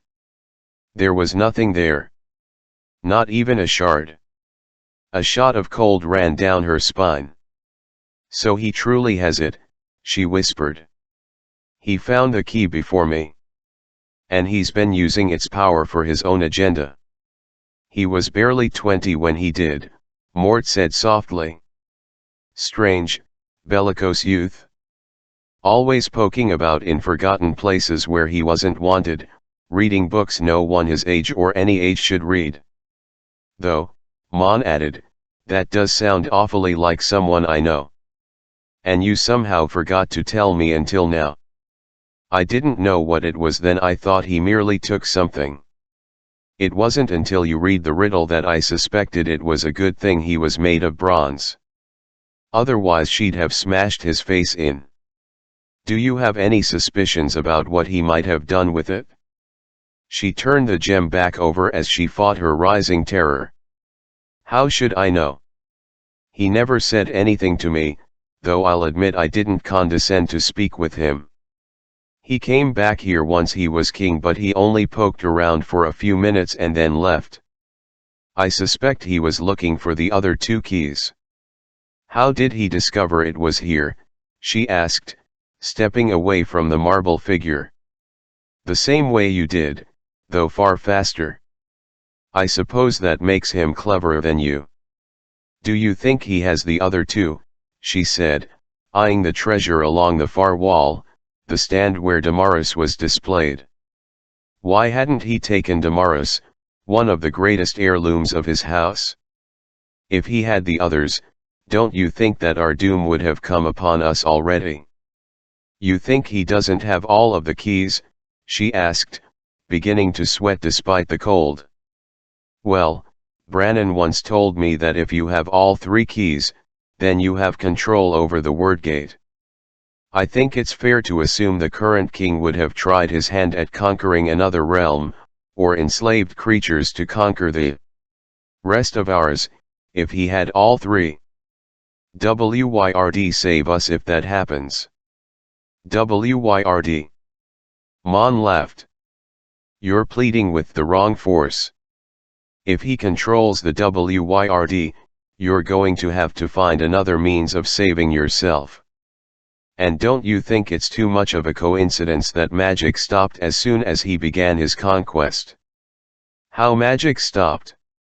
He used the word keys to stifle magic. All magic, she added, but his own. And by extension, Dorian's.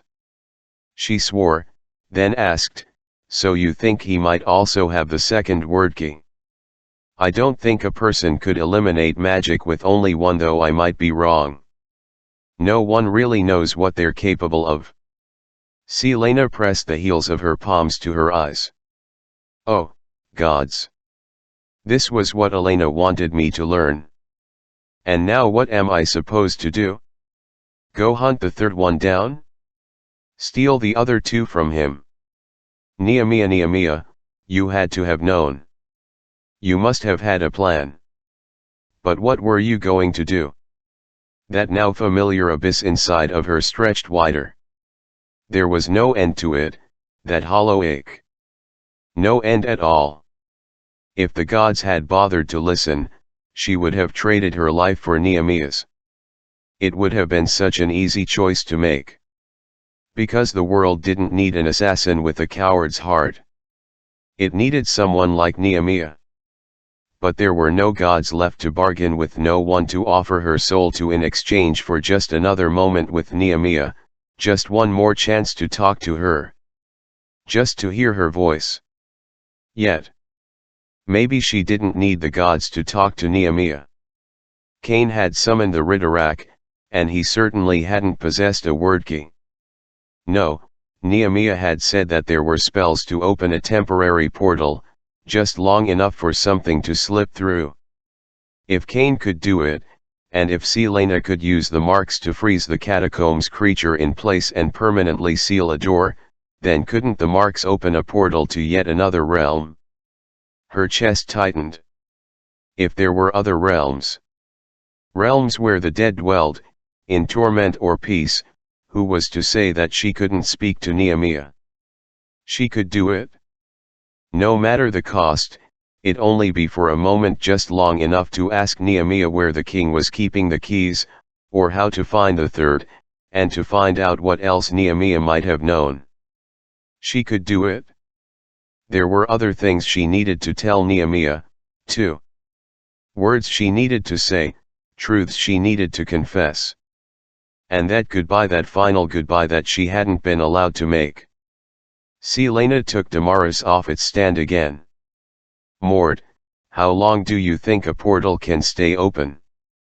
Whatever you are thinking, whatever you are going to do right now, stop it. But Selena was already walking out of the tomb. He didn't understand, couldn't understand. She had lost and lost and lost, been denied countless goodbyes. But not this time, not when she could change all of that, even for a few minutes. This time, it would be different. She'd need the Walking Dead, another dagger or 2, some candles, and space, more space than the tomb could offer. The drawings that Cain had made had taken up a fair amount of room. There was a large passage 1 level up in the secret tunnels, a long hallway, and a set of doors she'd never dared open. The hallway was wide, its ceiling high, enough space to do the spell. For her to open a portal into another world. Dorian knew he was dreaming. He was standing in an ancient stone chamber he'd never seen before, facing a tall, crowned warrior. The crown was familiar, somehow, but it was the man's eyes that stunned him into inaction. They were his own eyes, sapphire, blazing. The similarities ended there. The man had shoulder-length dark brown hair, an angular, almost cruel face, and was at least a hand taller than Dorian himself. And he carried himself like a king. "Prince," the man said, his golden crown gleaming. There was something feral in his eyes, as if the king was more accustomed to roaming the wilderness than walking these marble halls. "You must awaken." "Why?" Dorian asked, not sounding very princely at all. Strange green symbols were glowing on the grey stones, similar to the symbols Selena had made in the library. What was this place? "Because a line that should never be crossed is about to be breached. It puts this entire castle in jeopardy and the life of your friend." His voice wasn't harsh, but Dorian had a sense it could turn that way, if provoked. Which, judging by that ancient wildness, the arrogance and challenge in the king's eyes, seemed like a fairly easy thing to do. Dorian said, "What are you talking about? Who are you? Don't waste time with pointless questions." Yes, this king wasn't one to mince words at all. "You must go to her rooms. There is a door hidden behind a tapestry. Take the third passage on the right. Go now, prince, or lose her forever." And somehow, Dorian didn't think twice about the fact that Gavin, first king of Adarlan, had spoken to him as he awoke, yanked on his clothes, grabbed his sword belt, and sprinted from his tower. Chapter 47. The cut on her arm throbbed, but Selena kept her hand steady as she dipped her finger again into her blood and traced the word mark on the wall, copying the symbols in the book with perfect precision. They formed an archway, a door, and her blood gleamed in the light of the candles she had brought.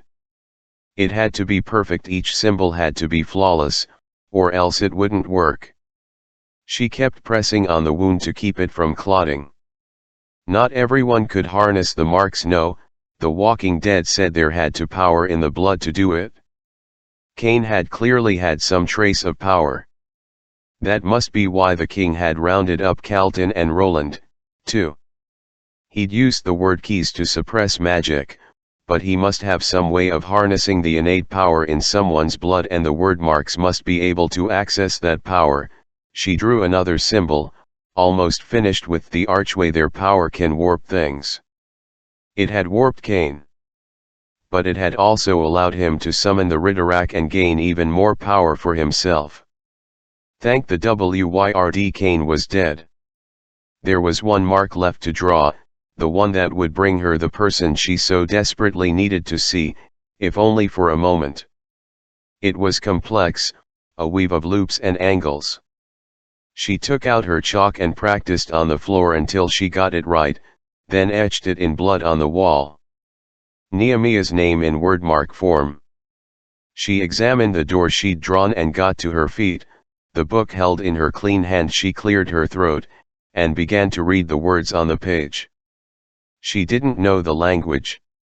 Her throat burned and contracted, as if fighting the sounds, but she panted through it, the words making her teeth ache like she'd just come in from the cold and was drinking something hot. And then the final words were out, her eyes watering. No wonder this kind of power fell out of favor. The symbols written in her blood began to glow green, one after another, until the whole archway was a line of light. The stones within its borders darkened, darkened, darkened, and then disappeared. The blackness within the green archway seemed to reach out for her. It had worked. Holy gods, it had worked. Was that what waited for her when she died? Nehemiah had gone here? "Nehemiah," she whispered, her throat raw from the spell. There was nothing. Nothing there, just a void. Selena looked at the book, then to the wall, and the symbols she'd drawn.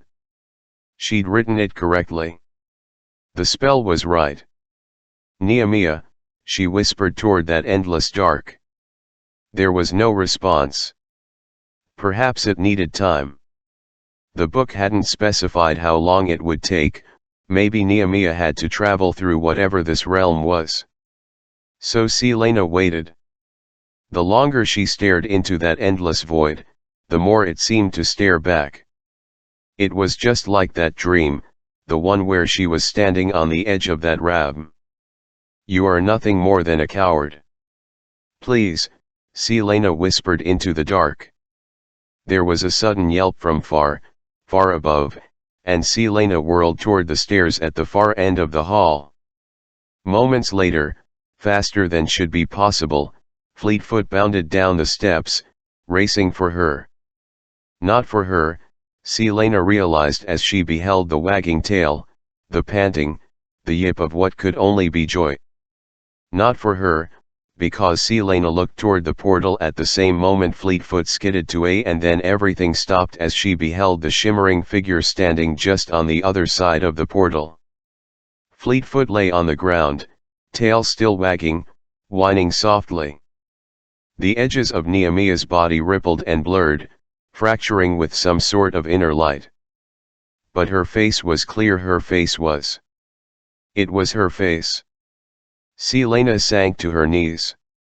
She felt the warmth of her tears before she realized she was crying. "I'm sorry," was all she could say. "I'm so sorry." But Nehemiah remained on the other side of the portal. Fleetfoot whined again. "I may not cross this line," Nehemiah said gently to the dog. "And neither may you." Her tone shifted, and Selena knew Nehemiah was now staring at her. "I thought you were smarter than this." Selena looked up. The light radiating off the princess didn't reach through the glowing portal. As if there truly was some son of line, some final boundary. "I'm sorry," Selena whispered again. "I just wanted. There is no time for you to tell me what you long to say. I came here because you need to be warned. Do not open this portal again.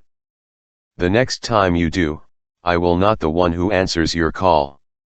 And you will not survive the encounter. No one has a right to open the door to this realm, no matter how fierce their grief." She hadn't known, hadn't meant. Fleetfoot pawed at the floor.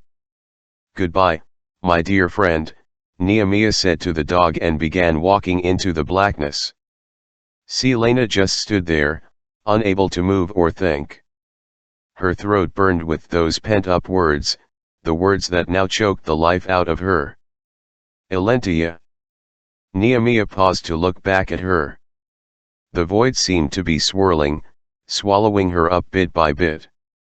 "You will not understand yet, but I knew what my fate was to be, and I embraced it. I ran toward it. Because it was the only way for things to begin changing, for events to be set in motion.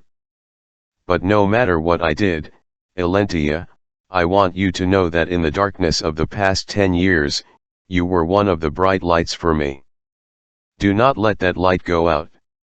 And before Selena could reply, the princess was gone. There was nothing in the dark. As though Nehemiah had never been. As though she'd made it all up. "Come back," she whispered. "Please come back." But the darkness remained the same. And Nehemiah was gone. There was a scrape of footsteps. But not from the portal. Rather, it came from her left. From Archer, who stood there gaping. "I don't believe it," he whispered. Chapter 48. Selena had Damaris drawn and leveled at Archer in a heartbeat.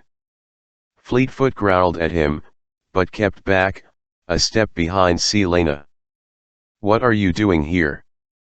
It was inconceivable that he'd be here. How had he gotten in? "I've been tracking you for weeks," Archer said, eyeing the dog. "Nehemiah told me about the passages, showed me the way in. I've been down here almost every night since she died." Selena glanced at the portal. If Nehemiah had warned her not to open the portal, then she was certain her friend didn't want Archer seeing it, either. Selena moved to the wall, keeping well away from the blackness as she ran her hand over the glowing green marks, making to wipe them away. "What are you doing?" Archer demanded. Selena pointed Damaris at him, furiously wiping at the marks. They didn't budge.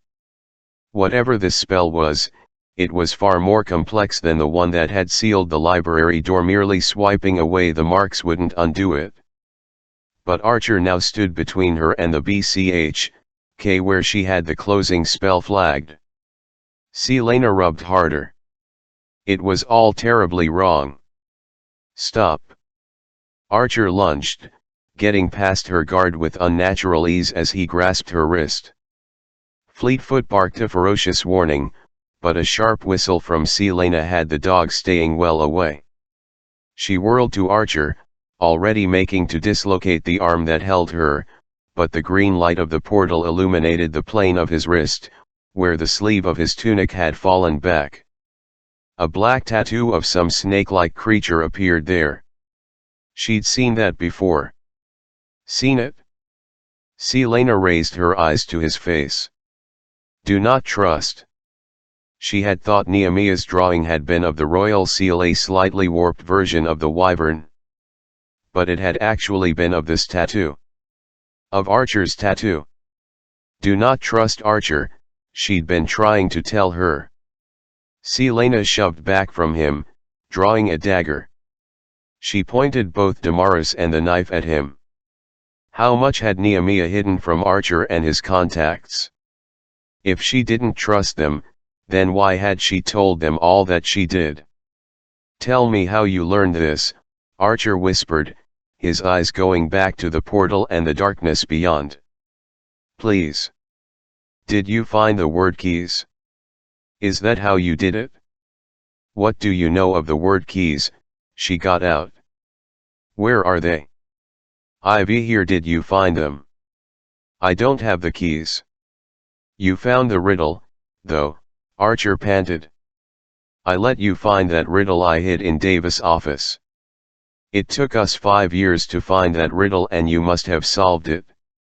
I knew you'd be the one to solve it. Nehemiah knew, too. Celaena was shaking her head. He didn't know that there had been a second riddle, a riddle with a map to the keys. The king has at least one key. But where the other two are, I don't know. Archer's eyes darkened.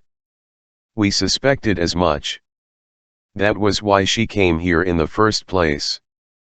To learn if he'd actually stolen them, and how many. That was why Nehemiah couldn't leave, she realized.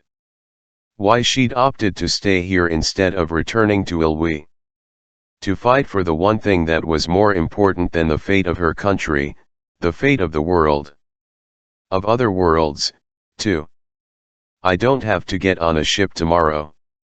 We'll tell everyone, Archer breathed. We'll tell everyone he has them, and no.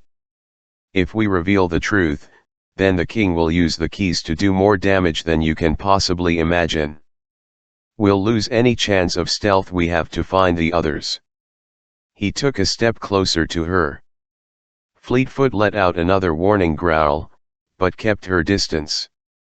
Then we'll find where he's keeping the key. And the others. And then we'll use them to overthrow him. Then we'll create a world of our own making. His voice was building into a frenzy, each word harsher than the next. She shook her head.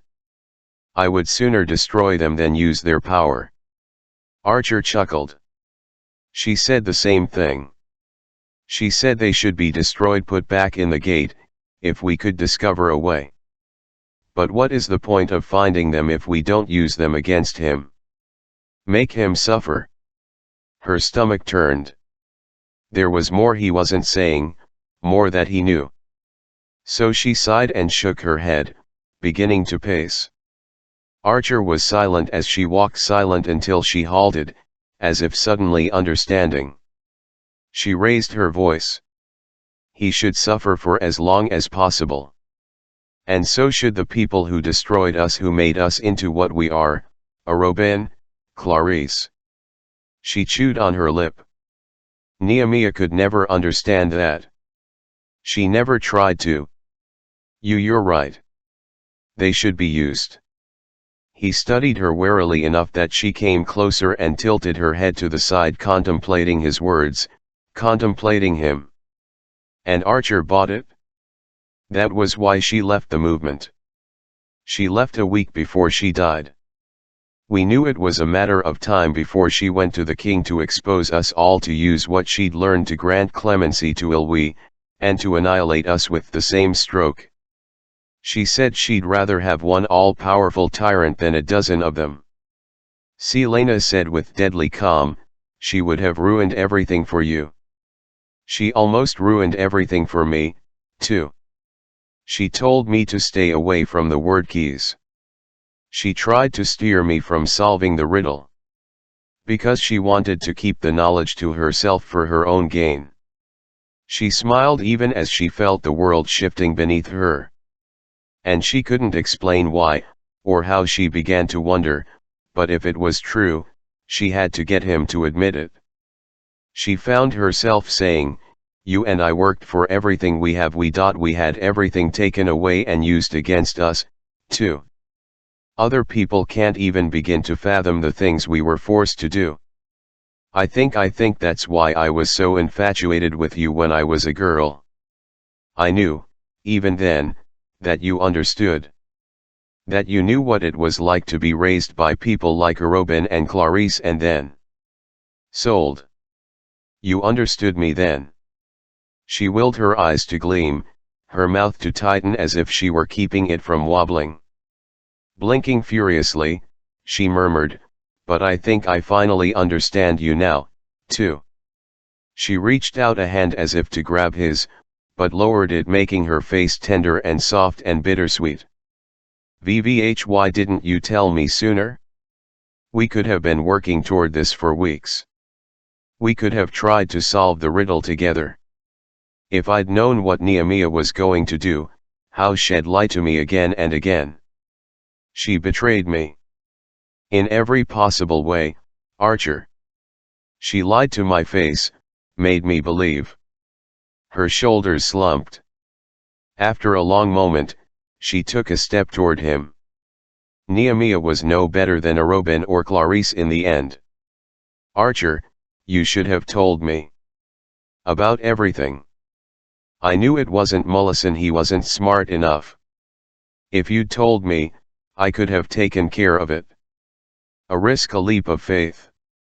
For you. For us, I would have taken care of it." But Archer gave her a hesitant smile. "She spent so much time complaining about Councilman Mullison that I knew he'd be the easiest one to blame. And thanks to that competition, he already had a connection to Grave." "Grave didn't recognize that you weren't Mullison?" she asked as calmly as she could. "You'd be surprised how easily men see what they want to see. A cloak, mask, and some fine clothes, and he didn't think twice. Oh, gods. Gods. So the night at the warehouse," she went on, raising an eyebrow, "an intrigued co-conspirator. Why did you really kidnap Kaol? I had to get you away from Nehemiah. And when I took that arrow for you, I knew you'd trust me, if only for that night. I apologize if my methods were harsh. Trick of the trade, I'm afraid. Trust him, lose Nehemiah, and lose Kaol." He had isolated her from her friends, the same thing she'd suspected Roland wanted to do with Dorian. And that threat the king received before Nehemiah's death, the threat on her life. Selena said, her lips curled upward. "You planted that threat, didn't you? To show me who my real friends are, who I can really trust. It was a gamble. Just as I'm gambling now. I didn't know whether or not the captain would warn you. Seems I was right. Why me? I'm flattered, of course, but you're clever. Why couldn't you have figured the riddle out on your own?" Archer bowed his head. "Because I know what you are, Selena. Robin told me one night, after you went to Endovire." She shoved the twinge of genuine pain and betrayal down, until it couldn't distract her. "And for our cause to succeed, we need you. I need you. Some members of the movement are already starting to fight me, to question my leadership. They think my methods are too rough. That explained the fight she'd seen with that young man. He took a step toward her. But you. Gods, from the moment I saw you outside the Willows, I've known how good we'd be together. The things we'll accomplish. I know, she said, looking into those green eyes, so bright in the matching lights of the portal. Archer, I know. He didn't see the dagger coming until she'd shoved it into him. But he was fast, too fast, and turned just in time to have it pierce his shoulder instead of his heart. He staggered back with dazzling speed, wrenching her dagger so swiftly that she lost her grip on the blade and had to brace a hand on the arch of the portal to keep from stumbling. Her bloodied palm slapped against the stones, and a greenish light flared beneath her fingers.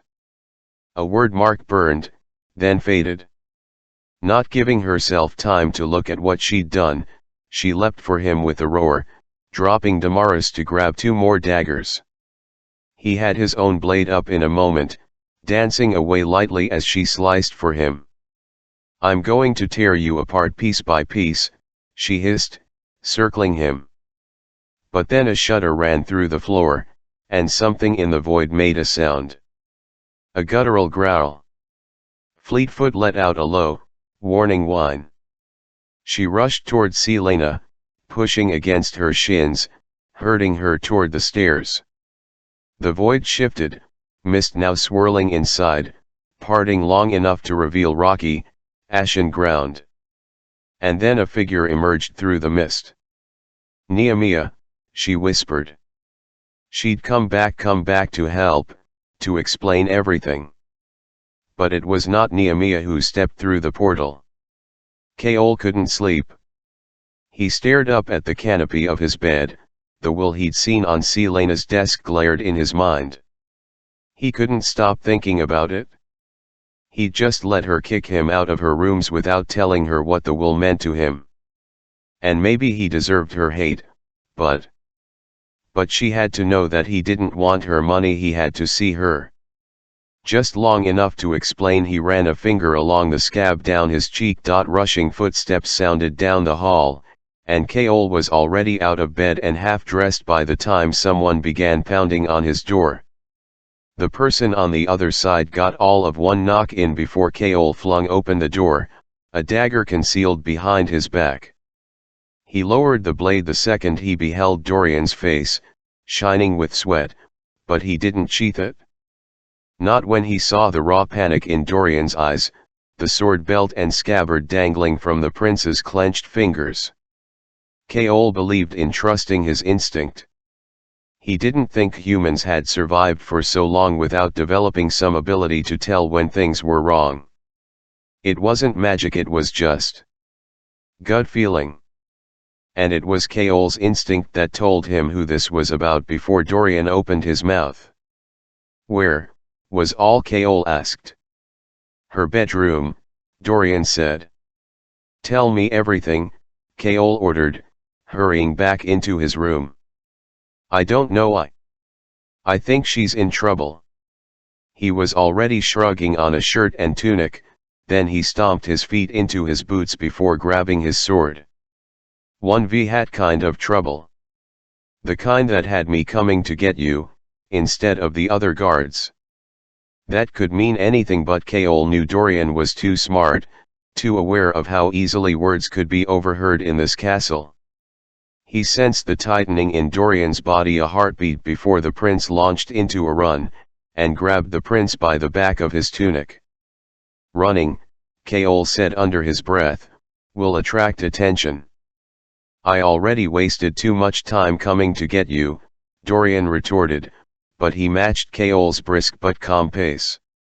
It'd take 5 minutes to get to her rooms, 5, if they kept this speed. If there were no distractions. Is anyone hurt? He said quietly, trying to keep his breathing even, keep his focus. I don't know, Dorian said. You have to give me more than that, Kaol snapped. the leash on his temper strained with each step. "I had a dream," Dorian said, so soft only he could hear. "I was warned that she was in danger, that she was a danger to herself." Keol almost stopped, but Dorian had said it with such conviction. "You think I wanted to come get you?" Dorian said, not looking at him. Keol didn't reply, but hurried his steps as much as he could without attracting undue attention from the servants and guards still on duty. He could feel his heart hammering through every inch of him by the time they got to her suite doors. Keol didn't bother with knocking, and nearly took the front door off its hinges as he burst through, Dorian on his heels. He was at her bedroom door in an instant, and didn't bother knocking on it, either. But the handle didn't move. The door was locked. He shoved into it again. "Selena." Her name was more of a growl that rippled out of him. No answer. He fought the rising panic, even as he drew a dagger, even as he listened for any signs of trouble. "Selena." Nothing. Keol waited all of a second before he slammed his shoulder into the door. Once. Twice. The lock snapped. The door burst open, revealing her empty bedroom. "Holy gods," Dorian whispered. The tapestry on the wall had been folded back to reveal an open door, a secret, stone door that opened into a dark passage. It was how she'd gotten out to kill Grave. Dorian drew his sword from the scabbard. "In my dream, I was told I'd find this door." The prince stepped forward, but Keol stopped him with an arm. He'd think about Dorian and his clairvoyant dreams later, much later. "You're not going down there." Dorian's eyes flashed. "Like hell I'm not." As if in answer, a guttural, bone-grinding growl sounded from within. And then a scream, a human scream, followed by a high-pitched bark. Keol was running for the passage entrance before he could think. It was pitch black, and Keol almost tumbled down the stairs, but Dorian, close behind, grabbed a candle. "Stay upstairs," Keol ordered, still charging. If he'd had time, he would have locked Dorian in the closet rather than risk bringing the crown prince into danger, but what the hell had that growl been? The bark, he knew the bark was Fleetfoot. And if Fleetfoot was down there, Dorian kept following him. "I was sent here," he said.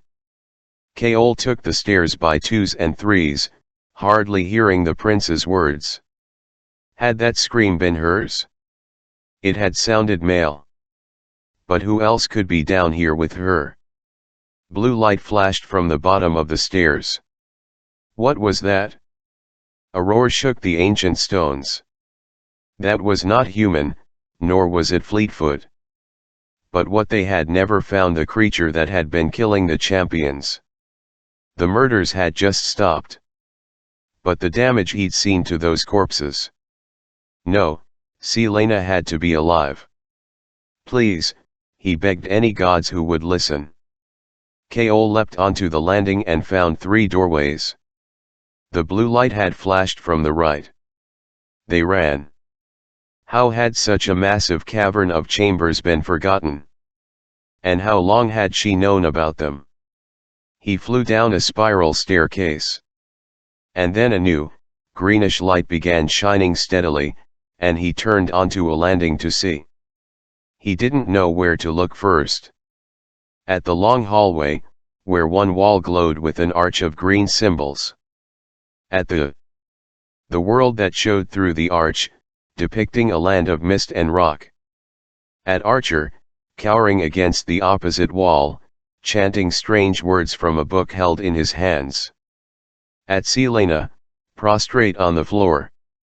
Or at the monster, a tall, sinewy thing, but definitely not human.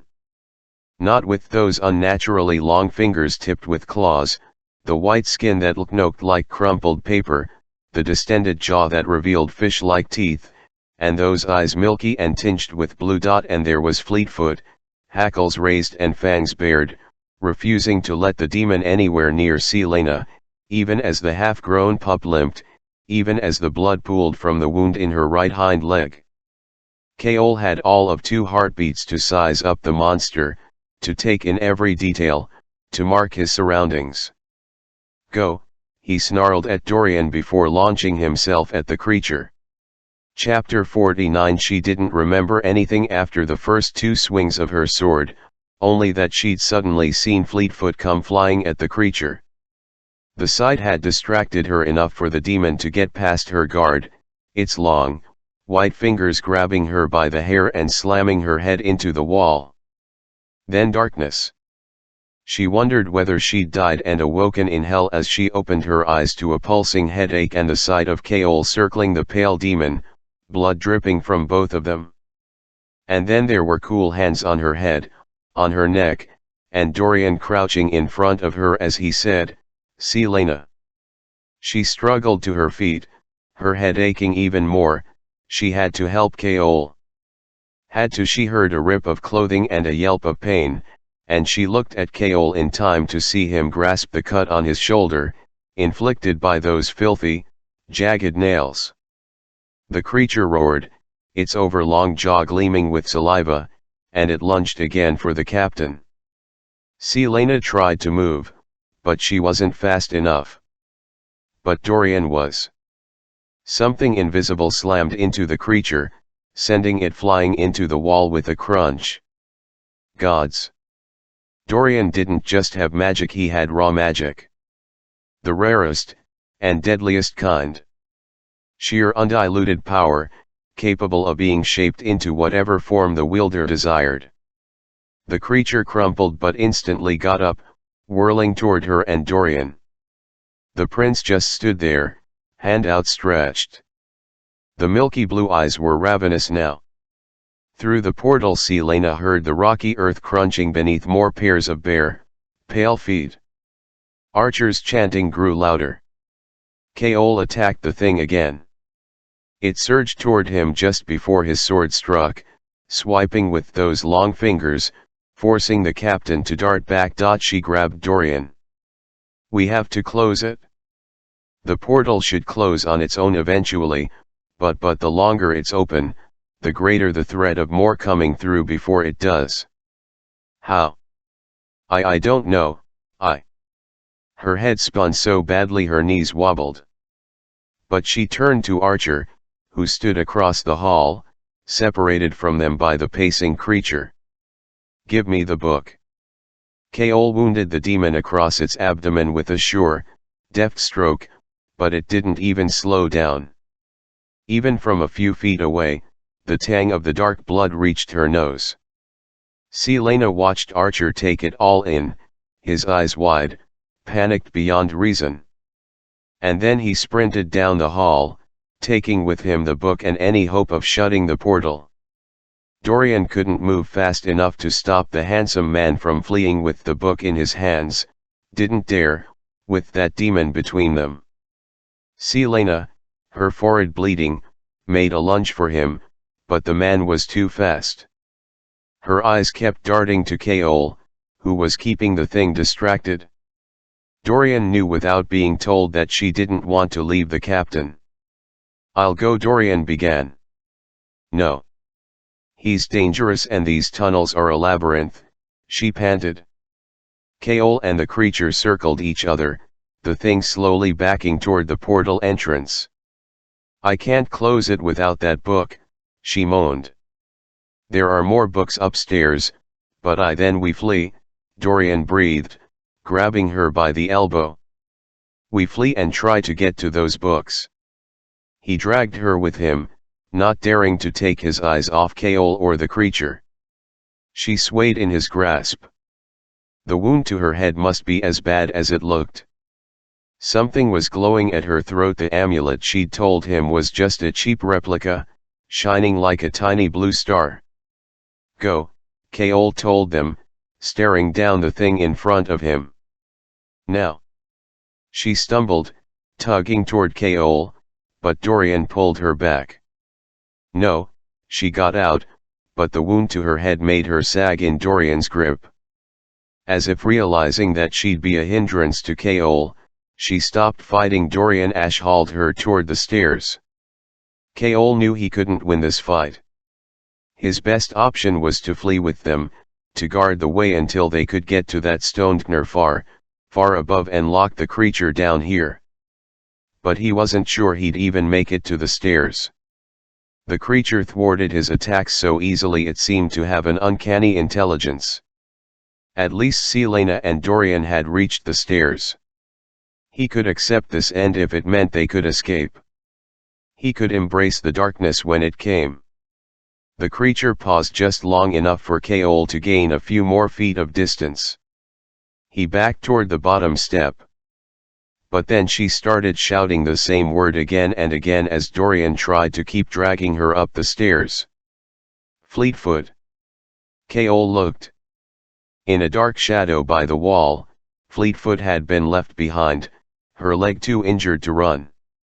The creature looked too. And there was nothing he could do, absolutely nothing, as the creature whirled, grabbed Fleetfoot by her injured hind leg, and dragged her through the portal with it. There was nothing he could do, he realized, except run.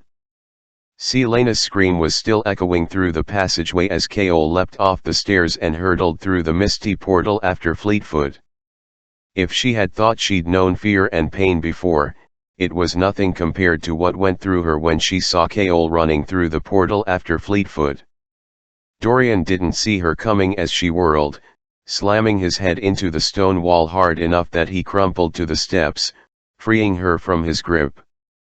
But she didn't care about Dorian, didn't care about anything except Fleetfoot and Kaol as she sprinted down those few stairs and across the hall. She had to get them out, get them back before the portal shut forever. She was through in a heartbeat.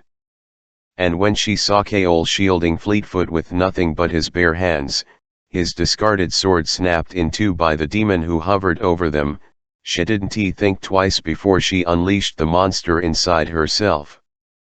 From the corner of his eye, Kaol saw her coming, the ancient sword in her hands and her face set with feral rage. The moment she burst through the portal, something changed. It was like a fog vanished from her face, her features sharpening, her steps becoming longer and more graceful. And then her ears shifted into delicate points. The creature, sensing it was about to lose its prey, made a final lunge for Kaol. It was blasted away by a wall of blue flame. The fire vanished to reveal the creature slamming into the ground, flipping again and again. It was on its feet before it finished rolling, whirling toward Selena in the same move. She was between them now, sword raised. She roared, revealing elongated canines, and the sound was unlike anything he'd ever heard. There was nothing human in it. Because she wasn't human, Kaol realized, gaping up at her from where he still crouched over Fleetfoot. No, she wasn't human at all. Selena was Fae. Chapter 50. She knew the shift had happened, because it hurt like hell. A flash of blinding pain as her features ripped free of the hold that hid them. The demon lunged, and she plummeted into the well of power that was suddenly overflowing inside of her. Magic, savage and unforgiving, erupted out of her, punching into the creature and sending it flying. Flame. Years ago, her power had usually manifested as some form of fire. She could smell everything, see everything. The heightened senses pulled her attention every which way, all telling her that this world was wrong, and she needed to get out now. But she wouldn't get out, not until Kaol and Fleetfoot made it to safety. The creature stopped rolling, on its feet in an instant, and Selena put herself between it and Kaol. The demon sniffed at her, sinking onto its haunches. She lifted Damaris and bellowed her challenge. From far off in the mist, roars answered. One of them came from the thing in front of her. She ked at Kaol, still crouched over Fleetfoot, and bared her teeth, canines glistening in the gray light. Kaol was just staring up at her. She could smell his terror, and his awe. Smell his blood, so human and ordinary. She felt the magic welling up more and more and more, uncontrollable and ancient and burning. "Run," she snarled, more a plea than a command, because the magic was a living thing, and it wanted out, and she was just as likely to hurt him as she was to hurt the creature. Because that portal might close at any moment and seal them here forever. She didn't wait to see what Kaol did. The creature rushed for her, a blur of withered white flesh. She ran toward it, flinging her immortal power like a phantom punch. It shot out in a blue burst of wildfire, but the creature dodged it, and the next blow and the next. Selena swung Damaris, and the creature ducked before jumping back a few paces. The roars in the distance were getting closer. Crunching rock sounded behind her, and she knew Kaol was making for the portal. The demon began pacing. Then the crunching stopped. That meant Kaol was in the passageway again. He must have carried Fleetfoot with him. He was safe. Safe. This thing was too smart, and too fast, too strong, despite its gangly limbs. And if others were coming? If more got through the portal before it closed? Her magic was building again, the spring deeper now. Selena gauged the distance between them as she backed toward the portal. She had little control over the power, but she did have a sword, a sacred sword made by the Fae, capable of withstanding magic. A conduit. Not giving herself time to think it through, she threw all her raw power into the golden sword. Its blade glowed red-hot, its edges crackling with lightning. The creature tensed, as if sensing what she was about to do as she lifted the sword over her head.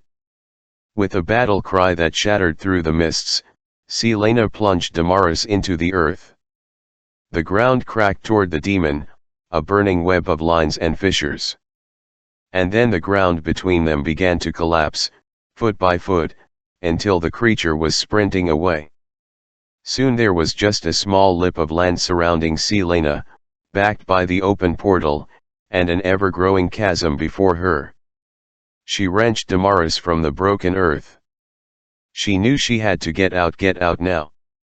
But before she could move, before she could get to the portal, the magic rippled, so violently that she sagged to her knees. Pain flashed and she shifted back into her clumsy, frail mortal body. And then there were strong hands under her shoulders, hands she knew so well, dragging her back, through the portal and into Irelia, where her magic was snuffed out like a candle. Dorian came to just in time to see Kaol hauling Selena back through the portal. She was conscious, but was a dead weight in the captain's arms as he dragged her across the ground. Once they were over the border, he dropped her as if she were made of flame, and Selena lay panting on the stones. What had happened? There had been a land of rock beyond the portal, and now there was nothing but a small ledge and a massive crater. The pale creature was gone. Selena pushed herself up onto her elbows, her limbs wobbling. Dorian's head ached, but he managed to walk to them. He'd been dragging her one moment, and then she'd knocked him out. "Why? Close it," Kaol was saying to her, his face so white that the blood splattered on it stood out even more starkly. "Close it?" "I can't," Selena breathed. Dorian gripped the wall to keep himself from falling to his knees from the ache in his head. He made it to where they were positioned in front of the portal, Fleetfoot nuzzling Selena. "They're going to keep coming through," Kaol panted. Something was wrong. Dorian realized something was wrong between them. Kaol wasn't touching her, wasn't helping her up. Beyond the crater inside the portal, the roaring was growing louder. "No doubt, those things would find some way to get through. I'm drained. I don't have anything left to close this gate." Selena winced, and lifted her eyes to Dorian's. "But you do." From the corner of her eye, Celaena saw Kaol whirl to face Dorian. She staggered to her feet. Fleetfoot had again put herself between Celaena and the portal, snarling softly. "Help me," she whispered to the prince, some semblance of energy returning. Dorian didn't look at Kaol. He stepped forward. "What must I do?" "I need your blood. The rest I can do. At least, I hope I can." Kaol started to object, and Celaena gave him a faint, bitter smile. "Don't worry. Only a cut on the arm." Sheathing his sword, Dorian rolled up the sleeve of his shin and drew a dagger. Blood welled from the cut, quick and bright. Kaol growled, "How did you learn to open a portal?" "I found a book," she said. It was the truth. "I wanted to speak to Nehemiah." Silence fell, pitying, horrifying silence. But then she added, 1 to -1 think I accidentally changed a symbol." She pointed to the word mark she'd smeared, the one that had rearranged itself. "It went to the wrong place. But this might close the door if we're lucky." What she didn't tell them was that there was a good chance it wouldn't work. But because there were no other books in her rooms, and because Archer had taken The Walking Dead with him, all she had left was that sealing spell she'd used on the door in the library. And there was no way in hell she was going to abandon this open portal, or leave one of them to guard it. The portal would eventually close on its own, but she didn't know when. More of those things could creep through at any time. So she'd try this, because it was her only option. She'd figure out something else if it didn't work. "It will work," she told herself. Dorian put a warm, reassuring hand on her back as she dipped her fingers into his blood. She hadn't realized how freezing her hands were until the heat of his blood warmed her fingertips. One by one, she drew the sealing marks over the green glowing symbols. Dorian never let go of her, only stepped even closer when she swayed. Kaol said nothing. Her knees buckled, but she finished covering the symbols with Dorian's blood. A lingering roar echoed through the damned world as the final symbol flared, the mists and rock and ravine fading into black, then into familiar stone. Celaena kept her breathing steady, throwing all her focus into that. If she could keep her breathing, she wouldn't fall apart. Dorian lowered his arm and loosed a sigh, finally letting go of her. "Let's go," Kaol ordered, scooping up Fleetfoot, who whined in pain and gave him a warning growl. "I think we all need a drink," Dorian said quietly. "And an explanation." But Celaena looked down the hall, to the stairwell. To where Archer had fled. Had it only been minutes ago? It had felt like a lifetime. But if it had only been minutes? Her breathing stumbled. She had discovered only one way out of the castle, and she was certain that was where Archer had gone. After what he'd done to Nehemiah, after taking the book and abandoning them to that creature. Exhaustion was replaced by familiar anger. The anger that burned through everything, just as Archer had destroyed what she loved. Kaol stepped in her path. "Don't you even think," panting, she sheathed Damaris. "He's mine." Before Kaol could grab her, she hurtled down the stairs. Chapter 51. Though Celaena's face senses were extinguished, she could swear she still smelled Archer's cologne as she moved toward the sewer tunnel, still smelled the blood on him. He had destroyed everything. He'd had Nehemiah assassinated, had manipulated them both, had used Nehemiah's death to drive a wedge between her and Kaol, all in the name of power and revenge. She would take him apart. Slowly. "I know what you are," he'd said.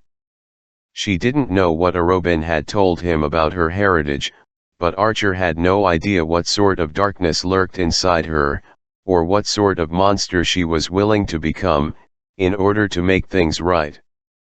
Ahead of her, she could hear muffled curses and banging against metal.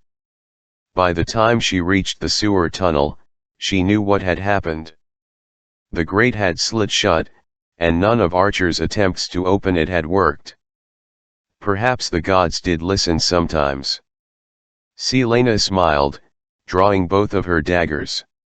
She walked through the archway, but the passage was empty on either side of the small river. She stepped farther onto the walkway, peering into the water, wondering if he'd tried to swim deep enough to go under the grate. She sensed him a heartbeat before he attacked from behind. She met his sword with both her daggers raised over her head, darting back to give herself enough time to assess. Archer had trained with the assassins, and from the way he wielded his blade, coming after her again and again, she knew he'd kept up those lessons. She was exhausted. Archer was at full strength, and his blows made her arms quake. He swiped for her throat, but she ducked, slicing for his side. Swift as lightning, he leapt to avoid her gutting him. "I killed her for our sake," Archer panted as she scanned for any weakness, any opening. "She would have ruined us. And now that you can open portals without the keys, think of what we could do." Think, Selena. Her death was a worthy sacrifice to keep her from destroying the cause. We must rise up against the king. She lunged, feigning left, but he caught the attack. She growled, "I would rather live in his shadow than in a world where men like you rule. And when I'm done with you, I'm going to find all your friends and return the favor. They don't know anything. They don't know what I know," he said, dancing past all her attacks with maddening ease. "Nehemiah was hiding something else about you. She didn't want you involved, and I thought it was just because she didn't want to share you with us. But now I wonder why, exactly. What more did she know?" Selena laughed softly. "You're a fool if you think I'll help you. Oh, once my men start working on you, you'll soon change your mind.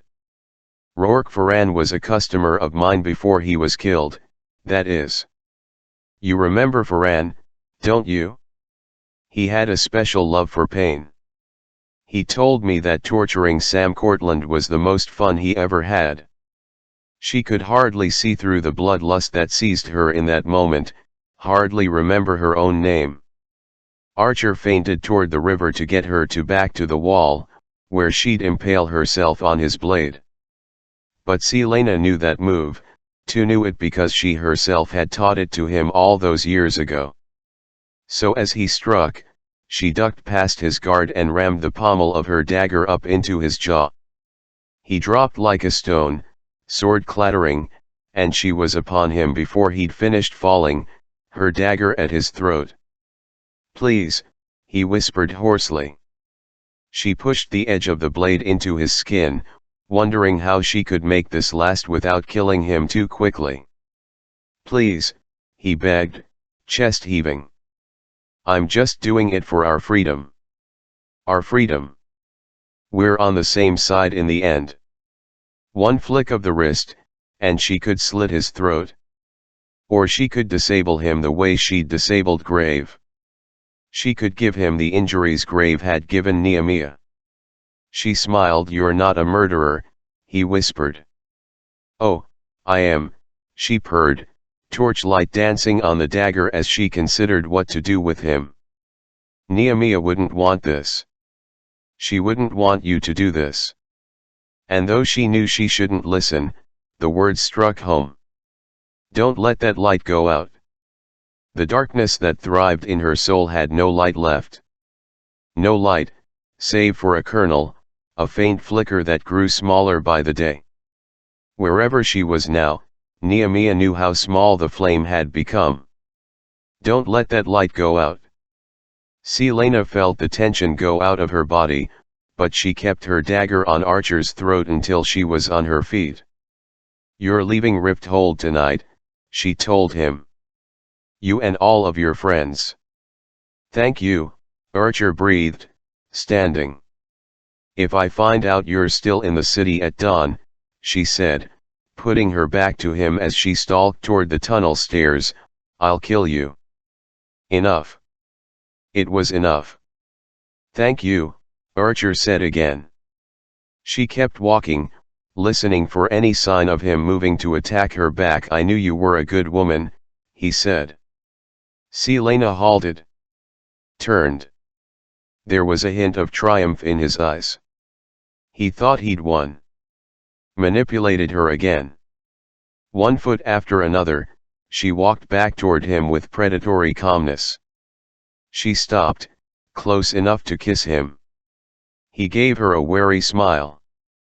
No, I'm not, she said. Then she moved, too fast for him to stand a chance. Archer's eyes went wide as she slid the dagger home, jamming it up into his heart. He sagged in her arms. She brought her mouth to his ear, holding him upright with one hand and twisting the dagger with the other as she whispered, but Nehemiah was chapter 59. Kaol watched blood bubble out of Archer's lips as Selena let him slump to the stone floor.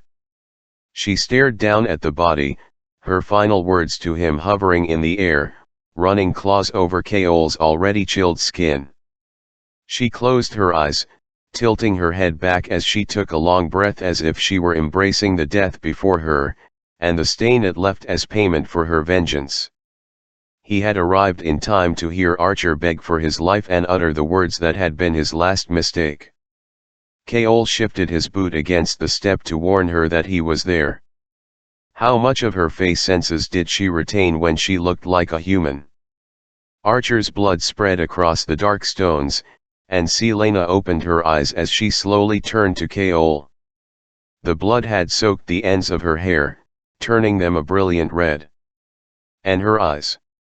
There was nothing there, as if she'd been hollowed out.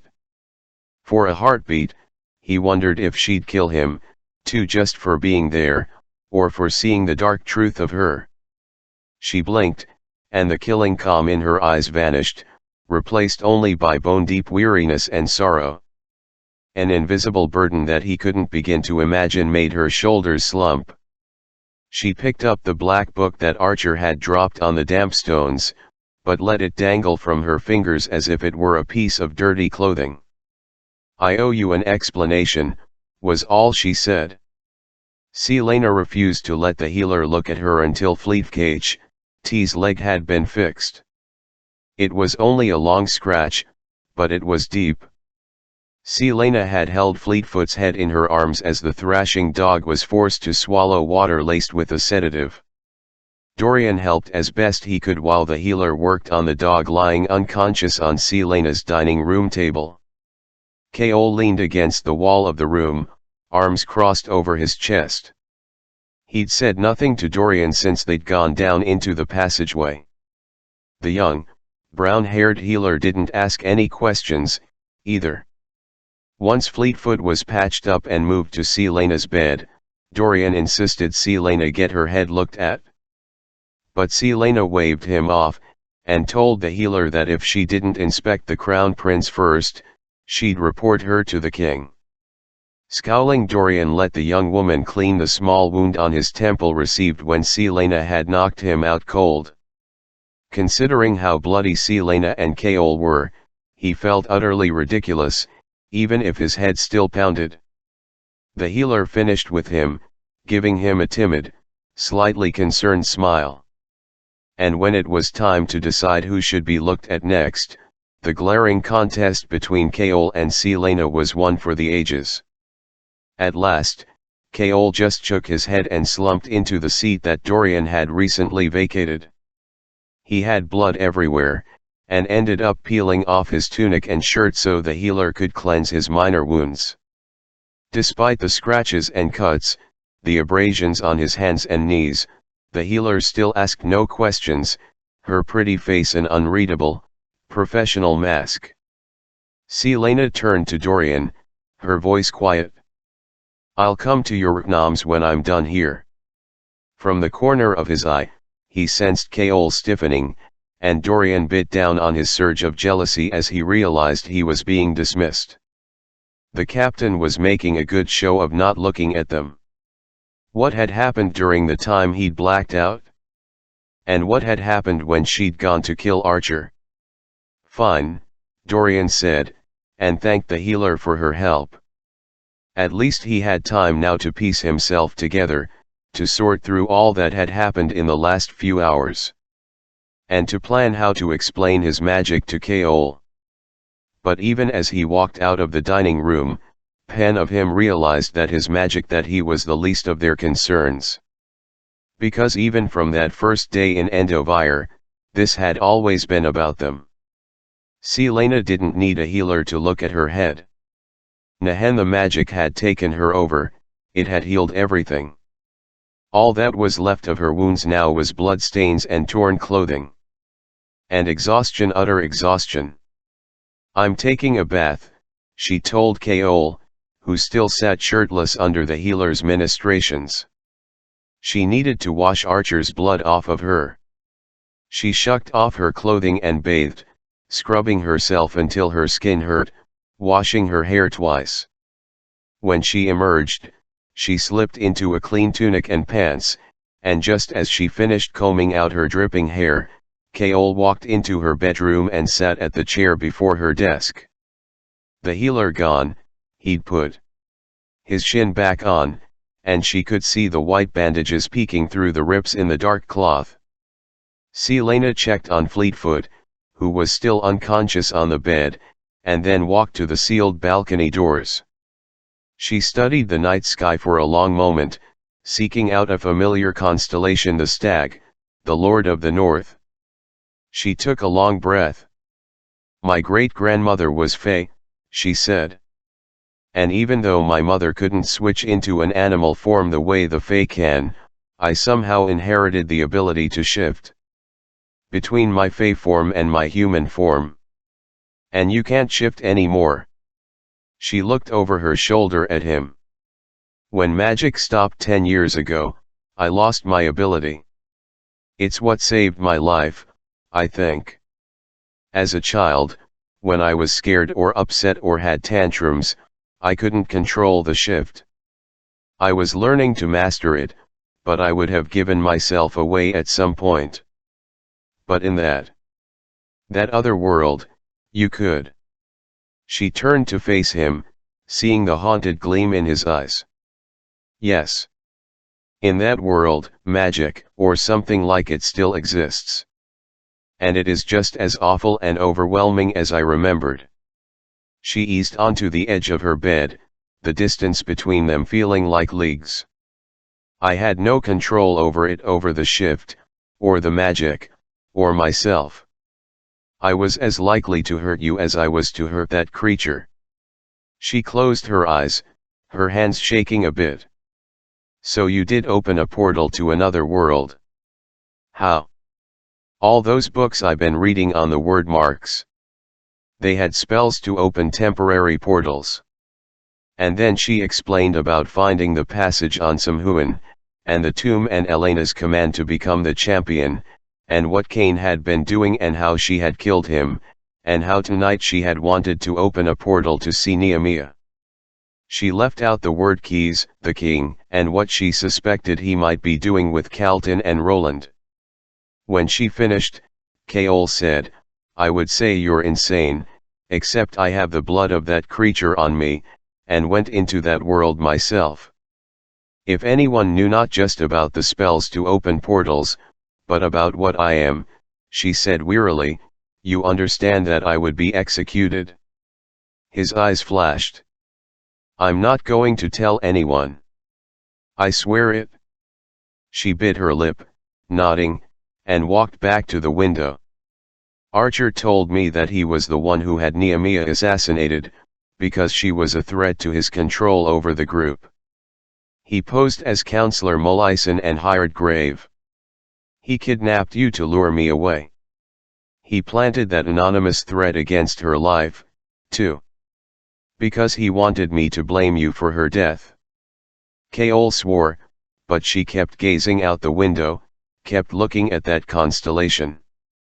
But even though I know you're not responsible, she said softly, I still.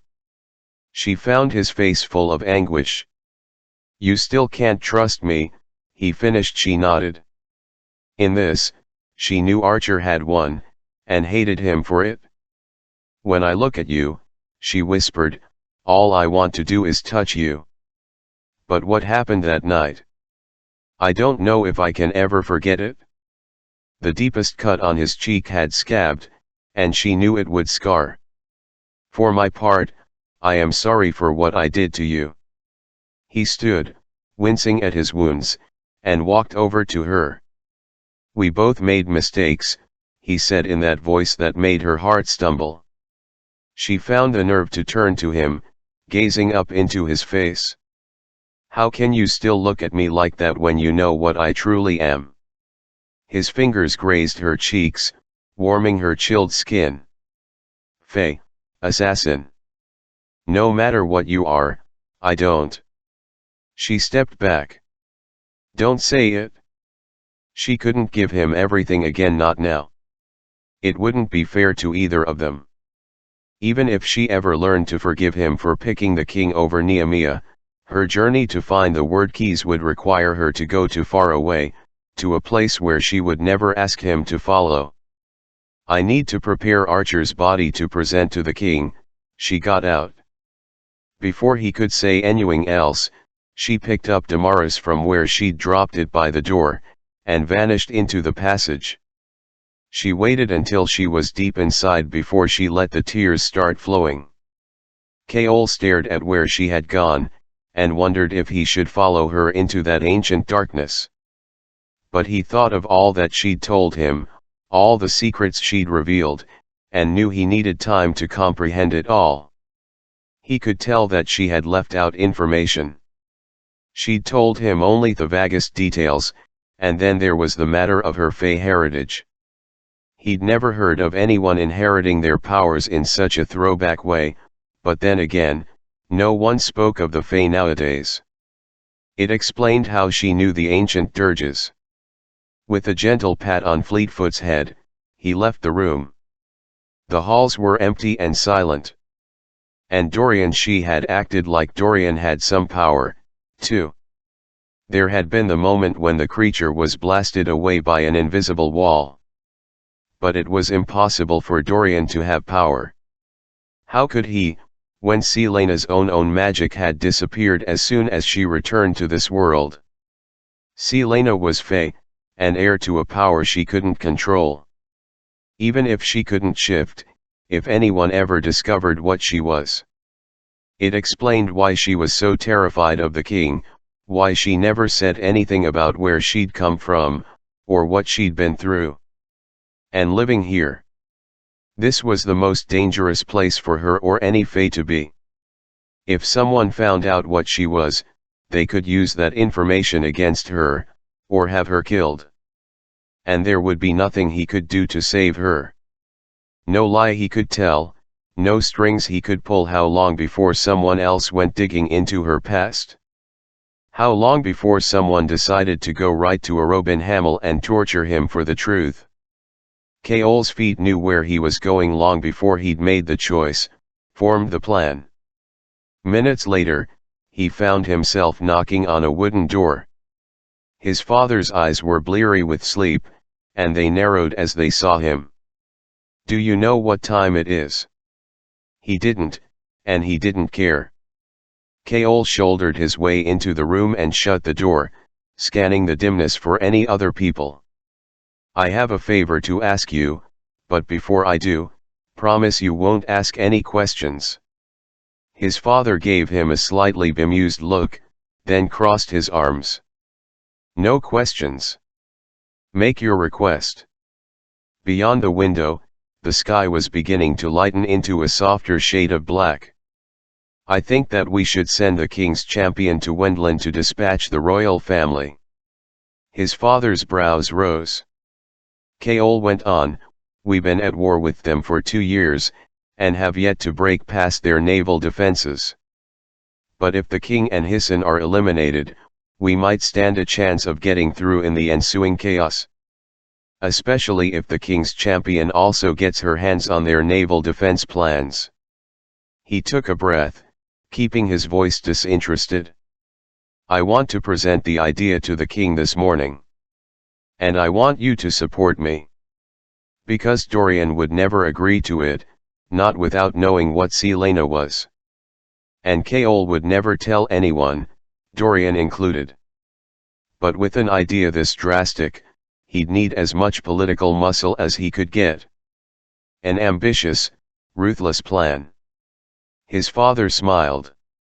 And if I support this idea and convince my allies on the council to support it, too, then what can I expect in return? From the way his eyes gleamed, his father already knew the answer. Then I will go back to Aniel with you, Chaol said. I will leave my position as captain and return home. It wasn't his home, not anymore, but if it meant getting Celaena out of the country, Wendlin was the last stronghold of the Fae and the one place in Irelia where she'd be truly safe. Whatever shred of hope he'd had for a future with her was gone. She still felt something for him, she'd admitted, but she'd never trust him.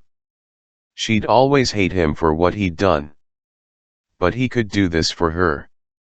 Even if he never saw her again, even if she abandoned her duties as king's champion, and stayed with the Fae in Wendlin forever.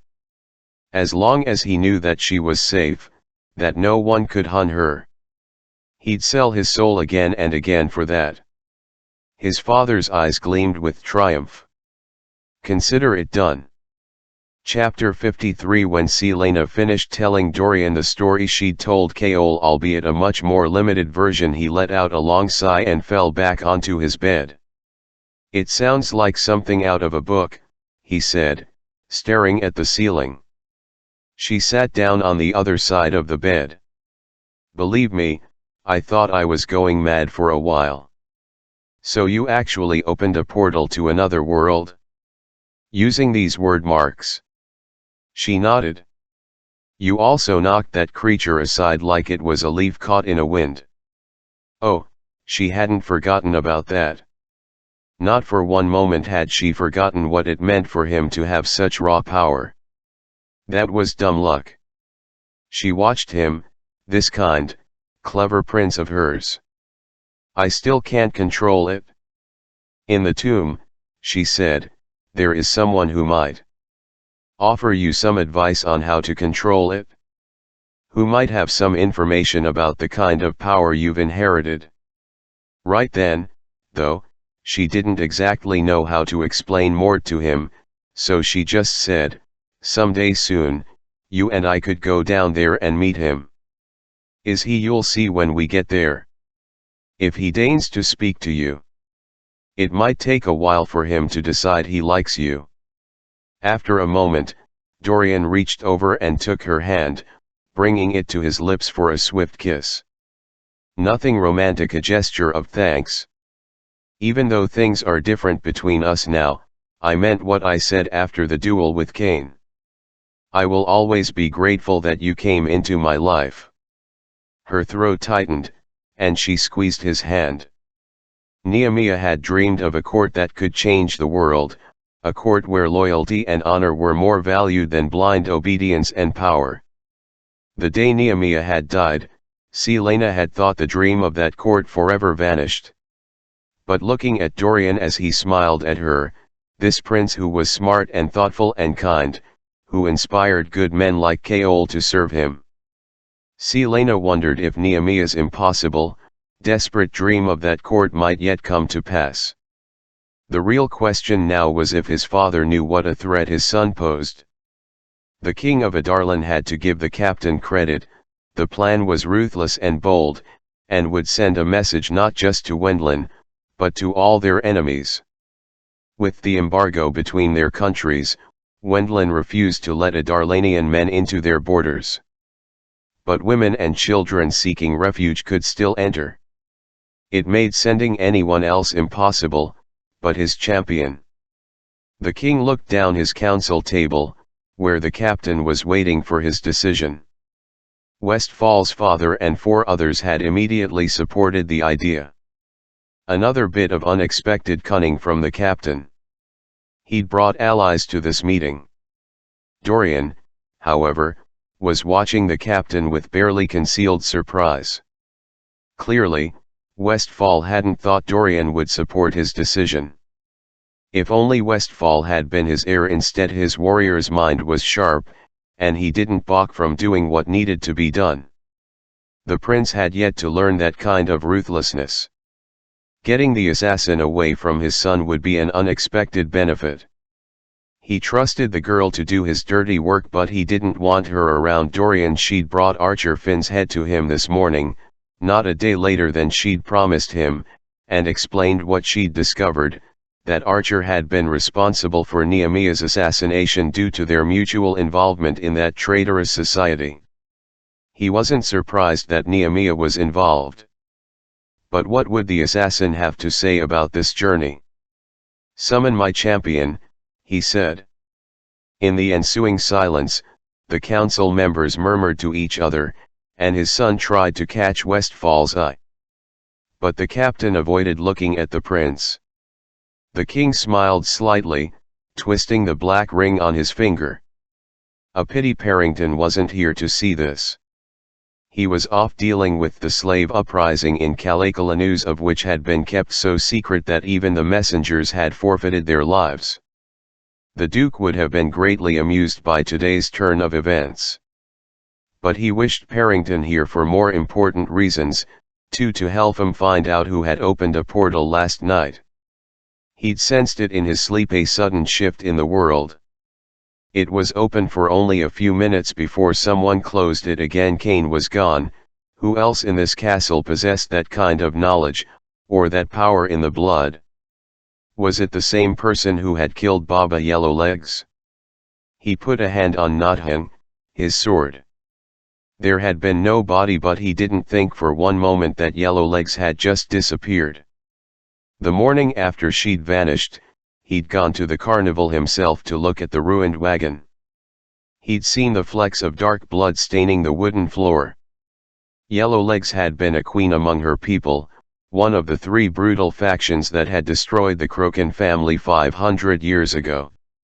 They'd relished erasing much of the wisdom of the Croken women who had ruled justly for 1,000 years.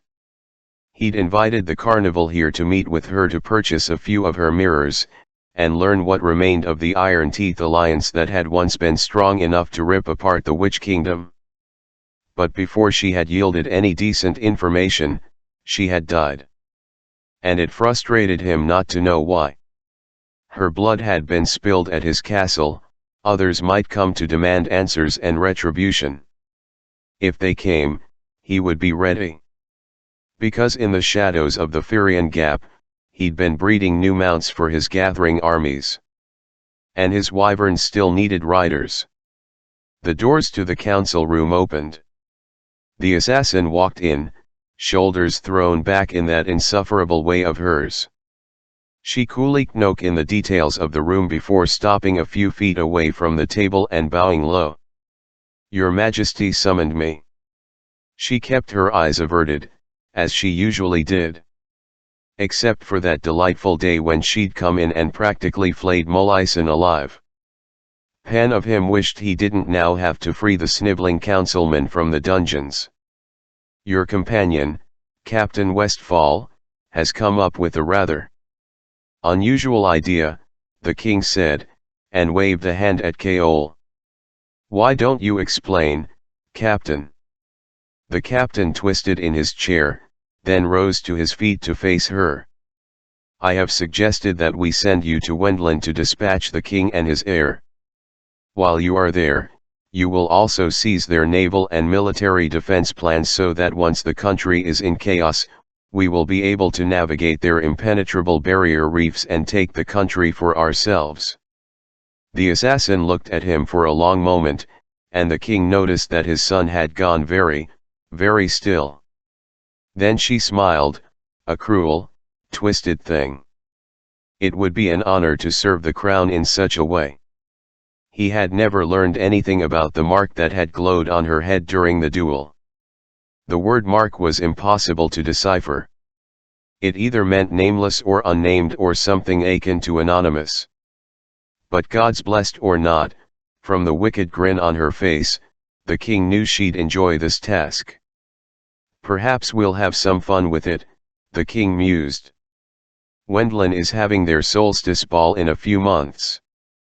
What a message it would send if the king and his son were to meet their end right under the noses of their own court, on their day of triumph.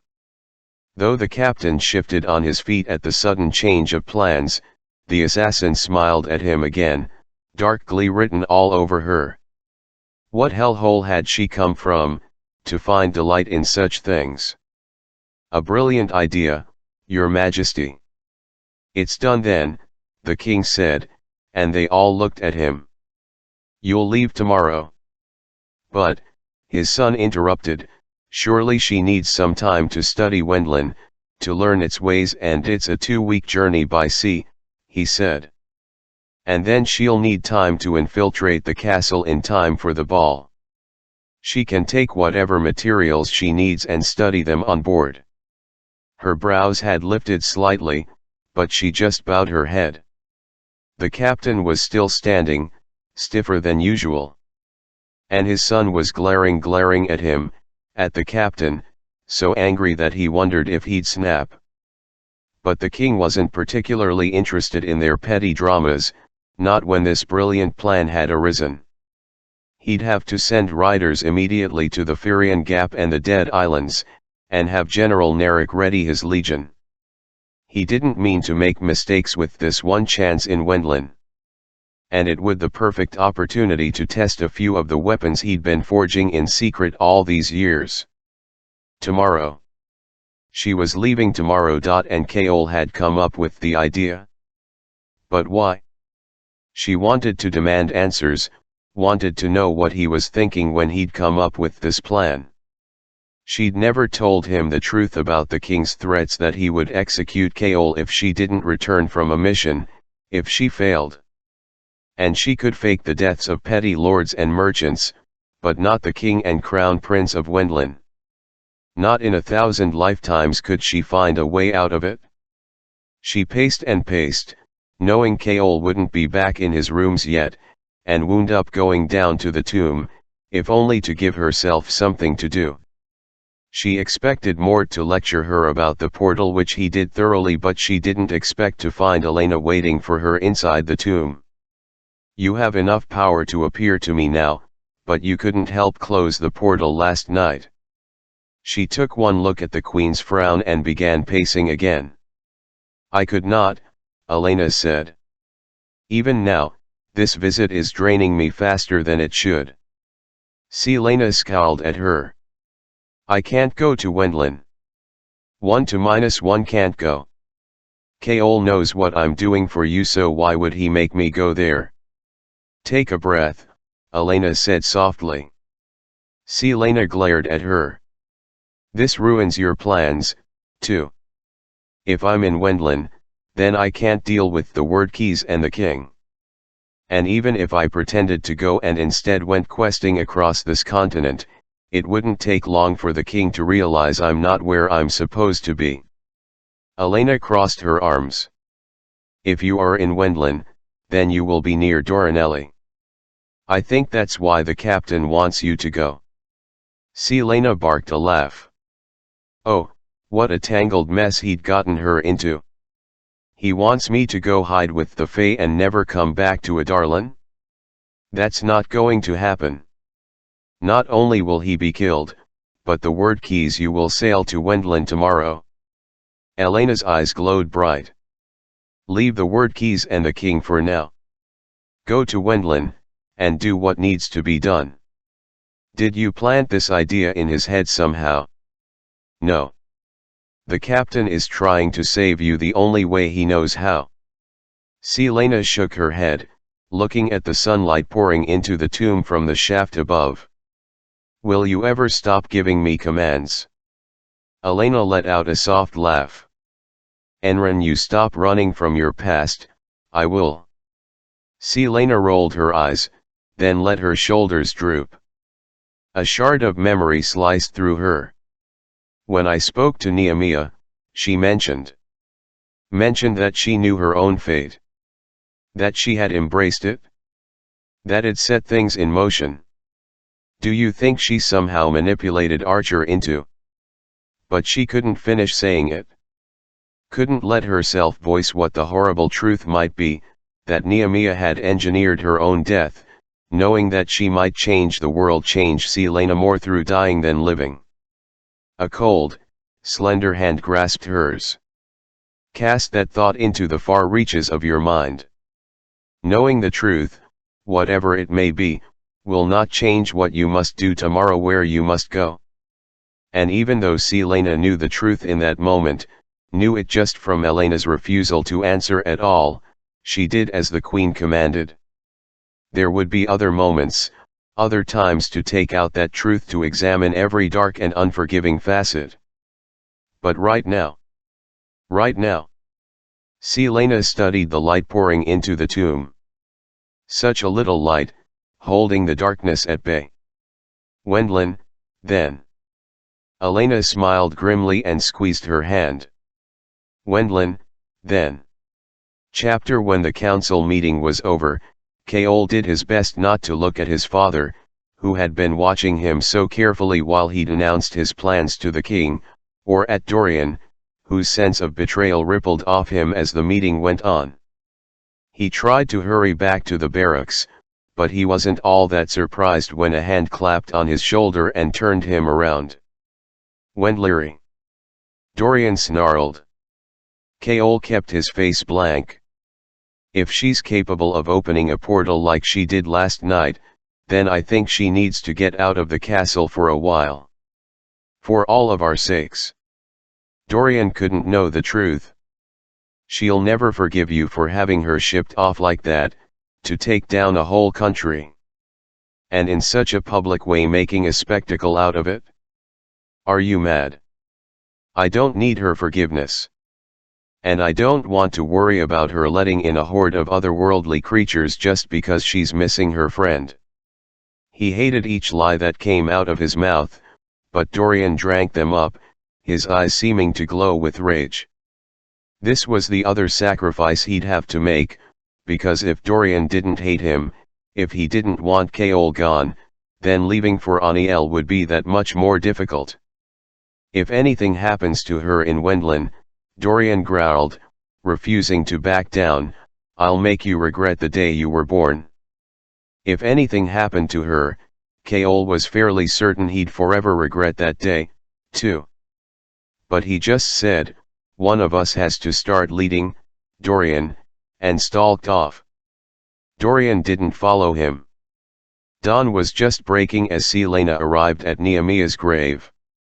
The last of the winter snows had melted, leaving the world barren and brown, waiting for spring. In a few hours, she'd set sail across the ocean. Celaena dropped to her knees on the damp ground and bowed her head before the grave. Then she said the words she'd wanted to say to Nehemiah last night. The words that she should have said from the beginning.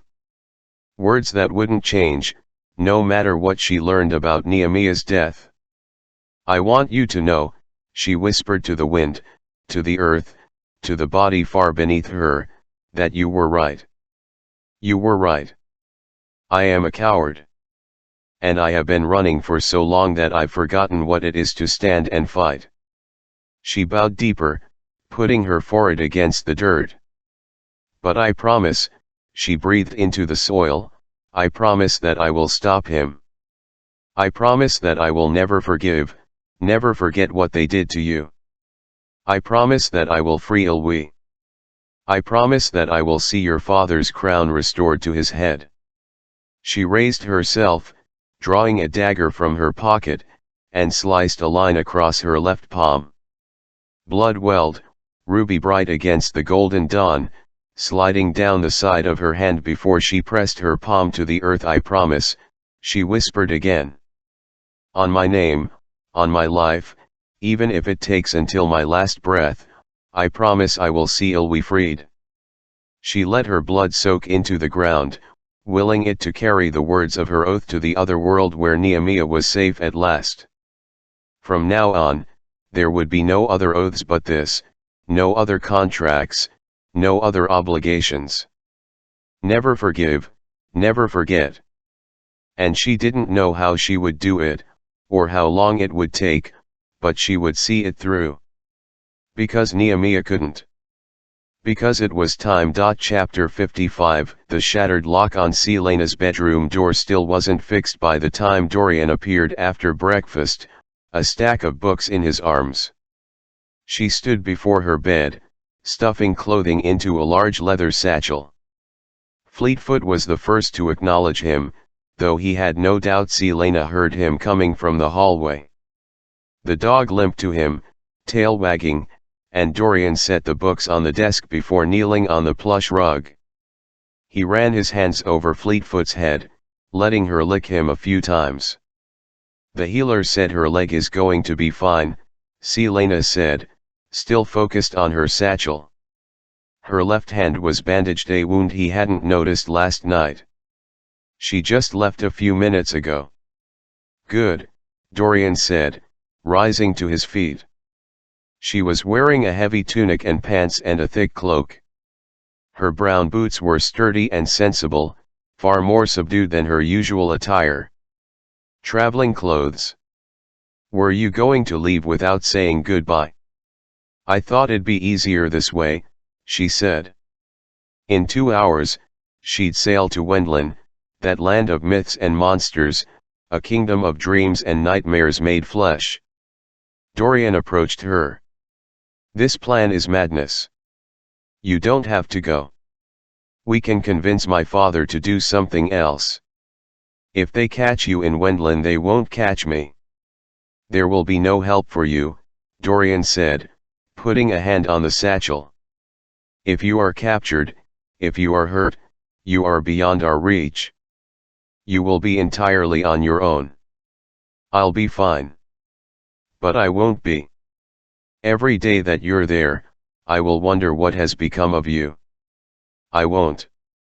I won't forget you. Not for 1 hour." Her throat bobbed, the only sign of emotion she allowed to show, and Shell okayed toward her dog, watching them from the rug. "Will you?" He watched her swallow again before meeting his gaze. The gold in her eyes glowed in the morning sun. "Will you look after her while I'm gone?" He took her hand, squeezing.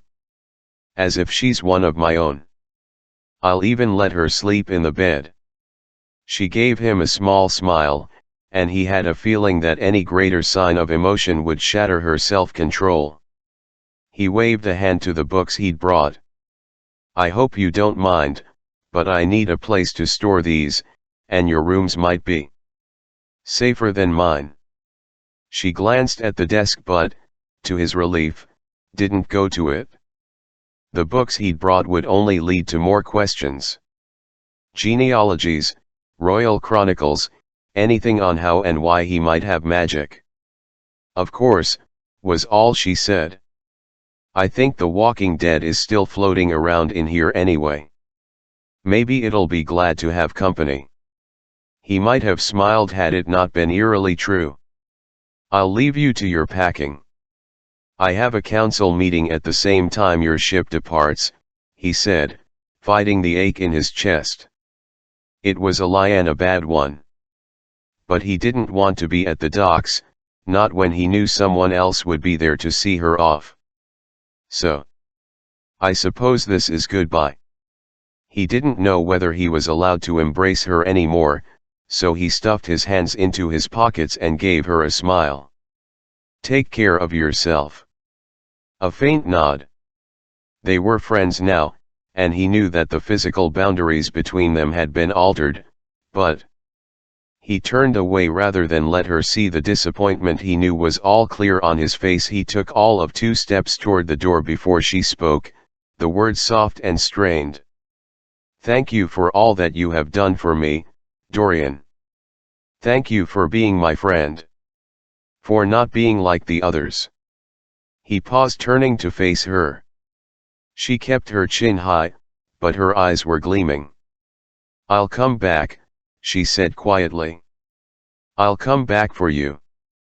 And he knew that there was more that she wasn't saying, some bigger meaning behind those words. But Dorian still believed her. The docks were crowded with sailors and slaves and workers loading and unloading cargo. The day was warm and breezy, the first hint of spring in the air, and the sky was cloudless. A good day for sailing. Selena stood before the ship that would carry her through the first leg of the journey. It sailed to a pre-arranged location where a ship from Wendlin would meet it, to take aboard refugees fleeing the shadow of Adarlan's empire. Most of the women traveling on her ship were already below decks. She shifted the fingers of her bandaged left hand, wincing at the dull pain radiating outward from her palm. She had hardly slept that night, holding Fleetfoot close to her instead. Saying goodbye an hour ago had been like ripping out a piece of her heart, but the dog's leg was still too injured for her to risk the journey to Wendlin. She hadn't wanted to see Kaol, hadn't bothered saying goodbye, because she had so many questions for him that it was easier not to ask at all. Hadn't he known what an impossible trap he was setting for her now? The ship captain bellowed a 5-minute departure warning. The sailors started scrambling, doubling their efforts to prepare to leave the harbor and set out down the Avery, and then on into the great ocean itself. To Wendlin. She swallowed hard. Do what needs to be done, Elena had told her. Did that mean actually killing the royal family of Wendlin, or something else? A salty breeze ruffled her hair, and she stepped forward. But someone emerged from the shadows of the buildings lining the docks. Wait, Kaol said. Selena froze as he walked to her, and didn't move even when she found herself looking up into his face. Do you understand why I did this? He asked softly. She nodded, but said, I have to return here. No, he said, his eyes flashing.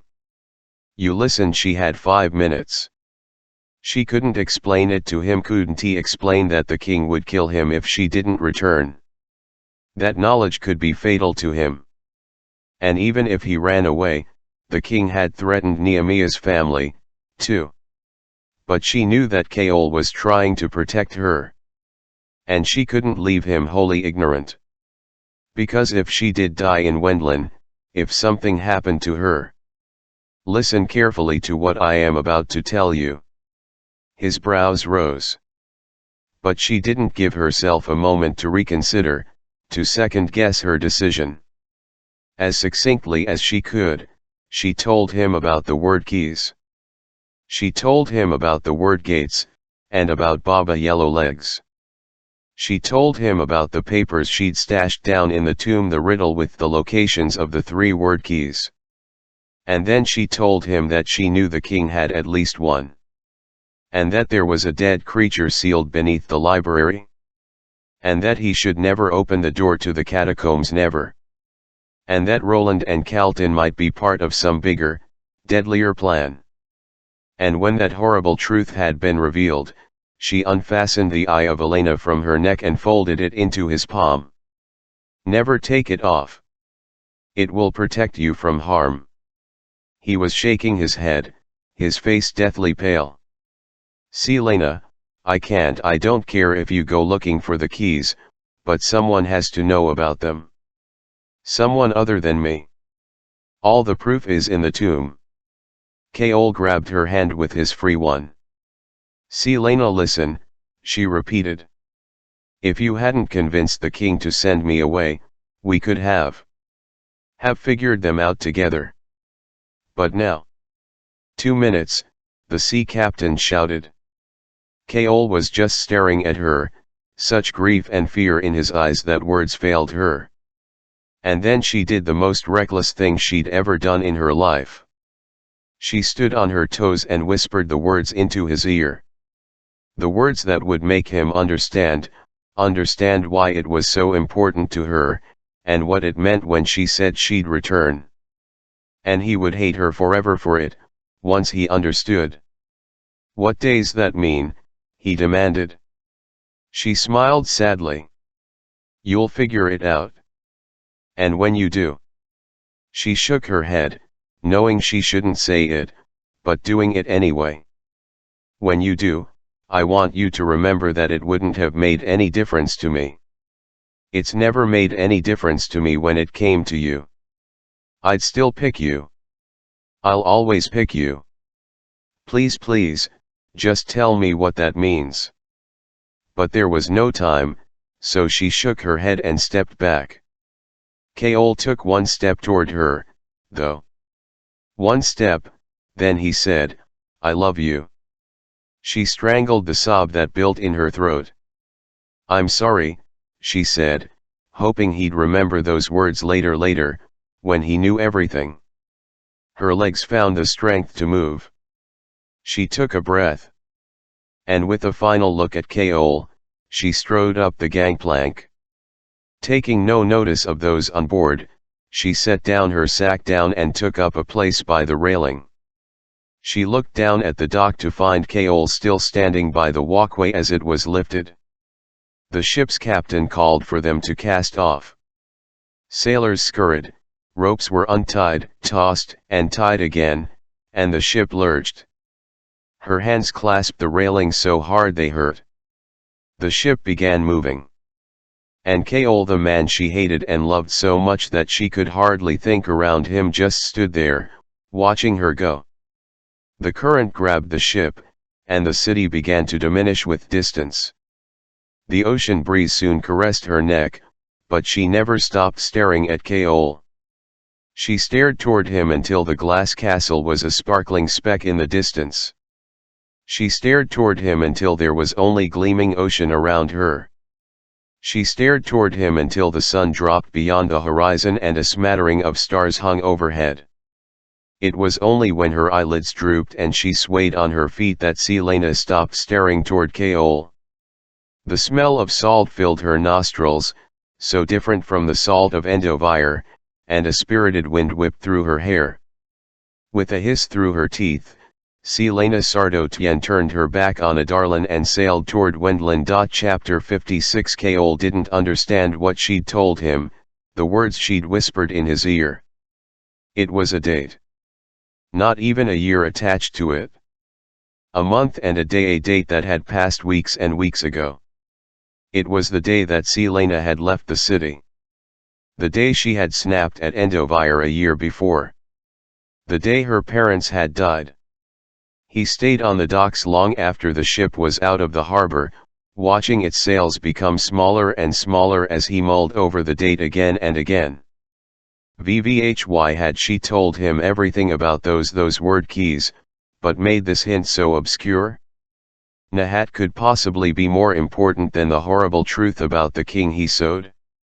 The word keys, while they terrified him, made sense. They explained so much. The king's great power, his journeys that ended with the whole party mysteriously dying, how Cain had become so strong. Even that time Keol had looked at Parrington and seen his eyes darken so strangely. But when she'd told him, had she known what kind of choice she'd left him? And what could he possibly do about it from Aniel? Unless he could find a way out of the vow he'd made. He'd never said when he'd go to Aniel. He could think about that tomorrow. For now. When Keol returned to the castle, he went to her rooms, sorting through the contents of her desk. But there was nothing about that date. He checked the will she'd written, but that had been signed several days after. The silence and emptiness of her chambers threatened to swallow him whole, and he was about to leave when he spotted the stack of BCH/KS half hidden in the shadows of her desk. Genealogies and countless royal chronicles. When had she brought these books here? He hadn't seen them the other night. Was it somehow another clue? Standing before the desk, he pulled out the royal chronicles all from the past 18 years and started back, one by one. Nothing. Then came the chronicle from 10 years ago. It was thicker than all the rest, as it should be, given the events that had happened that year. But when he saw what was written about the date she had given, Everything froze. This morning, King Orlan Galathinius, his nephew and heir, Roi Galathinius, and Roi's wife, Evalin Ashriver, were found assassinated. Orlan was murdered in his bed at the royal palace in Arinth, and Roi and Evalin were found dead in their beds at their country estate along the river Florine. There is no word yet about the fate of Roi and Evalin's daughter, Elin. Keol grabbed for the first genealogy book, the one on the bloodlines of the royal houses of Adarlan and Turasan. Was Selena trying to tell him she knew the truth about what had happened that night, that she might know where the lost princess Elin was hiding? That she had been there when this all happened? He flipped through the pages, scanning the genealogies he had already read. But then he remembered something about the name written above Elin's, Evalin Ashriver. Ashriver.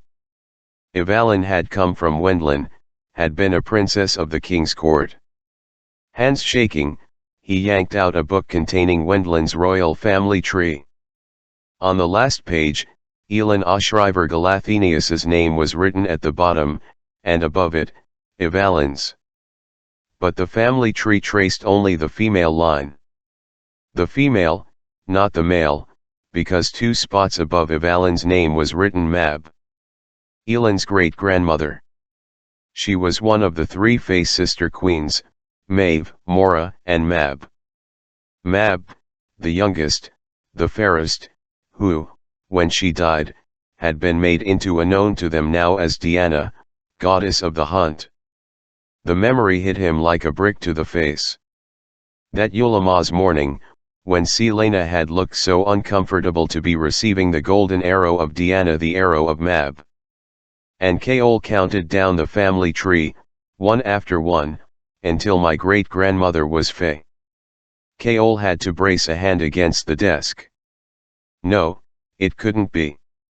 He turned back to the chronicle still lying open, and turned to the next day. Elin Galathinius, heir to the throne of Turasan, died today, or sometime in the night. Before help could reach her deceased parents' estate, the assassin who had missed her the night before returned. Her body has still not been found, though some believe it was thrown into the river behind her parents' house. She'd once said that Arobin had found her. Found her half dead and frozen on a riverbank. He was just jumping to conclusions. Maybe she merely wanted him to know that she still cared about Turasan, or there was a poem scribbled at the top of the Ashriver family tree, as though some student had dashed it down it as a reminder while studying. Ashriver eyes, the fairest eyes, from legends old, of brightest blue, ringed with gold. Bright blue eyes, ringed with gold. A strangled cry came out of him. How many times had he looked into those eyes? How many times had he seen her avert her gaze, that one bit of proof she couldn't hide, from the king? Selena Sardotian wasn't in league with Elin Ashriver Galathinius. Selena Sardotian was Elin Ashriver Galathinius, heir to the throne and rightful queen of Turasan. Selena was Elin Galathinius, the greatest living threat to Adarlan, the one person who could raise an army capable of standing against the king. Now, she was also the one person who knew the secret source of the king's power and who sought a way to destroy it. And he had just sent her into the arms of her strongest potential allies, to the homeland of her mother, the kingdom of her cousin, and the domain of her aunt, Queen Maeve of the Fae. Selena was the lost queen of Turasan. Keol sank to his knees.